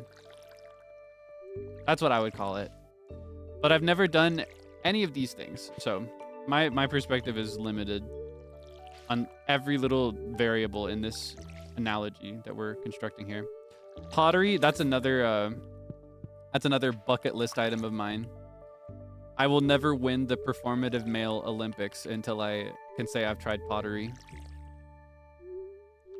Yeah, I've always wanted to try that one. Jokes aside, I do actually want to try it though. I've always thought it would be really cool. I want to make a little cup. I want to make a little cup and I want to drink out of it. And if I'm the one making it, then I can decide how big it is and I can make it the perfect size for my massive tea requirement. Glass blowing, that's pretty cool. Oh my gosh, tangent. Have you ever seen... It's really interesting. You see this in 2 categories of people. You see it in brass and certain woodwind instrumentalists, and you see it in glass blowers. Have you ever seen that phenomenon where people that blow air out of their mouth a lot for their career, they will experience this thing where their cheeks kind of puff up like a really big size, almost like a frog's. It's kind of crazy. I don't know if you've ever seen that, but you should seek it out if you've never seen it. The idea is that like if you blow out of your mouth a lot, or if you do things like circular breathing, for things like brass players, for example, people that play trumpets, woodwind people that play like saxophone, and glass blowers, people that blow into a tube every day for their life, they expand their cheeks so often that I think the lining is kind of weakened or something, and it can expand further and further. And eventually when they blow, it genuinely almost feels like a cartoon how far their cheeks will go out. Yeah, it stretches the skin over time. And I thought it was the coolest and kind of cute, actually. It's kind of a cute thing. Coolest thing, but also kind of a cute thing. It made me imagine like, okay, wait, hold on. What are these? Can I do these? A lot of trash in the water. Salmon. Maybe we could go crazy with fishing for the rest of this. we'll go crazy with fishing either way, regardless of which one we do, but we could start with salmon. Yeah, it made me imagine kind of like if I wanted to make a cartoon character play a trumpet or blow glass, I could give them little cheeks. As a brass player, you shouldn't be expanding your cheeks when you play. Yeah, that is a bad habit, and I think it can actually contribute to this. And I think brass teachers will instruct you not to do that if they think about this ahead of time. But you know, habits stick. Old habits die hard. Yay! We can finish a bundle. Yay! These are just generally useful to have. Yeah, it messes up the elasticity on your cheeks if you put too much pressure on them when you blow, and if you blow pretty much a lot. Just to be clear, this is not something you will do by complete accident. I'm not saying this to make you feel like your cheeks are going to start randomly expanding if you blow too much air out of your mouth. And so unless you are like a wind-based instrumentalist or a glass blower, you do not have to worry about this. And if you are, you do kind of have to worry about this, but only if you have bad habits, I think, is how it works. Yeah, I just thought it was the cutest thing ever. It felt very cartoonish. I really liked it. I just think humans are so cute, and the fact that we have quirks like these with our body and with our little invented hobbies that we do, I just think it's really cool. I love humans. I love humanity. I think we're awesome.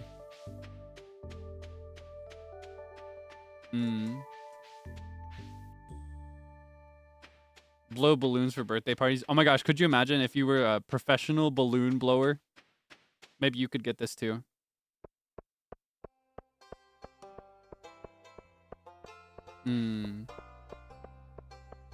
More notorious on glass blowers? It probably is. Yeah, it probably is. I haven't seen any documentary video about it though. Anyway. Wait, do I have time to donate? I should donate first to Gunther and then donate to the community center, because the community center is always open. A balloon sword? No, but I would like one. I would like any sword. I want to go back, but I can't. My body is pulled to the museum. All right, let's put you. I want to say like here. All right. Yeah, I've always wanted to see a clown who does like the balloon art and the balloon tricks. I've always thought those were really cute, but I've never seen one in person. Sunglasses. I'm wearing double the sunglasses. I can have 2 pairs. You know what that means? If I befriend the wizard and I take off my sunglasses, I can still wear sunglasses. I may keep these on though, because this means I can wear both sunglasses and hats.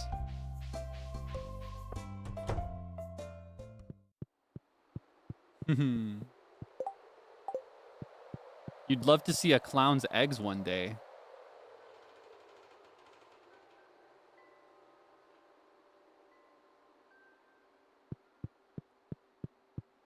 Haven't you heard that clowns give live birth? They're mammalian. I get if you want to witness that process, but let's not spread misinformation on the internet. Oh, whoops.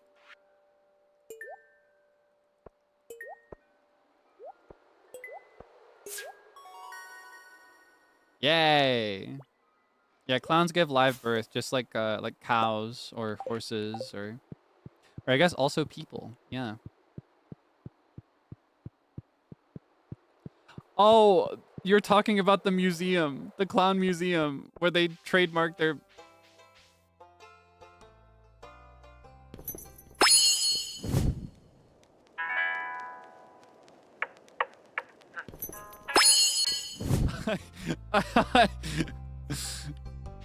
See, I knew about that. The clown museum where they trademark their, or is it a museum or is it just like how they file it? I knew about that, but that's just not what I thought you were just being. Okay. I I thought you were just trying to get a rise out of me, so I had to up the ante, okay? So yeah, for those that do not know, for the uninitiated, clowns actually have a very strong sense of identity associated with the way that they paint their face. And plagiarism is a big problem. If you try to steal somebody else's style as a clown in the clown community, you'll be ostracized. And the way to trademark your style, the way to trademark your face is to paint it on an egg, and it's stored in this record-keeping place for clowns and by clowns. And yeah, it's really interesting.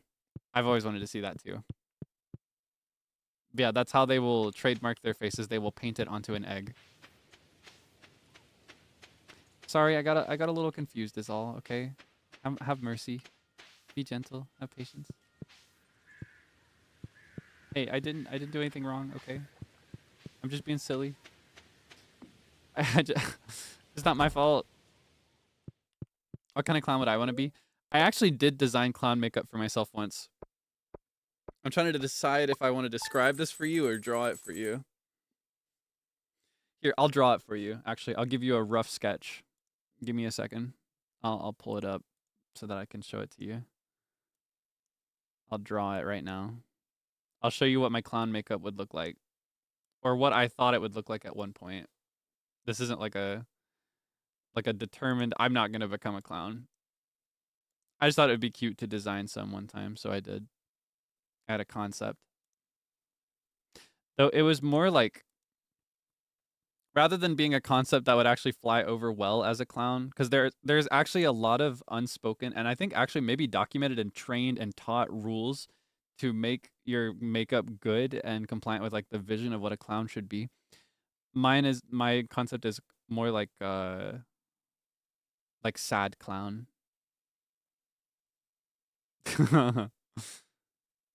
So hold on.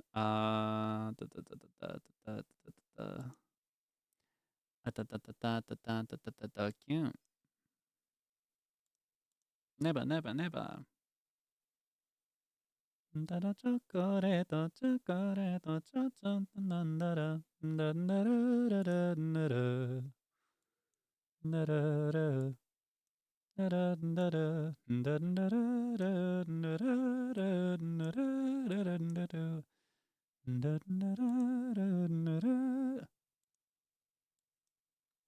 Okay, one sec.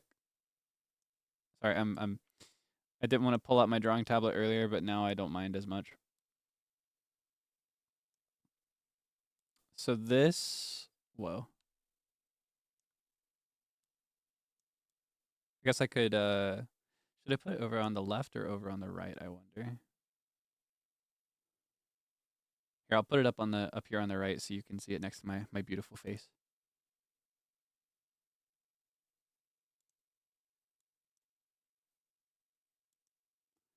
Okay.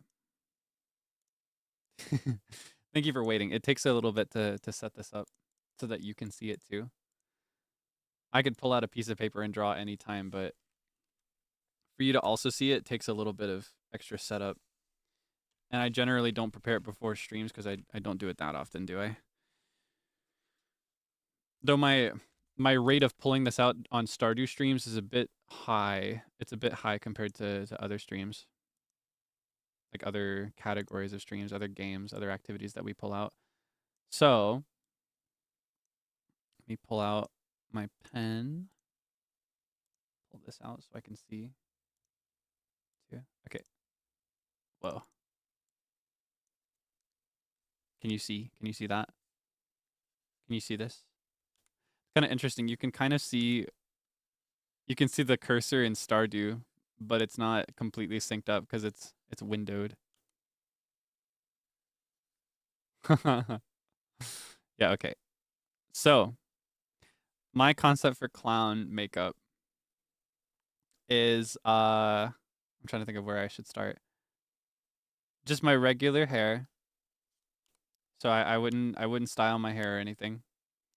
I might change the color a little bit, but I always just imagine having my own hair. Just generally this vibe, you know. I'll just leave my little bang in the middle. And then you got my eyes here. So the way I would draw them, actually I'll draw my eyes like dots so that I can paint over it kind of. So the way I would do it is I would do here I'll do an open mouth too. And then this is where the nose is. I would do a very thickly defined dark line like this with a small little fake lash, like a really thin one. Hold on, like let me do this again.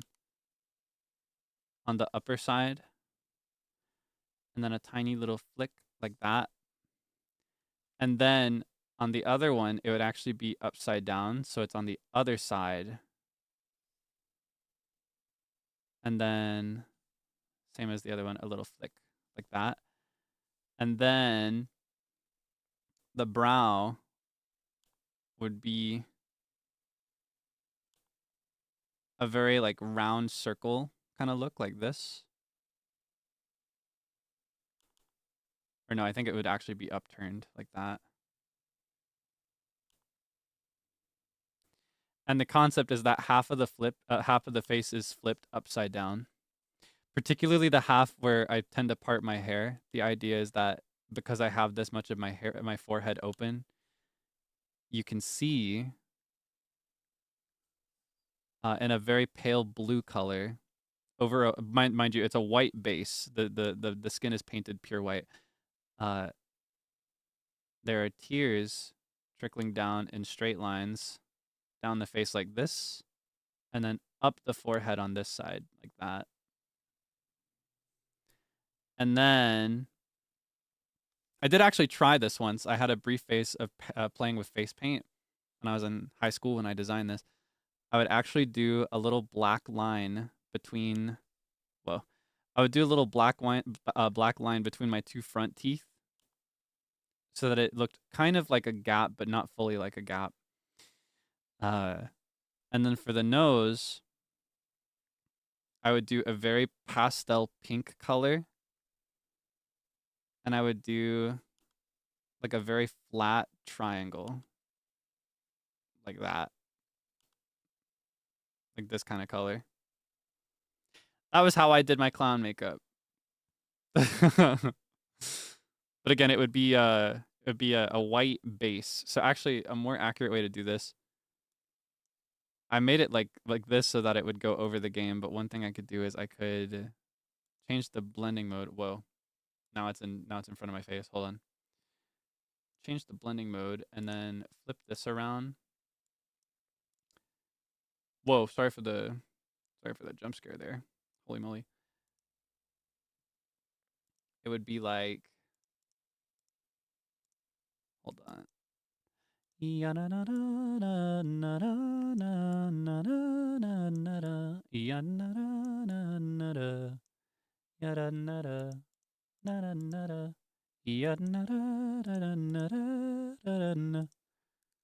Okay. It'd be like this.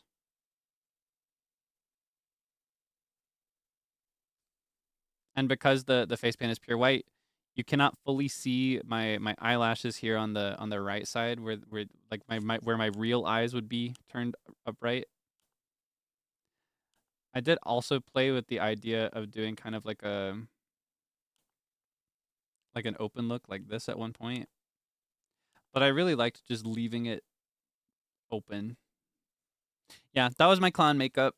So it's honestly almost more like a mime than a clown because it's very pastel and it's got a very sad aura to it. In clown makeup, it's a big rule that you actually want it to be very, you want it to look very happy. And you don't want your frowns, or rather, you don't want your smile to be forced. You do not want your smile to look forced because that can be uncanny and unpleasant to look at. And I think this is something that clowns in modern times are actually very critical of because throughout the 80s and 90s, they had kind of like a PR rewrite where now people are scared of clowns, and their whole purpose is to make people happy. So they had kind of like they had kind of an era of taking things more seriously so that they don't scare people. I think I also played with the makeup for a while. I had a phase of what I would do is I would do the same white face paint over the corners. Hold on, I could do it like this. I would do the same white face paint over the corners of my lips like this, so that you can't see where my mouth ends very easily. And then in the same color as the nose or a deeper red color, I would do like Princess Peach, kind of like this, like a circle. Just a flat circle to match the shape of the eyelashes, or not the eyelashes, the eyebrows being just circles. But I ended up liking it more if, rather than doing that, if I did kind of like, I guess the most accurate way to do this would be to do like an airbrush like this. What I would do is I would fade into my lips a little bit like this, or I would just paint over them completely in the same white color. So I also played with doing them in black, like the same black as the eyelashes and the eyebrows, but I never came to a firm consensus on the lips. That was the one thing that I never fully locked in with the clown makeup arc that I had when I was younger. Yeah, if you were curious, a bit longer than intended to show you my clown concept, but that is actually something I thought of once, because I don't know, I think clowns are really cool.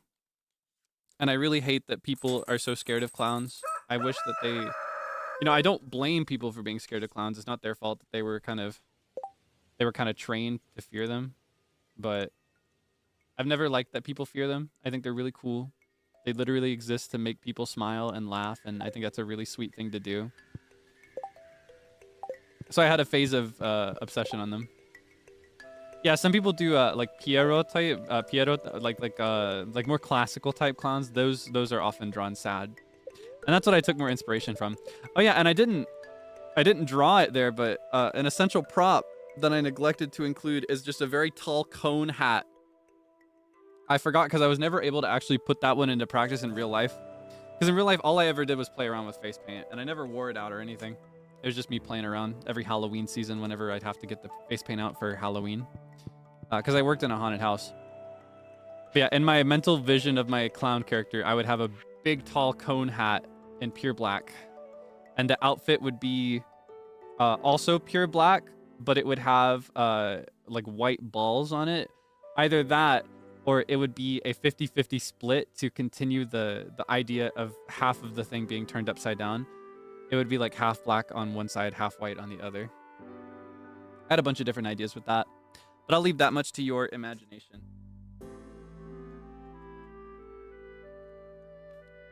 I need to turn this blanket on. Safety feature of this blanket is that it automatically turns itself off after 3 hours. Which means that we've actually been playing for 3 hours. Pretty awesome. I just noticed that I got really cold. Alright.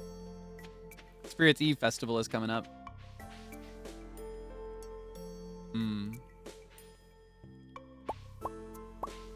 Yeah, there was a major arc of... Oh yeah, I forgot. When you put vegetables in there, it actually pickles instead of making them jelly. There was a big arc with certain media and certain events where people became very afraid of clowns. When in truth, clowns are... I guess clowns are just as capable of being scary as anybody else.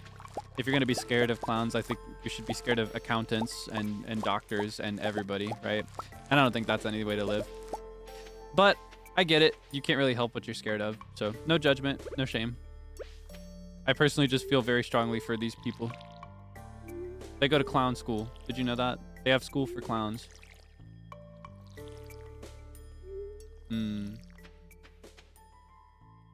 Have cone hats left the clown meta? I'm not sure. I just like it for mine. Like very classic dunce cap vibe.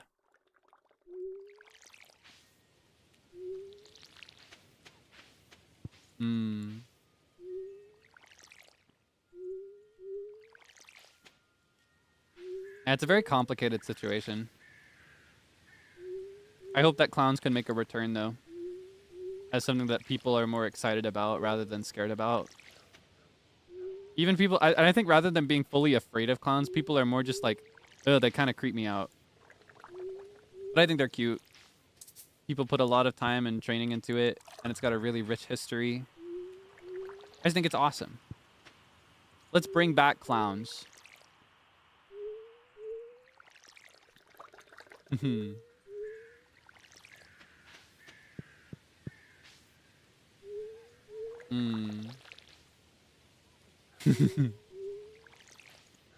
Anyway, off the topic of clowns, we're making really good progress in this game. We're very close to the end of our quest for today. Are you excited to see Spirit's Eve? Have you played this game before? Are you just experiencing it like a second, third, fourth time with me, or is this the first time? Am I your first exposure? I wonder. Spirit's Eve is pretty fun. It has a really cute atmosphere, and you get a lot of cute interactions with all the NPCs for that one. It's not one that you particularly have to prepare for like you do a lot of the other ones. Like, you know, I took the luau seriously, and I tried to take the Stardew Valley Fair seriously, but I got distracted. Pickled bok choy. But yeah, rather than one that you have to prepare for, it's when you can kind of just show up to. And it's really cute. I like that one a lot.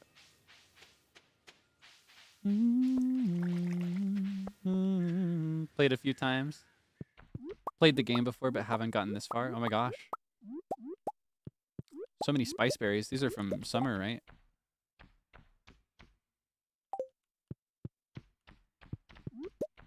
Oh, pomegranate.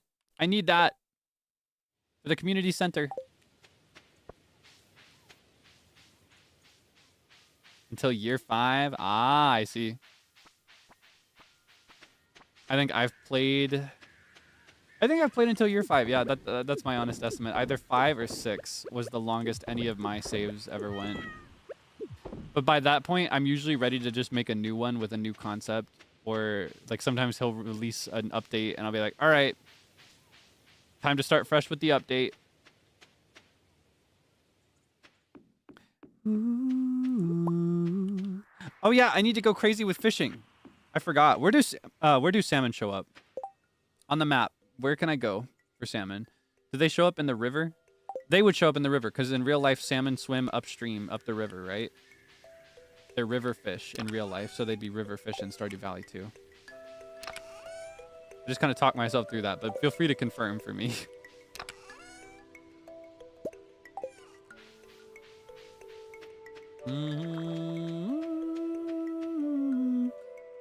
I got not much time to catch a ton. I gotta catch 10 salmon. He's gonna release a new patch. I haven't heard, but I always know he will because that man never stops. Eric Brony does not sleep. Concerned Ape, he does not rest from this game. He will never stop. That man will always release new updates. And I love him for it, to be honest. I hope he never stops. Actually, no. I hope he stops for one reason. I hope he stops and then finishes the Haunted Chocolatier. And then I hope he goes back to updating Stardew Valley forever. And then he can update Haunted Chocolatier every now and then if he wants, but no pressure. I just really want to play Haunted Chocolatier.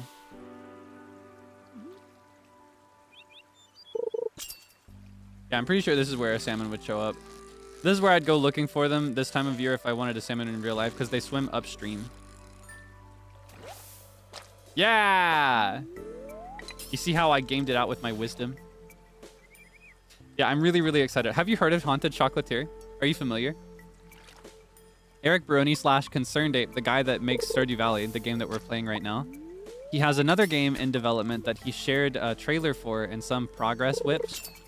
That's kind of a funny phrase. Progress works in progress. But he's shown some progress updates and stuff. And it's a very similar style with slight differences from Stardew Valley, where instead of being a farmer in the valley, you live somewhere else, separate from Stardew Valley, and you kind of make chocolate. You make chocolate for a little store where people buy your chocolate, and you live in a haunted castle. It's everything I dream of. Do you know how normal I am about ghosts and haunted castles? Let's go, dinosaur egg. We can donate this one. We were just talking about how I can't donate it till I get a second one. Isn't that so perfect for me? I love ghosts. I love haunted castles. I love chocolate. I love the aesthetic of chocolate and like chocolatiers. I'm gonna be Wonka maxing like crazy when that drops, and I can't wait. I want it so bad, and I want him to take his time and make it perfect. But I also just kind of want to skip to 2032 when he releases it finally. I have no idea what the plan schedule is for it. I'm desperate for it. I need it so bad. Concerned Ape, if you are somehow hearing my words, I need you to know that I love your work very much. You've brought me so much comfort. Please give me Haunted Chocolatier on your own schedule. Just I don't think you've forgotten about it, but just in case, I haven't forgotten about it. I still think about her. We still talk about her. You know, like the meme of like the like looking down into the ground, talking to an old pet. We still talk about you. That's me to Haunted Chocolatier trailer from multiple years ago. I still talk about the Haunted Chocolatier trailer. This is my energy, by the way. Hold on, let me do... No, I want to do a full cast. I'm not going to get the full cast. I'm cooked. I'm wasting energy just trying to.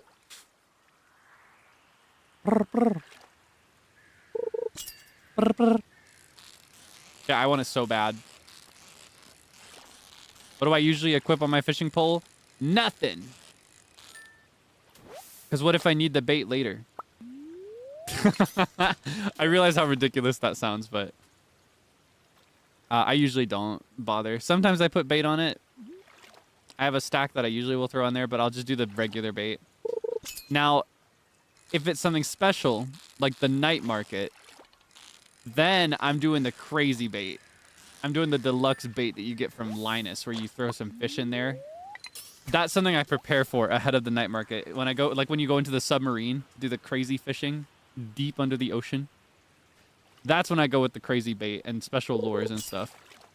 I need every boost I can get because I'm just generally not very good at fishing when it's a more difficult one. Fishing in every game, including Stardew Valley, stresses me out. I don't think I've found a game with fishing in it that did not stress me out. Every game's got to have fishing that stresses me out in it. I recently tried actually, because I think I've mentioned, when it comes to my friends, we're all employed. We're all employed, so we don't have much time for each other. Our calls are infrequent. Our messages are infrequent these days. It's kind of an unfortunate side effect of just growing up. And we're still getting used to that transition of everybody being too busy to hang out all the time, but something we do to kind of make up for that is if we have a lot of work to do, we will do little work calls where nobody talks. We just sit there and we share space while we work. And it actually kind of helps for focus too. And there's a number of games that are meant to simulate that same exact experience. For example, one that everybody has been begging me to play is Go. I don't know if I'll play it personally, just because for me, taking the time to set up a nice room will completely counteract any effective focus for me. That is not a game I can play to focus. It's just too good as a character and room creator. I'd get too invested and I'd see something, I'd be like, okay, time to spend 3 hours adjusting this section. Another one that I've been trying recently, I tried it, it's in a demo stage right now, it's not fully released, is I think it's called On Together. That's something that I opened for the first time recently. Made my little guy, but they don't have all the character options they have, so I wasn't able to make it look very much like me. But it's got a really cute style. And what you do in that one is you actually, you set it up so that you tab out of the game and your characters, what you do before you tab out is you pick a little place to study with your friends, like a little table, for example. And then when you tab out of the game, instead of not seeing them and knowing they're there, it will actually continue to be present on your screen, but it'll be with a transparent, like an alpha background. So the characters at the table show up on your screen in front of whatever you're doing. So like I'll have my calendar open, working out my schedule for the week, And then in the corner of my calendar, I can see little Kaelix and my friends studying at a table. Yeah, it's really cute. I mentioned this, I bring this game up because I haven't tried it, and I don't know if I will, but this demo game also has fishing, because of course it does. every cozy game has to throw in fishing. And it always stresses me out. Oh my gosh. I'm about to pass out. I did not realize how much energy I had.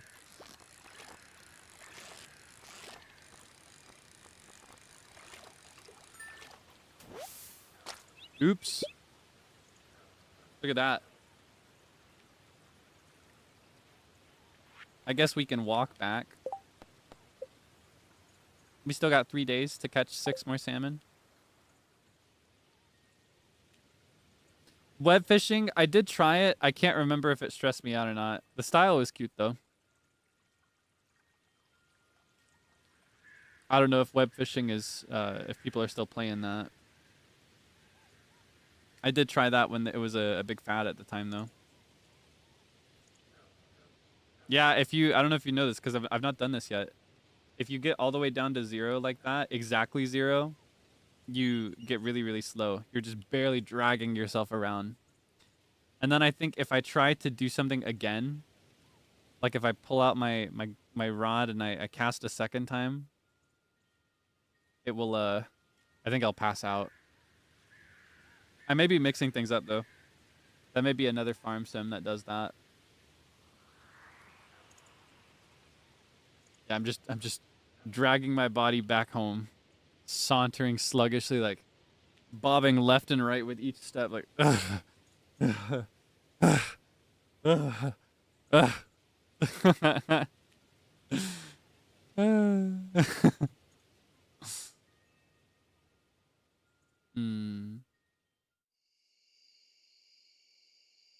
Yeah, there were some network issues with web fishing. I think that's part of the reason people aren't playing as much.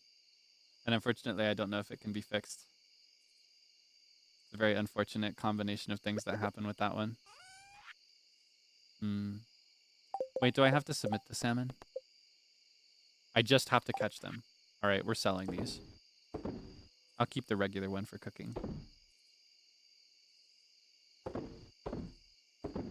Yeah, I'll sell all of those. Oh, I want to sell the dinosaur egg. Bad, Kaelix. Bad. You don't want to sell that. It's a bad idea.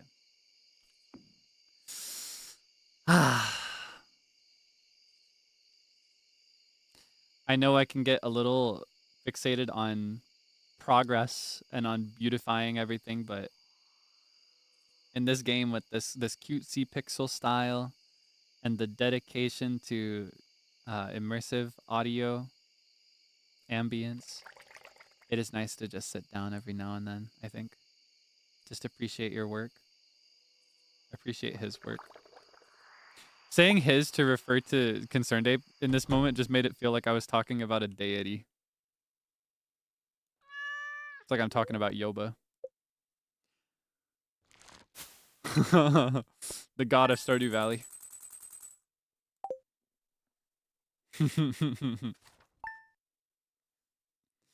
Alright, so today is Spirit's Eve, right? Not tomorrow? Or is it the last day of fall? Today or tonight is Spirit's Eve. So we gotta go into town. I got bad luck on Halloween. It's not looking good. It's not looking so good for me. I made grape wine. Yippee. Yay me. Now, where do I need that? It's somewhere in the bulletin board, right?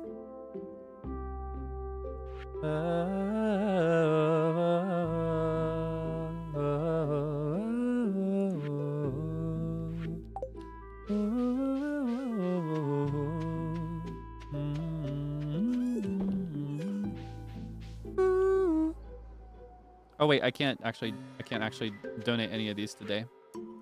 Because I got a festival to go to, which means that the whole town will be filled up.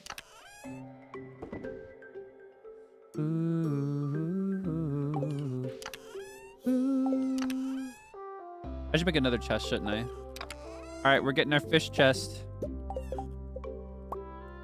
Fish chest time.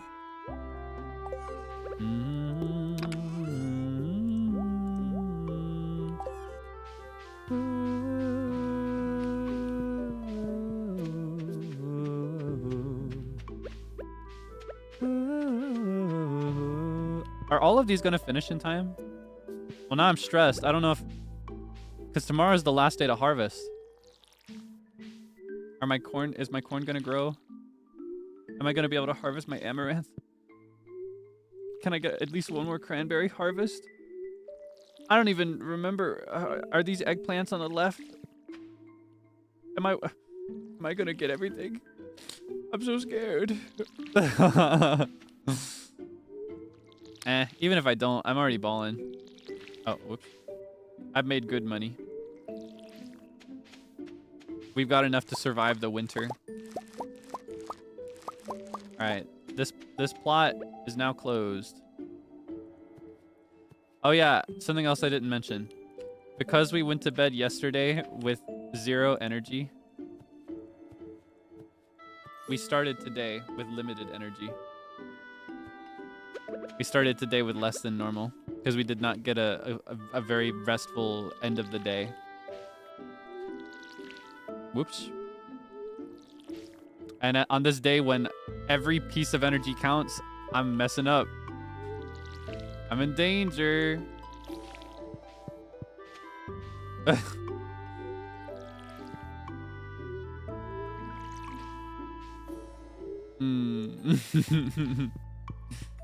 Yeah, it is. It's just like the real world. It's very important to...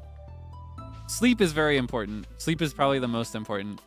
But actual rest outside of sleep is also very important. And that's something people don't celebrate or mention as much as I feel they should. It is just as crucial to take time to just sit and do nothing as it is to sleep, I would say. To just sit by yourself and just think. Have I saved any pak choi?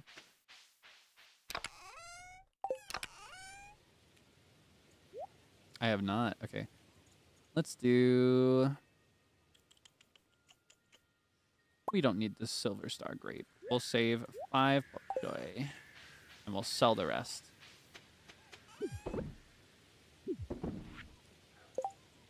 Sort the inventory. We got a clean, empty...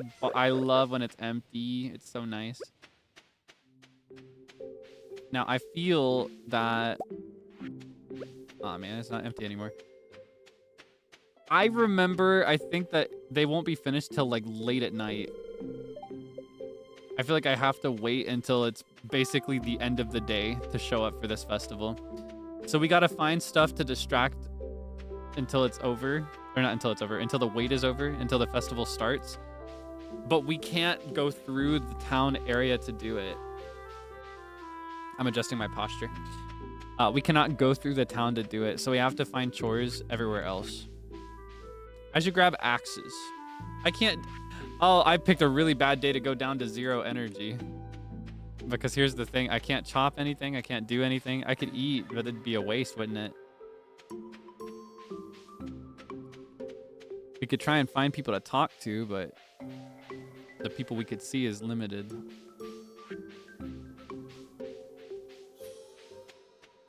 Yeah, I'm very hard limited by this energy reserve for today.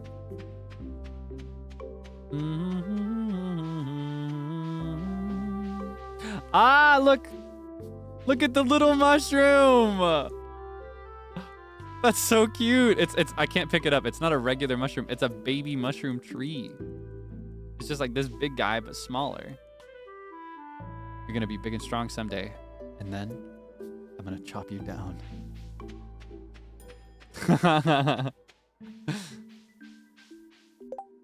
Okay, what can I do for now? We could just sit and reflect for a bit. One thing's for sure, I need some water.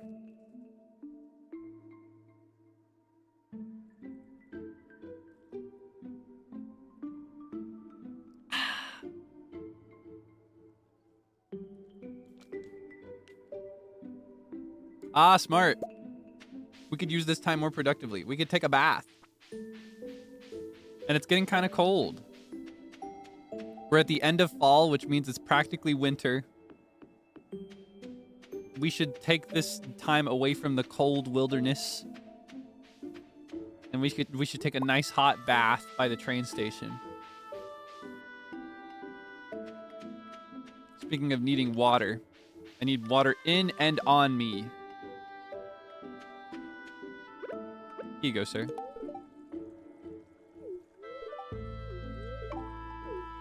Holy moly. We could be friends if you wanted. Alright. Let me stow my stuff away in the locker. Put in my shoes. Make sure I'm clean before I go in. Shower, shower, shower, shower, shower, shower, shower, shower. Take a nice long look at my face. Oh, it looks like I can shower over here too. Okay, I'm gonna clean up. Make sure I'm clean before I go in. Alright, nice and clean. One last time. Oh, there's another shower. Oh, I'm 3 times showered and cleaned. Now I'm naked, ready to go.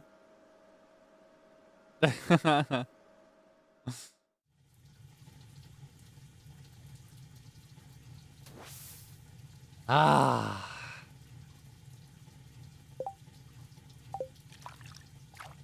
Feels good. I can feel my vitality returning to me. I do wish there were more people in here. That's the one thing I don't like about the hot spring, but I also love it. It's so weird. This space in this game feels equally comforting and discomforting to me. It's like I actually really love the vibe of liminal spaces, is what they're often called. Like a public place that is made for a lot of people, left abandoned and empty, but still functional. A lot of people find those uncomfortable, but I actually love them. I think what bothers me is that it kind of feels like the perfect place for a really creepy thing to happen, you know? Anyway, we got full energy now. Look at that. Never underestimate the power of the onsen. Yeah, I find it comforting in that I love the vibe of a liminal space because I love public areas. I love things that have been made by and for people, but I get a little stressed out when they're filled with people because crowds are noisy. But it just feels kind of creepy. It feels like it almost feels like there is somebody in there watching me naked in the bath. So I wish there were just like a couple more people in there. Or like, I wish there was like a ghost that I could talk to or something. Ghost mention. How can I make this about ghosts? Ah, I can't go through the town. It's so inconvenient. Let me go through the town. I'm ready. Let me help them set up. I'll do my part. I don't care. I don't know. Just give me something in there to talk to. Maybe an animal if it's abandoned.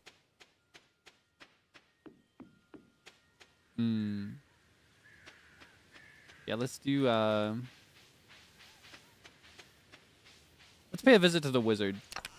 And then do some chopping, maybe, while we're down there. It's Saturday. I keep forgetting to go to the traveling salesperson. Ah! I'm so flop, even with reminders. I see that I'm like, ooh, good reminder. I need to do this after I finish this task. And then I finish the task and I've already forgotten. Decorating the house, I absolutely will. I take that super seriously. In fact, one of my big priorities for winter is to get my upgrades in order. Fall is usually when I start trying to get my money up. I did not succeed as much as I had hoped in getting my money up. I ended up spending a bunch of it on the safe in the community center, but yeah, I try to step my money up in fall so that I can upgrade my house in winter and grind materials for it in winter. Ah, this is imbued with potent arcane energies. Have you made any headway with the forest spirits? They spoke English to me. You got a heart event for me yet? I just want to go into his little room. Yeah,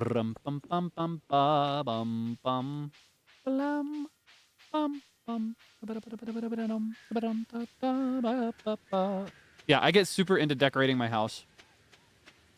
my dilemma is that eventually we're going to reach a stage where we have to make a difficult decision, or at least it's difficult for me. I think the majority of the population does not struggle with decisions like these. I personally really love the upgraded house when it's upgraded to the first stage, where you have, I'm pretty sure it's the first stage, unless there's another stage in between. So we currently have it in the default stage, which is kind of like, to me, stage 0, right? So it's unupgraded, our current house. Normal size. I like when you upgrade it once and you have a little kitchen area on the left and a little bedroom area on the right. I love that. To me, that is the perfect layout, and it's exactly as much space as I want and need, and I don't want any more. However, upgrading the house all the way to the highest level gets you the cellar, which is so necessary for making good money.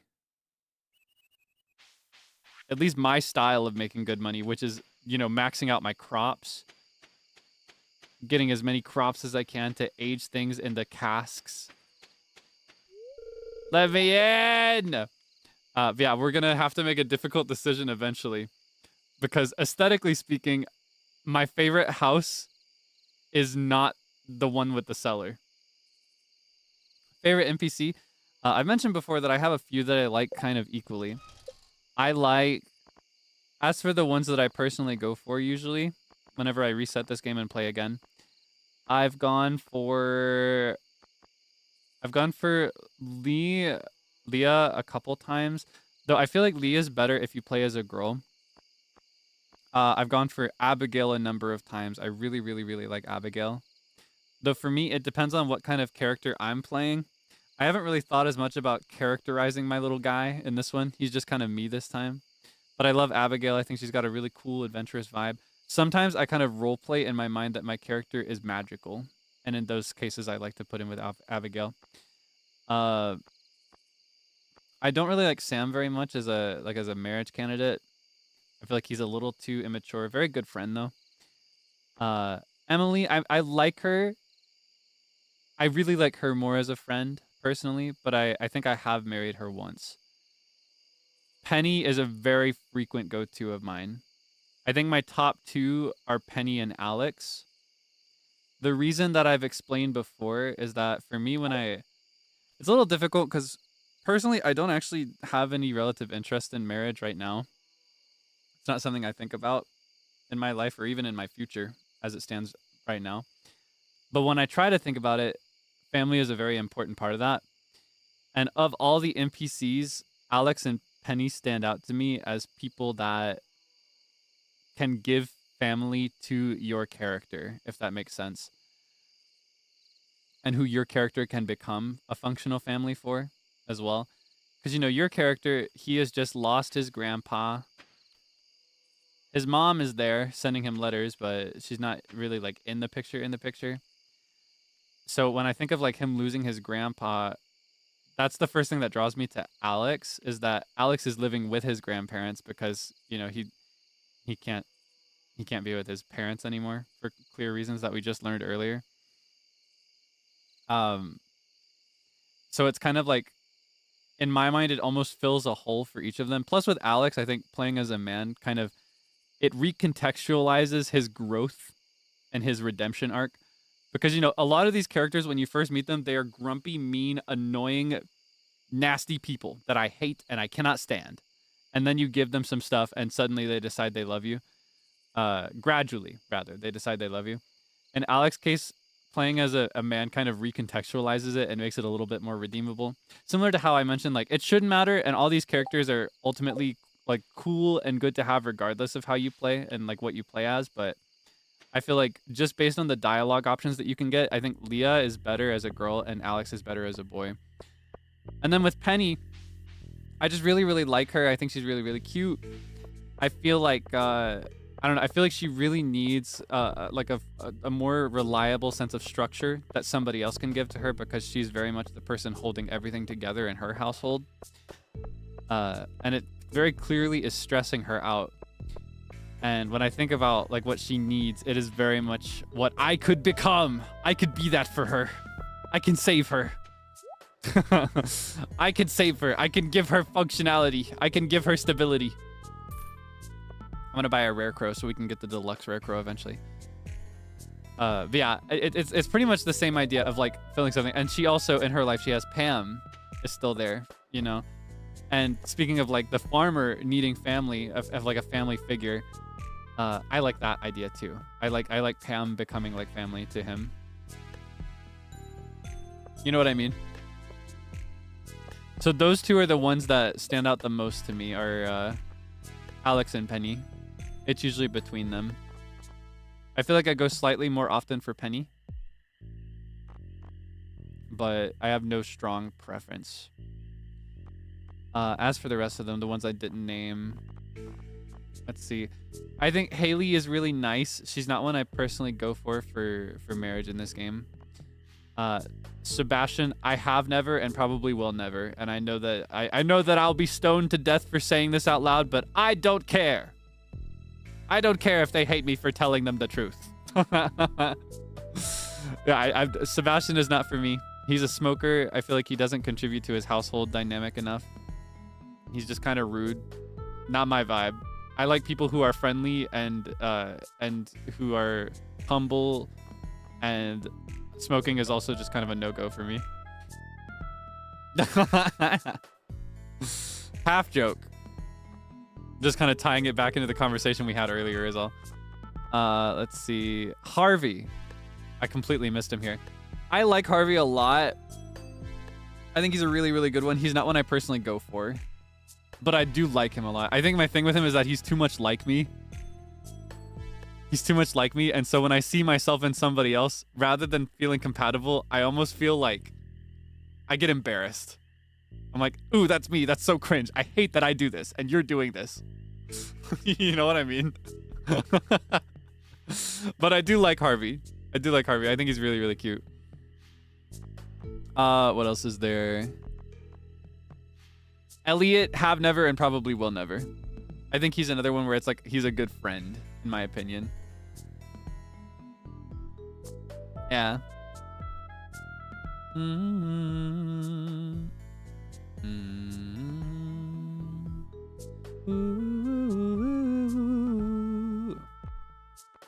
Makes you pay if you faint even after getting married. You can't with Harvey. Well, I mean, it's his job. How's he going to keep the clinic running if you don't pay?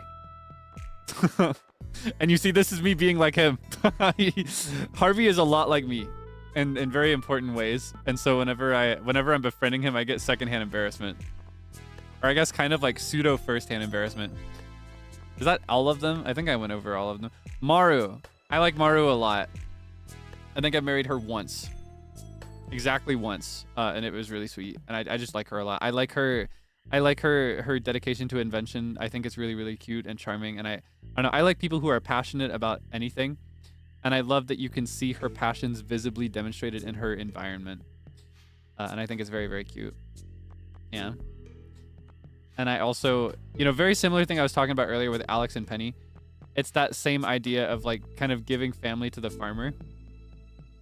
Because, she's got Robin, she's got Demetrius, she's got Sebastian. As I mentioned, Sebastian is a bit of a character turnoff for me. I just get very minorly annoyed when he is around. I don't dislike him. I just get a little annoyed. And so by association, she gets knocked down a peg. Oh my gosh. So funny. And then Shane is one who I personally prefer to just be his friend. I prefer to give him friendship. He is one that I absolutely have to. And he's honestly usually, and you can see it already, it's happening already. He is usually the very first one that I will befriend all the way up. And I'm often kind of strict. I usually try to get him there with only pizzas or things that are not beer. I try not to enable his alcohol issues. Yeah, I just can't take the in-laws. I can't handle the in-laws to do Maru, unfortunately. She's really cute though. Really, really sweet. I think I've already been this way. No, wait. I'm lost. You see, she's so moe. She's so cute. This is a talented a talented, skilled, practiced inventor. She has a medical job. super smart, daughter of a scientist, researcher, and she can't make it 2 steps into a maze. Like, girl, the entrance is right here. How are you lost already? Take 2 steps forward. And Harvey, oh, you found me. The truth is, I got too scared, so I came here to hide. Don't tell anyone. Like, I might as well have just read that in my own voice. It's like a mirror, and I don't like it. I don't feel comfortable talking to Harvey. He's too much like me. It makes me uncomfortable. It makes me confront things I don't want to think about. Baba Yaga! I love Baba Yaga. That's Baba Yaga's house. The vapor from this cauldron. It's making my head spin, but I can't seem to leave. How strange. I love Baba Yaga. I want to live in a Baba Yaga house so bad. Just put my house on bird feet and walk around everywhere. All right, what's your deal? There's something weird over there, but how do I get to it? I see what you're talking about. You can see the treasure, right? Looks like there's an entrance from behind. We'll have to find another way. I can't go on. Spiders. And see Abigail, cute Gatmoe. She's brave, she's adventurous, rebellious. She likes practicing swords. She's scared of spiders. That's so cute. And these things aren't even real. They're clearly fake. The eggs are a little convincing, though. Not a big fan of those. Kind of slimy. That's odd. There's just a dead end up ahead. I could have sworn there was someone ahead of me when I went through the maze, though. Where'd they go? Well, question mark sign. He claims it's a dead end, but people were here, so it appears you can walk through the wall. Ah. Haha, I figured it out and you didn't. Wonder forever how I made it ahead of you. It's kind of interesting because this little entrance here normally does not exist. They've hollowed it out just for this event. You normally cannot walk through the walls of the cliff. Treasure! The golden pumpkin! Can you break chests after opening them? I just clicked it again on impulse. I didn't know you could do that. The great pumpkin! I have such a profound craving for Charlie Brown specials. I just want to get people I like together and make them watch the Charlie Brown Christmas special with me. I don't ask for much. Yeah, there's a shortcut. I guess they've added a lot because I don't remember that either. I used to have to walk all the way back. Concerned Ape has updated this game so considerably. I mean, it's so considerate. Hi, Kaelix. Have you had a productive fall? It's starting to get quite cold. Crops won't hold out much for much longer. But Aunt Marnie, I want to go in the maze. I'm not scared. Yeah, okay. Haley, are you scared? You don't want to go in? Are you shy? Eek, I'm too scared. I don't know why I voiced her like, I'm too scared. that's how she'd usually sound. Don't get too close to the cage. He's pulled out monsters from the mines. Pretty cool. Hello, Sebastian. I'm just going to play it up. I'm going to act like I hate him because it seems to get a funny reaction out of you. I don't actually dislike. I actually like him. I think he's very beautifully flawed and interesting and real and human. He just annoys me because he reminds me of people that got on my nerves in real life. He reminds me of the kind of... There is a very limited number of people personality types that I have a little bit less patience for. Believe it or not, there are people out there that I do not have enough patience for. I still give whatever patience I can, whatever grace I can, but...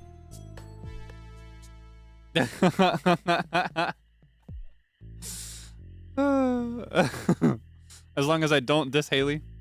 Yeah, okay. No, don't worry. I will not be dissing Haley. I think she's also in that category of like super rude, vaguely privileged character, but she still does chores around the house, if I recall correctly, and she also, like all the other ones, including Sebastian, she mellows out. Bulk of my issues with Sebastian are just the way he interacts with family. Even in Haley's case, even if it's Emily pulling the most of the weight, They still live each other, and they're still very sweet to each other behind closed doors. I'm kind of drawn to Haley because she's got a thing for photography. And, you know, I like photography too. I think photography is really cool. I have a very complicated relationship with being behind the camera. Or I guess in front of the camera, rather. I have a complicated relationship with being in front of the camera, but I think being behind is really nice. Anyway. I have no idea how these skeletons are walking. Creepy. It's pretty cool, though. Yeah, okay. One of my iridium-infused maces would make quick work of these things. I believe him, too. Can you sell those? Well, winter's almost here. It's a great time to stockpile wood and stone.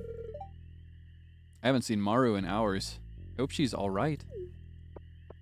Oh, take 2 steps in the maze and you'll find her. She did not get very far. Poor Maru.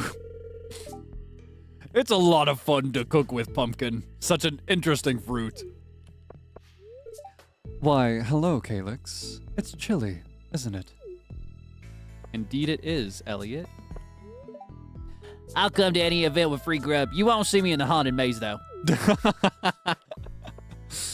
Something about that one, I don't know, something about that line specifically, it had the same energy to me as like, you can hold my hand, Thunderbroker, I don't care. Mother won't let me go in the maze. Boo! Boo! Good evening, Kaelix. Have you ventured into the haunted maze yet? It's quite spooky. That strange man who lives up in the tower set it up all himself. He wouldn't let anyone near while he was working on it. So it was the wizard? I could have helped. That's oomph. Oh, I didn't read it. Vincent's upset that I won't let him go in the maze, but it's just too scary. Is that what she says? I can't remember what she said. I didn't read it just now. I just vaguely remember what most of these NPCs say. I get scared very easily. I'll leave the haunted maze to the younger people. Hi. Sorry. Mouthful of blackberries. She's so cute. I love her. I think of all the wooable NPCs, she's probably my favorite. It's just that my appreciation of her character has led me to believe that she is meant to be with another woman. So I don't marry her very often. But I think she's my favorite. I think she's the most interesting, and I think befriending her is one of the more rewarding ones. Yeah. It's like I appreciate her character just enough to know that I'm not the one for her. I don't know if that makes sense. And I'm okay with that. I'm okay with that, you know?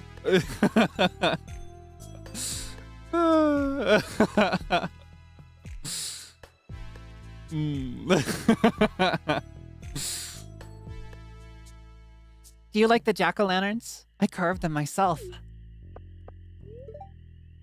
Why is there no more pumpkin ale? And yeah, I think I've mentioned before that I really desperately yearn for a patch to Stardew Valley where you can befriend the wooable, like the bachelors and bachelorettes without marrying them and have them marry each other. But I also kind of dread that because in that setting, Leah would probably be paired with Elliot because that's the default pair for her at the flower dance. And it's just not right to me. I'm sorry. They have a lot in common, to be clear. They've got so much in common. But I think they're better off as friends.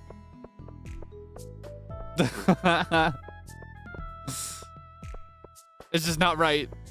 It's not my OTP. This is my no TP. I can't have them be together.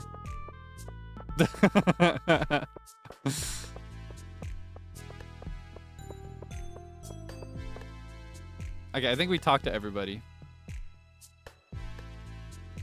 Let's take a little photo somewhere.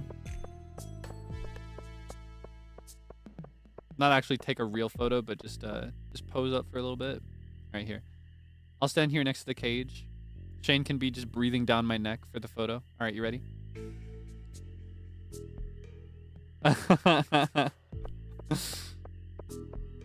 Yeah, the old Harvest Moon games do that. That's why I know about it, and that's why I think about it. My favorite Harvest Moon game ever, and the first one that I got super invested in was Harvest Moon Animal Parade. Animal Parade. And in Animal Parade, the way it works is they won't marry each other unless you befriend both of them. And not every bachelor has a bachelorette that he'll marry, and vice versa. There are a few of them that are not involved in that. And if you befriend them and they get married, they will also have kids. And it's so nice. And then those kids grow up and develop distinct personalities, and they have like their own unique designs. And then the town is more populated as a result of your efforts. And it's just so nice. Oh, we got so many harvests today. Oh, I lucked out big time. Okay, we got all our corn. We got all our amaranth. We got another harvest of cranberries too. It would have been a perfect harvest if I got my eggplants. I think those are tomorrow, right? Still, awesome.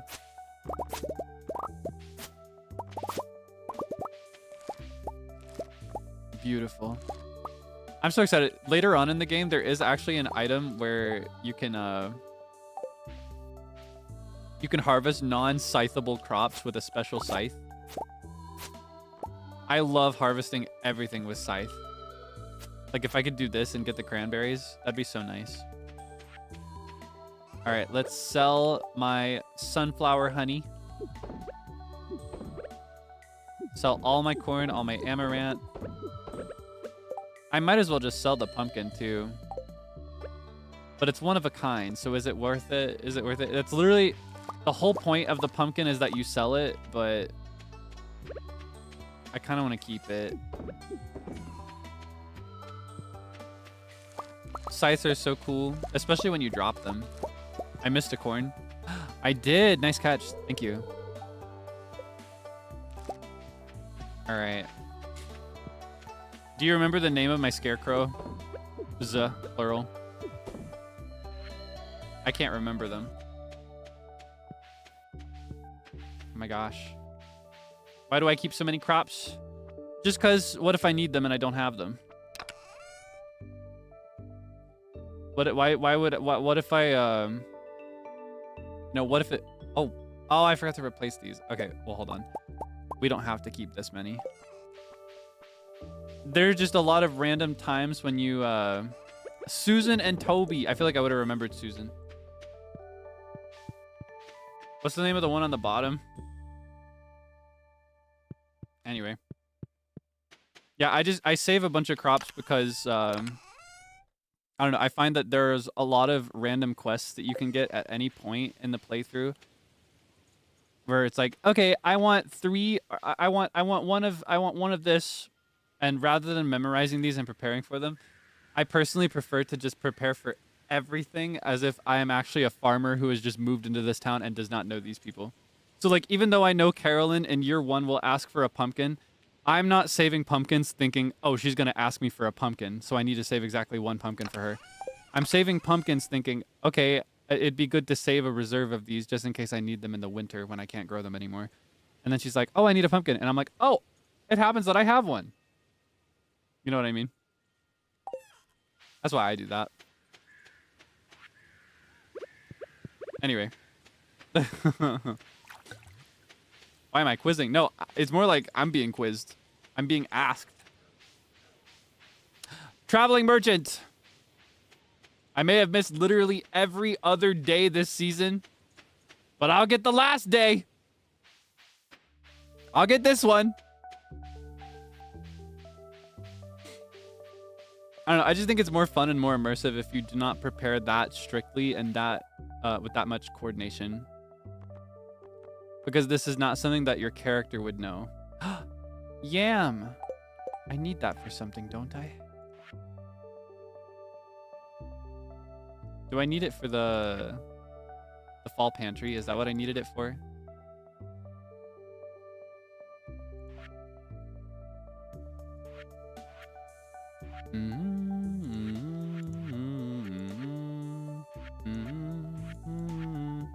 Nah, we're good. We do need cheese, though. Go ahead and buy it, because I'm not going to do it myself. I need this rare crow. We don't need the rest, do we? Yeah, okay. Oh. Oh, there's so much I'm realizing that I've messed up. Why is Lewis not romanceable? If they made him romanceable, they'd have to make another girl romanceable. And I figured they didn't want to do that. It would have been kind of crazy, though, if... Because Lewis and Robin are the first people you meet. How can I make this about marrying Robin? Imagine if Demetrius was not in the picture. Lewis and Robin are the first people you meet. So they're like the first romance options. Do you see my vision? Marnie would make sense. She may have nobody in her life. Okay, that's why. That's why Lewis isn't an option. Duh. Okay, it ties it all back around. Lewis is in a secret relationship with Marnie. I don't know if you connected the dots. You may remember that we got his magic underpants. I think we still have them. We got his lucky purple undies. And funny enough, they were in Marnie's floor in her bedroom. Which means that for some secret, mysterious reason, he took off his underpants and left them in her floor. And I'd prefer not to get into what the possibilities could be there, but it suggests at the very least that they have a romantic relationship. So, that's why he's not a romanceable character. He's not single. He's already got somebody. Just like why Robin is not a romanceable character. They're spoken for. Secretly. Anyway, I think I saved... I was supposed to donate sunflowers. I was supposed to donate those sunflowers. Oh. Ow. Ah. Ah. There's always next summer. Marnie never seemed happy about their arrangement. Really? I didn't read it that way at all. I get the vibe that they are happy. I figure she just doesn't like that it's secret, is what I remember. And I don't know why it has to be secret. I don't see why they can't just be public with their relationship. The wizard. Now we're talking. Now the wizard. The wizard. Imrasmodius. Speak of the wizard. Oh my god. I gotta shower him with love too. Have I given him 2 gifts this week? Now the wizard. Listen. Listen here. Age is a number. And his number is probably 3 digits long. But that means nothing to me.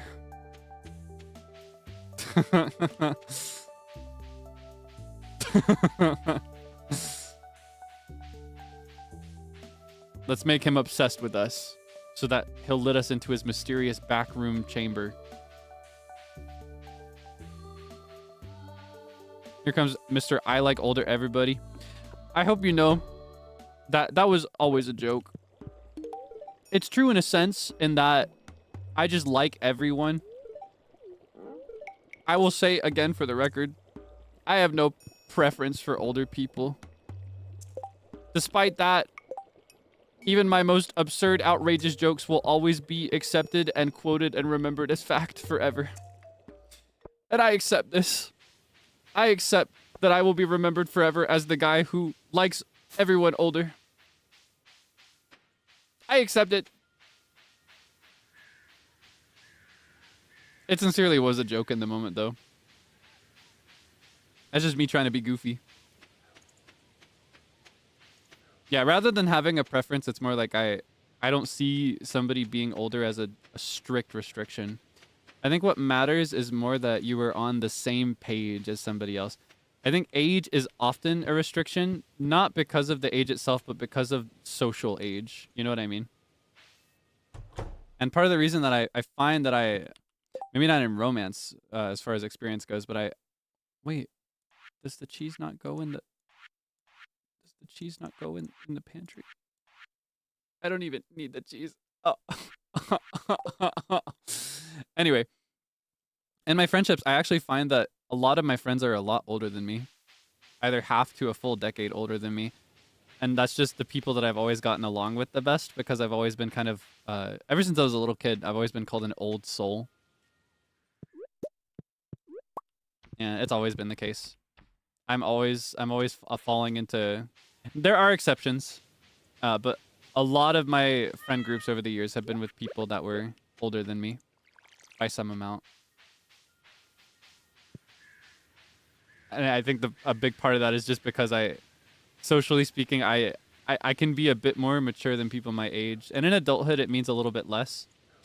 I feel like once you hit a certain age, I'm not sure what that age is or if I'm there yet, but when you reach a certain point of adulthood, I think everybody is pretty much at an equal state forever after, with exceptions every now and then, but yeah. Stretch.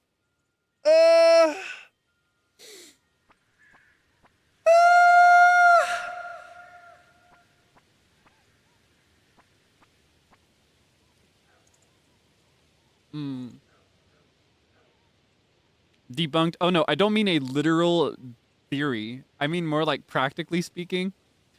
I feel like when you reach a certain age, for example, I think when you are, let's say 30, I feel like somebody who's 39 is not going to be particularly more mature than you at 30.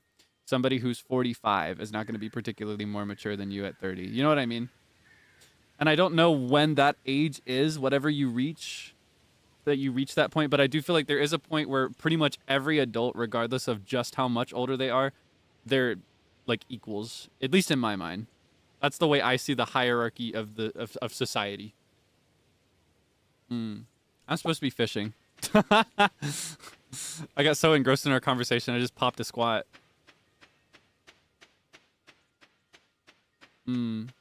Above 30, maybe that's what it is. Yeah, I feel like there is a point where everybody's just kind of at an equal state.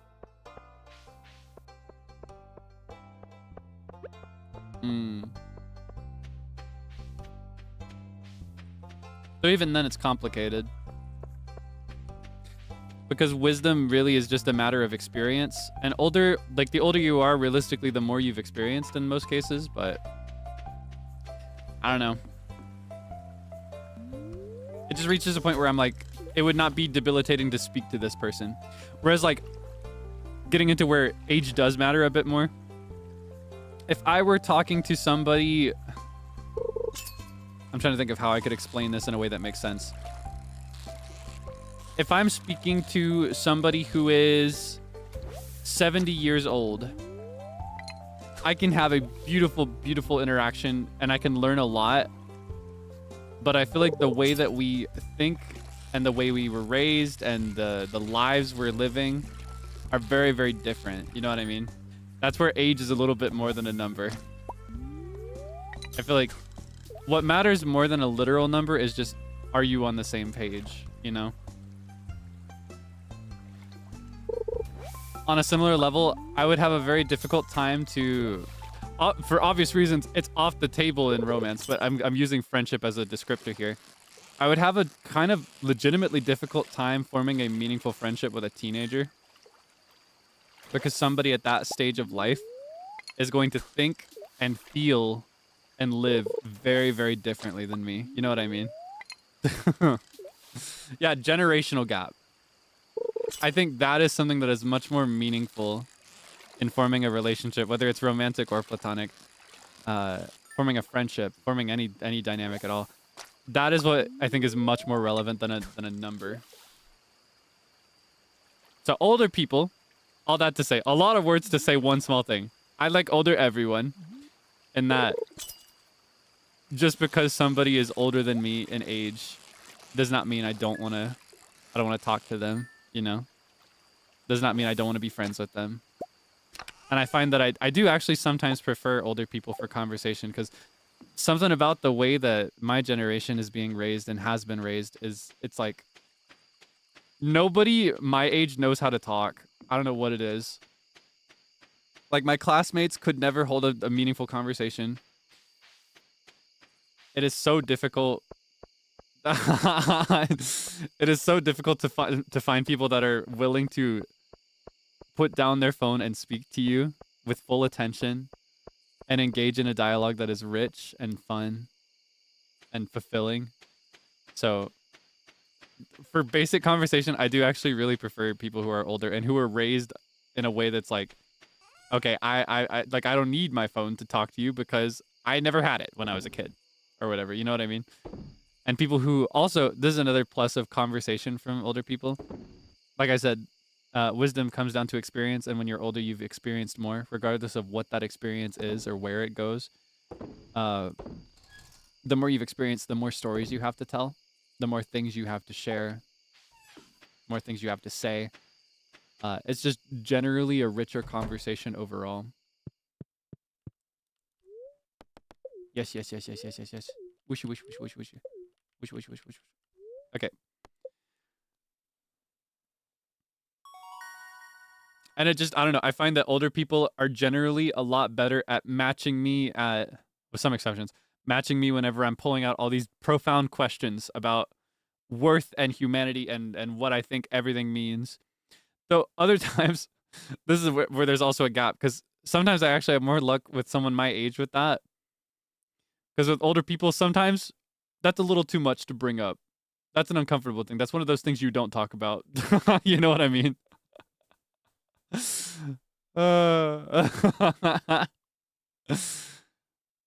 see. We'll do artisan.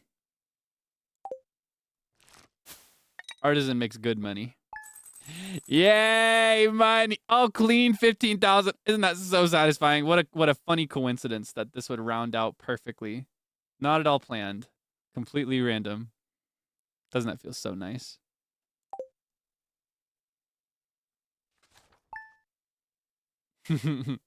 Yeah, with some older people, if you mention anything about that deep, pondering, philosophical stuff, they're just gonna get uncomfortable. Oh, it's winter. I can't deny it any longer. I know it's not technically winter here in Kokiri Village for another hour, or I guess more like 45 minutes, but it's basically winter. I'll go ahead and accept it. The place is covered in snow. Everything is white. My crops are dead. There's not a crop in sight. Not even dirt. I didn't even have any dead crops to kill. It got snowed to nothing. It got obliterated by the ice. Yeah, as I mentioned at the start, that is all that we'll be doing today. We will not play into winter today. We'll save it for another time. But a little peek at everything to come. Linus's birthday is pretty soon, so we'll have to prepare a good gift for him. He's a very easy person to shop for. Bookseller as usual, Carolyn. Festival of Ice, we'll have to practice our fishing a little bit. Make sure we're ready for that. Sebastian, I guess he's got something going on the 10th. I don't know. No, just kidding. It'll be his birthday. We'll have to bring him a frozen tear. That's something he really likes. That's how I usually will get to him. I'll give him frozen tears. He thinks they're cool. Squidfest? Splatoon? When did we get Splatoon? No, it's not Splatoon, but like, what is this? Is this like another fishing tourney thing? I remember there was one with like the rainbow, whatever, the rainbow carp. Squidfest. So I guess there will be a fishing event for the 12th and 13th. Harvey's birthday's coming up. Night market. I'm so excited. This is my favorite event in the entire game by 10 billion miles. Like, I love it so much. It is my favorite thing, and it is my shining beacon of light and hope. I just mixed light and hope and got lope. My shining beacon of light and hope in the dark night that is winter, giving me seasonal sadness. I just hold out and I wait for the 15th, and I love it. It's so beautiful. It is the exact vibe that I really, really love of like late night, slightly spooky, very comforting. Got a jazzy, beautiful music track. Everybody's there together by the ocean side. It's so good. I love it. I'm so excited for the night market. bookseller again. Evelyn's birthday. I love her. Give her something she likes. Give her some flowers, maybe. Don't have any flowers to give her, unfortunately. Leah's birthday as well. Get her a salad, maybe. Feast of the Winter Star, Christmas. It's basically this week, so we're kind of behind on the time, but that's okay. We'll make up for it. And then there's also Clint's birthday. Well, he'll have his birthday. Yeah, when did we determine that my birthday was? My birthday be in the middle of fall. My birthday was like fall 12th or 13th, right? We did math for that, but I can't remember exactly what day it was. Anyway, that is all for today. That's all the Stardew this time around. Let's wrap up, shall we? That was kind of crazy timing. Did you hear that? The BGM faded out just in time for this. Hey, slow down. Why are you going so crazy? 14th? So my birthday is fall 14th in Stardew Valley calendar. Thank you for that. I couldn't remember for sure. I knew it was around that general area of the calendar, but I couldn't remember where. Anyway, that was Stardew Valley. Thank you so much for playing with me. I'm so glad we were able to finish it without any issues. Thank you for being so patient as well. I know there were some issues with scheduling and playing this game before, but it seems like it's moving pretty smoothly as intended now. So hopefully there will be more in the future. I've been super tempted recently as well to pick up Fields of Mystria. I hope you don't mind. I think what I might do is I might wait until we've at least finished one in-game year of Stardew. But I don't know. I also kind of still want to wait till the game's totally finished. I haven't decided. It's so tough. Mutsukashi. But yeah, I've been very tempted to pick up Fields of Mystria. I've seen so many of my epic senpai playing this game. Uki plays it a lot. Maria plays it a lot. I really want to play it.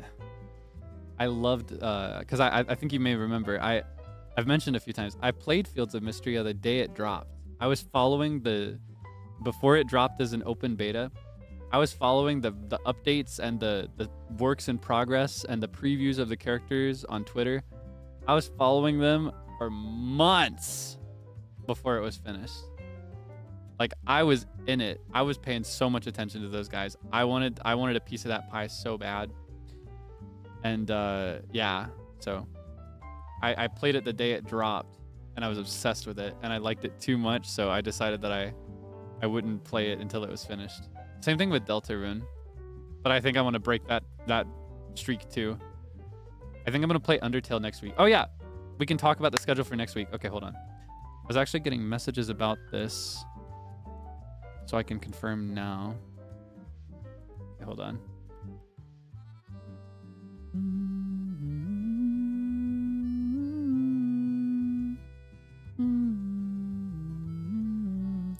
Okay. So I can tell you a little bit more about my schedule now. I know more than I did before. So let me see. I'm going to have to rearrange it, of course. So some of these days are going to be totally undetermined now. But I will tell you the things, not which days they're on, because I haven't decided yet. There will be Pokemon Legends Z to A. I forgot I was playing it. Kind of nostalgic, right? Doesn't that ring a bell? Doesn't that give you deja vu? I love this game, and it's a Pokemon title, but I keep forgetting that I'm playing it. Yeah, I'll be playing Pokemon Legends Z to A again soon. I'm thinking, haven't confirmed it yet, but I'm thinking of doing a watch along, a members only watch along of Jim Carrey's How the Grinch Stole Christmas. It's my favorite Christmas movie. I quote it a lot. I would love to watch it together, just in case you've never seen it. I have checked, and it is available on Prime Video, which means if it's available on Prime Video, it's often available worldwide, but there are sometimes exceptions, unfortunately. Yeah, should be available, hopefully. Fingers crossed. That's my problem with watch-alongs, is that I get so unlucky, and it always ends up being something that's not available everywhere. I can never win every place. I wish everything was internationally available. In no particular order, by the way. I want to plan something for every single day, so I have to figure something out for the others. But there will also be... Can you guess? I feel like everybody in the company is doing the same thing. when it comes to karaoke around this time. And I love karaoke, so I can't resist. Yeah, I'll be doing Christmas karaoke this week as well. I'll be doing a Christmas karaoke stream. I will be so honest with you. I got permission for like 30 songs. I will not sing 30 songs. The way I think I want to do this one, rather than preparing a set list, I kind of want to do requests. And if the request happens to be one of the songs that I prepared and got approved for the set list, then I can do it, is my thinking. Because I cannot normally do a request-based karaoke. I have to clear the rights beforehand just to make sure, to be safe, that we're, you know, I don't want to step on anybody's toes or get the company in any trouble. But this is a setting where, you know, pretty much everybody knows the same Christmas songs. So it's a bit easier. What's my limit? Unfortunately, I won't know till I get there, which also makes it a little bit friendlier for the request concept, right? I could tap out at around 5, depending on how it goes and what songs are done. I could tap out at around 13 if I'm lucky. I've been trying to build it up. Unarchived, yes. All these songs will be Western Christmas songs, so it will be unarchived. That much I can tell you exactly when it is. The Christmas karaoke stream will be Friday at 7 p.m. EST. And then the next day, Saturday at around 9 a.m. EST, it'll be rebroadcast a second time in a different time zone for anybody that cannot make it there for the evening time slot, or maybe if you're too busy for Christmas stuff. Yeah, that's when I'll be doing that. As I mentioned, the only day that I will not be doing anything is Christmas Day, the 25th EST, probably. There's a very small, tiny random luck gotcha chance that I'll do something guerrilla, but I have no plans currently. So yeah, a couple of blanks for me to fill in still. I will be starting Undertale. That's the other thing I forgot to mention. I got distracted by the karaoke rebroadcast. I haven't decided what day, and I might even do it multiple days, because Undertale is one of those things where I just want to do it quickly as possible. And there's part of me that kind of wants to finish Undertale, like start it this week and finish it before I go on my trip in 2 weeks. Because my trip is 2 weeks from today, pretty much. 2 weeks from today, I will have my first stream, or my last stream before my trip. And my trip will be a week long, so. Danganronpa, I've thought about it. I've seen other talents playing it, but I don't know. I'm interested in playing the game because I've never played it off stream. I wonder if it might be too much of a commitment on stream, because I hear it's really long. I'm already really, I'm really dragging behind with a lot of my series. I don't feel very good about starting a series and not finishing it, and I already have multiple that are up in the air because of that. Outlast, that's also on my list. I saw that Petra started playing that, so that was like a reminder for me, because I really want to try it. I've been told really good things about it. So that's Outlast is really high on my list for when I want to start another long running game, because I'm told that's another super long one. Yeah, it's tough. It's tough. It's tough to decide. It's a tough call to make. I wish I had 1 billion hours in every week and an infinite battery for my voice, so that I never ran out of time or vocal energy, and I could do everything I want. But in a different sense, we do technically have all the time we need to do these things. We just can't do them all right now. You know what I mean? Yeah, I'll be starting Undertale next week. I'm really excited for that. And I think when I finish Undertale, I kind of want to play Deltarune. I've been very curious because I've only played Chapter 1. I played Chapter 1 when it released 1 billion years ago. That one Halloween. I don't know if you know, Deltarune was initially released as a surprise on Halloween one year. And I never played any of the following chapters. I've avoided spoilers all this time. I know what Spamton looks like. I don't know anything about him or what he is. I don't want to know. I want to find out by playing. But yeah, it kind of sets it up. Yeah. So that will be one of the days. I'm sitting between a few other things. Actually, what would you like to do next week? What do you think would be good? It's near Christmas. Maybe we could do something like winter seasonal. We could also just do the stuff we're normally doing. I could, because I was thinking of doing Pokemon Legends Z-A tomorrow in place of Zelda, to space Zelda out a bit, but we could do Zelda tomorrow and then do Pokemon another day.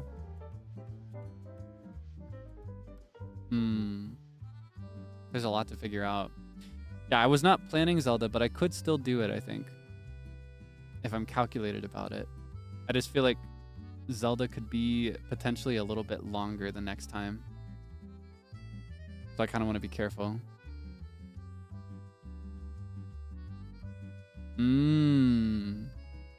Chill game, little to the left. I've always wanted to play that one. Doodling, maybe?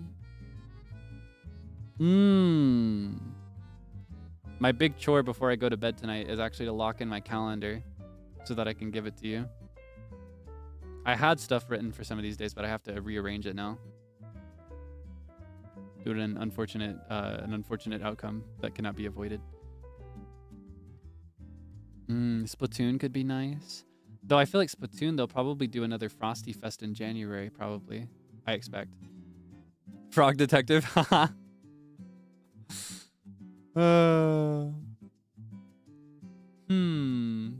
Thinking. Think. Rhythm game would be nice. I've thought about Melatonin for a while. What I really want to do is I want to see if I can find a copy of Rhythm Heaven Fever. I used to have it, but I haven't been able to find our disc. I really want to play Rhythm Heaven Fever at some point. The Frosty Fest got announced. When is it? When is the Splatoon 3 Frosty Fest? I was just talking out of my booty because they usually do it in January. When is it going to be? I don't want to miss that one. I want to do it. Ensemble Stars? Never again. Sorry. No, maybe definitely not on stream. Unfortunately, that's just the way the cookie crumbles. But I don't play gacha games anymore. Personally, it's dangerous for me. Ensemble Stars was my learning moment. Ensemble Stars taught me the danger of gacha. Never again. January 10th through 12th. Thank you so much. Okay, I'll try to remember that. In fact, I think I'm going to put it in my calendar early. Oh, wait, I'll be on my trip. I'll be away from home for the first day. Oh no. This is terrible timing. I will be out of office because my trip is from the 4th to the 10th. Well, I can still play on the 11th or 12th. We don't have to play all 3 days. We could just play one of those days. We could play like the 11th. I'm going to want to catch up and not play any game. I'm just going to want to chat with you. So I will tentatively put it for the 12th. The dilemma there is that when it's the last day, I feel like they pick the earliest hour ever to end it sometimes. I'll have to check what hour on the 12th EST it ends and give a more definitive answer. Splatfest. I'll write it down anyway as a little note for future Kaelix, but I will not be home. Chat on the 12th? No, I want to chat as soon as I get home. Though one way to do that could be to play on the 11th and just chat whenever I get home on the 10th, like immediately, but that is assuming that I leave the airport and I get home and I'm not super duper exhausted and I just drag my body to bed fully clothed and fall asleep, which I do every single time I get home from a flight. January 11th at 4 p.m. PT. Oh, wait, so it's not even through the 12th. Man. Man, that sucks. That's poor timing. Okay, maybe we're going to have to miss the Splatfest.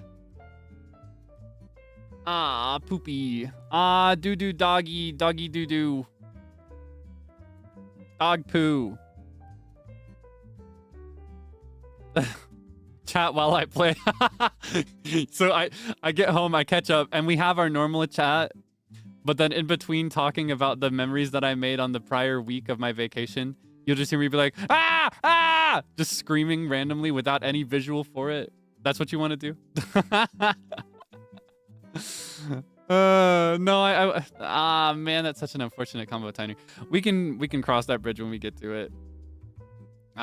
We can play more Splatoon in general, though. It doesn't have to be a Splatfest for us to play. I've really hated that I've not streamed it as much as I expected to post-debut. I was like, oh, I'm going to play so much Splatoon. And then I realized how difficult it was to play while streaming it because I have that, like, there's a delay. Even on my current PC, which has the best capture card I can have for this specific situation, there's still delay between when I push a button and when I see it actually happen on the screen. Yeah. All right, I'll let you go now. Thank you for all the suggestions. I will think about it. I will figure out a schedule for the rest of the week, and I will get it out to you as soon as I can. Something tomorrow. I'm not decided yet if it'll be Zelda or if it will be... You know what we could do? We could do Tears of the Kingdom. I'm trying to think of a way to make this week very seasonal. We could make it so that we don't do story quest in Zelda. We go straight to the winter biome, maybe. We could go to one of the mountains and have a seasonal little Christmas trip. Yeah, hunting in the mountains. Stock up on meat. Take a hunting trip through the snow. That could be nice and seasonal. I don't know, because it's so close to Christmas, and Christmas is kind of like the peak of the commercial holiday season. I kind of want to do seasonal, like, snowy things. Even if you don't live in a snowy area, I want you to kind of feel the snow that I'm getting. Yeah, we could go to Lanayru. Put ornaments on trees at a stable? Can you do that? Oh, wow. I'll have to look into that. Maybe we could make a Christmas tree. I bet you could do that with Octorok balloons. We don't have very many of those, though. I'd have to start grinding them up.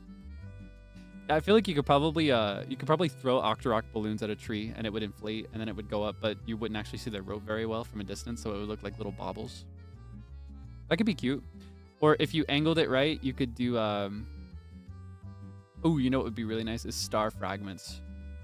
Just a pine tree covered in star fragments. That'd be so beautiful, wouldn't it? Though I'm still thinking of the tree with fireflies that Piper made in our last Tears of the Kingdom stream, where it was non-story related.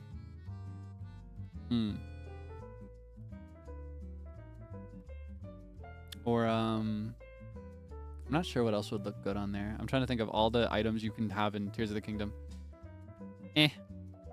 We could also just do story progression, and my Christmas present to you could be to go see Sidon, because it seems like that's what everybody wanted to do really badly. And I've been dangling it over your head with every Zelda stream. Like, we could go see Sidon, but not happening today. That could be my seasonal tie-in. It could be a Christmas present from me to you. The people want the shark husband really badly.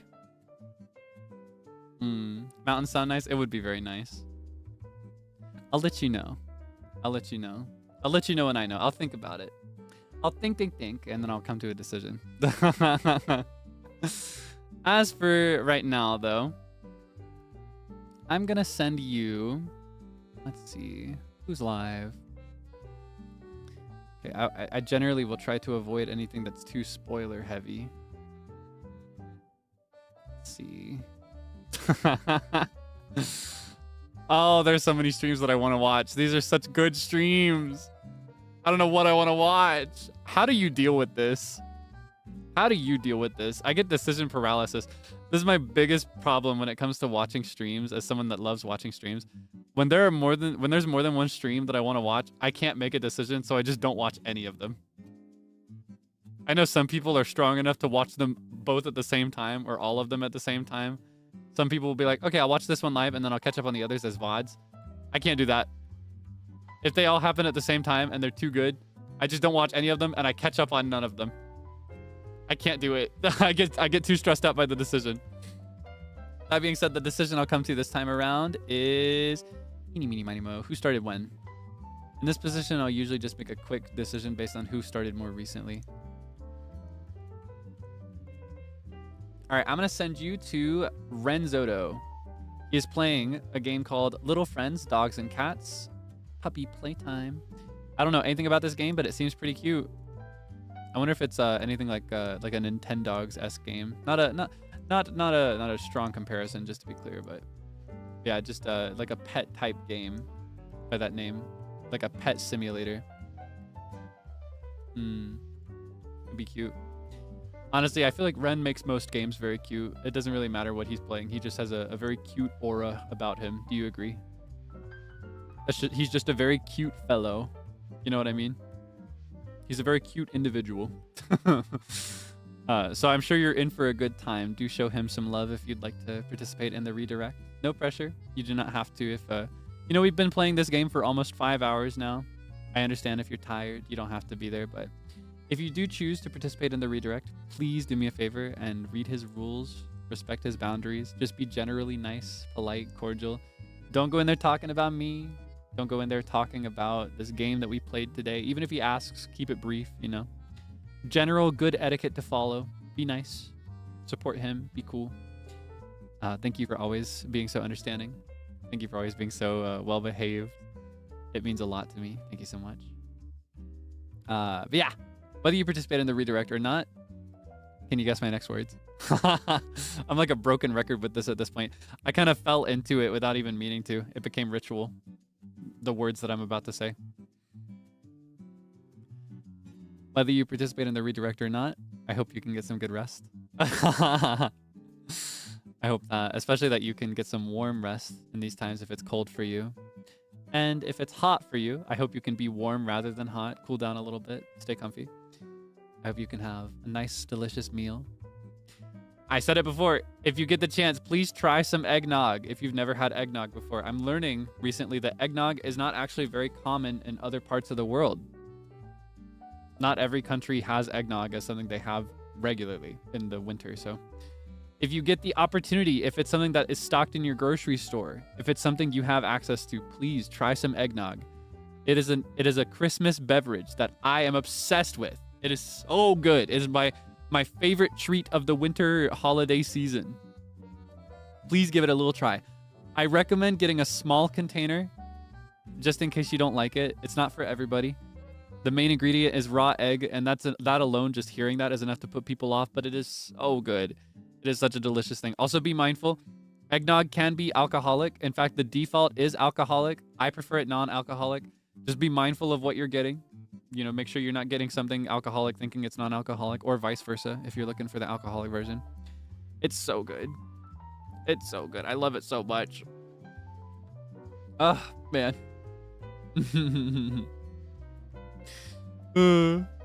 Where? So how do you like that small fan project? Not sure if it was fully communicated, but the secret did have its own meaning. Yes, I didn't realize it in the moment. We were talking about this earlier. I did see the pen lights, but I did not realize they spelled things out. I didn't realize because I saw the colors and I got emotional already.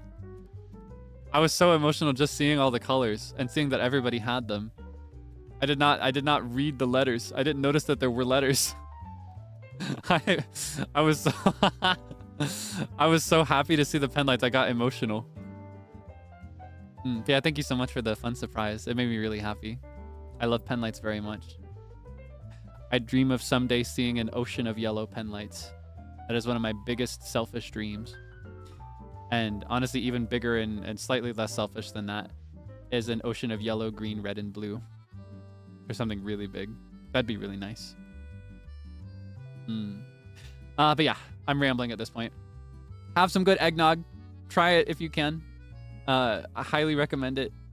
I hope you like it. No pressure and no shame if you don't like it. It's not for everybody. And stay safe, all right? Stay safe until I see you again, which will be tomorrow for something. I don't know yet if it'll be Zelda and like what it'll be if it is Zelda, or if it'll be Pokemon, or it'll be some secret third thing that I haven't thought about yet. I'll figure out my schedule before I go to bed tonight, and I'll let you have it as soon as I've finished and gotten it approved. Yeah, I'm gonna send you to Ren. Be nice, be cool, etc. See you later. Thank you again for hanging out with me today. I had a lot of fun. We finished fall. It's officially winter. That means it's winter for real. I've not been willing to call it winter until I finish this. So now I can accept that it's winter. Yay, winter. Yay, winter. Winter stresses me out so bad, but it's so pretty. I don't think there's anything prettier than winter. At least like a Kokiri village winter. Love forever. All right. That is all for today. Bye-bye.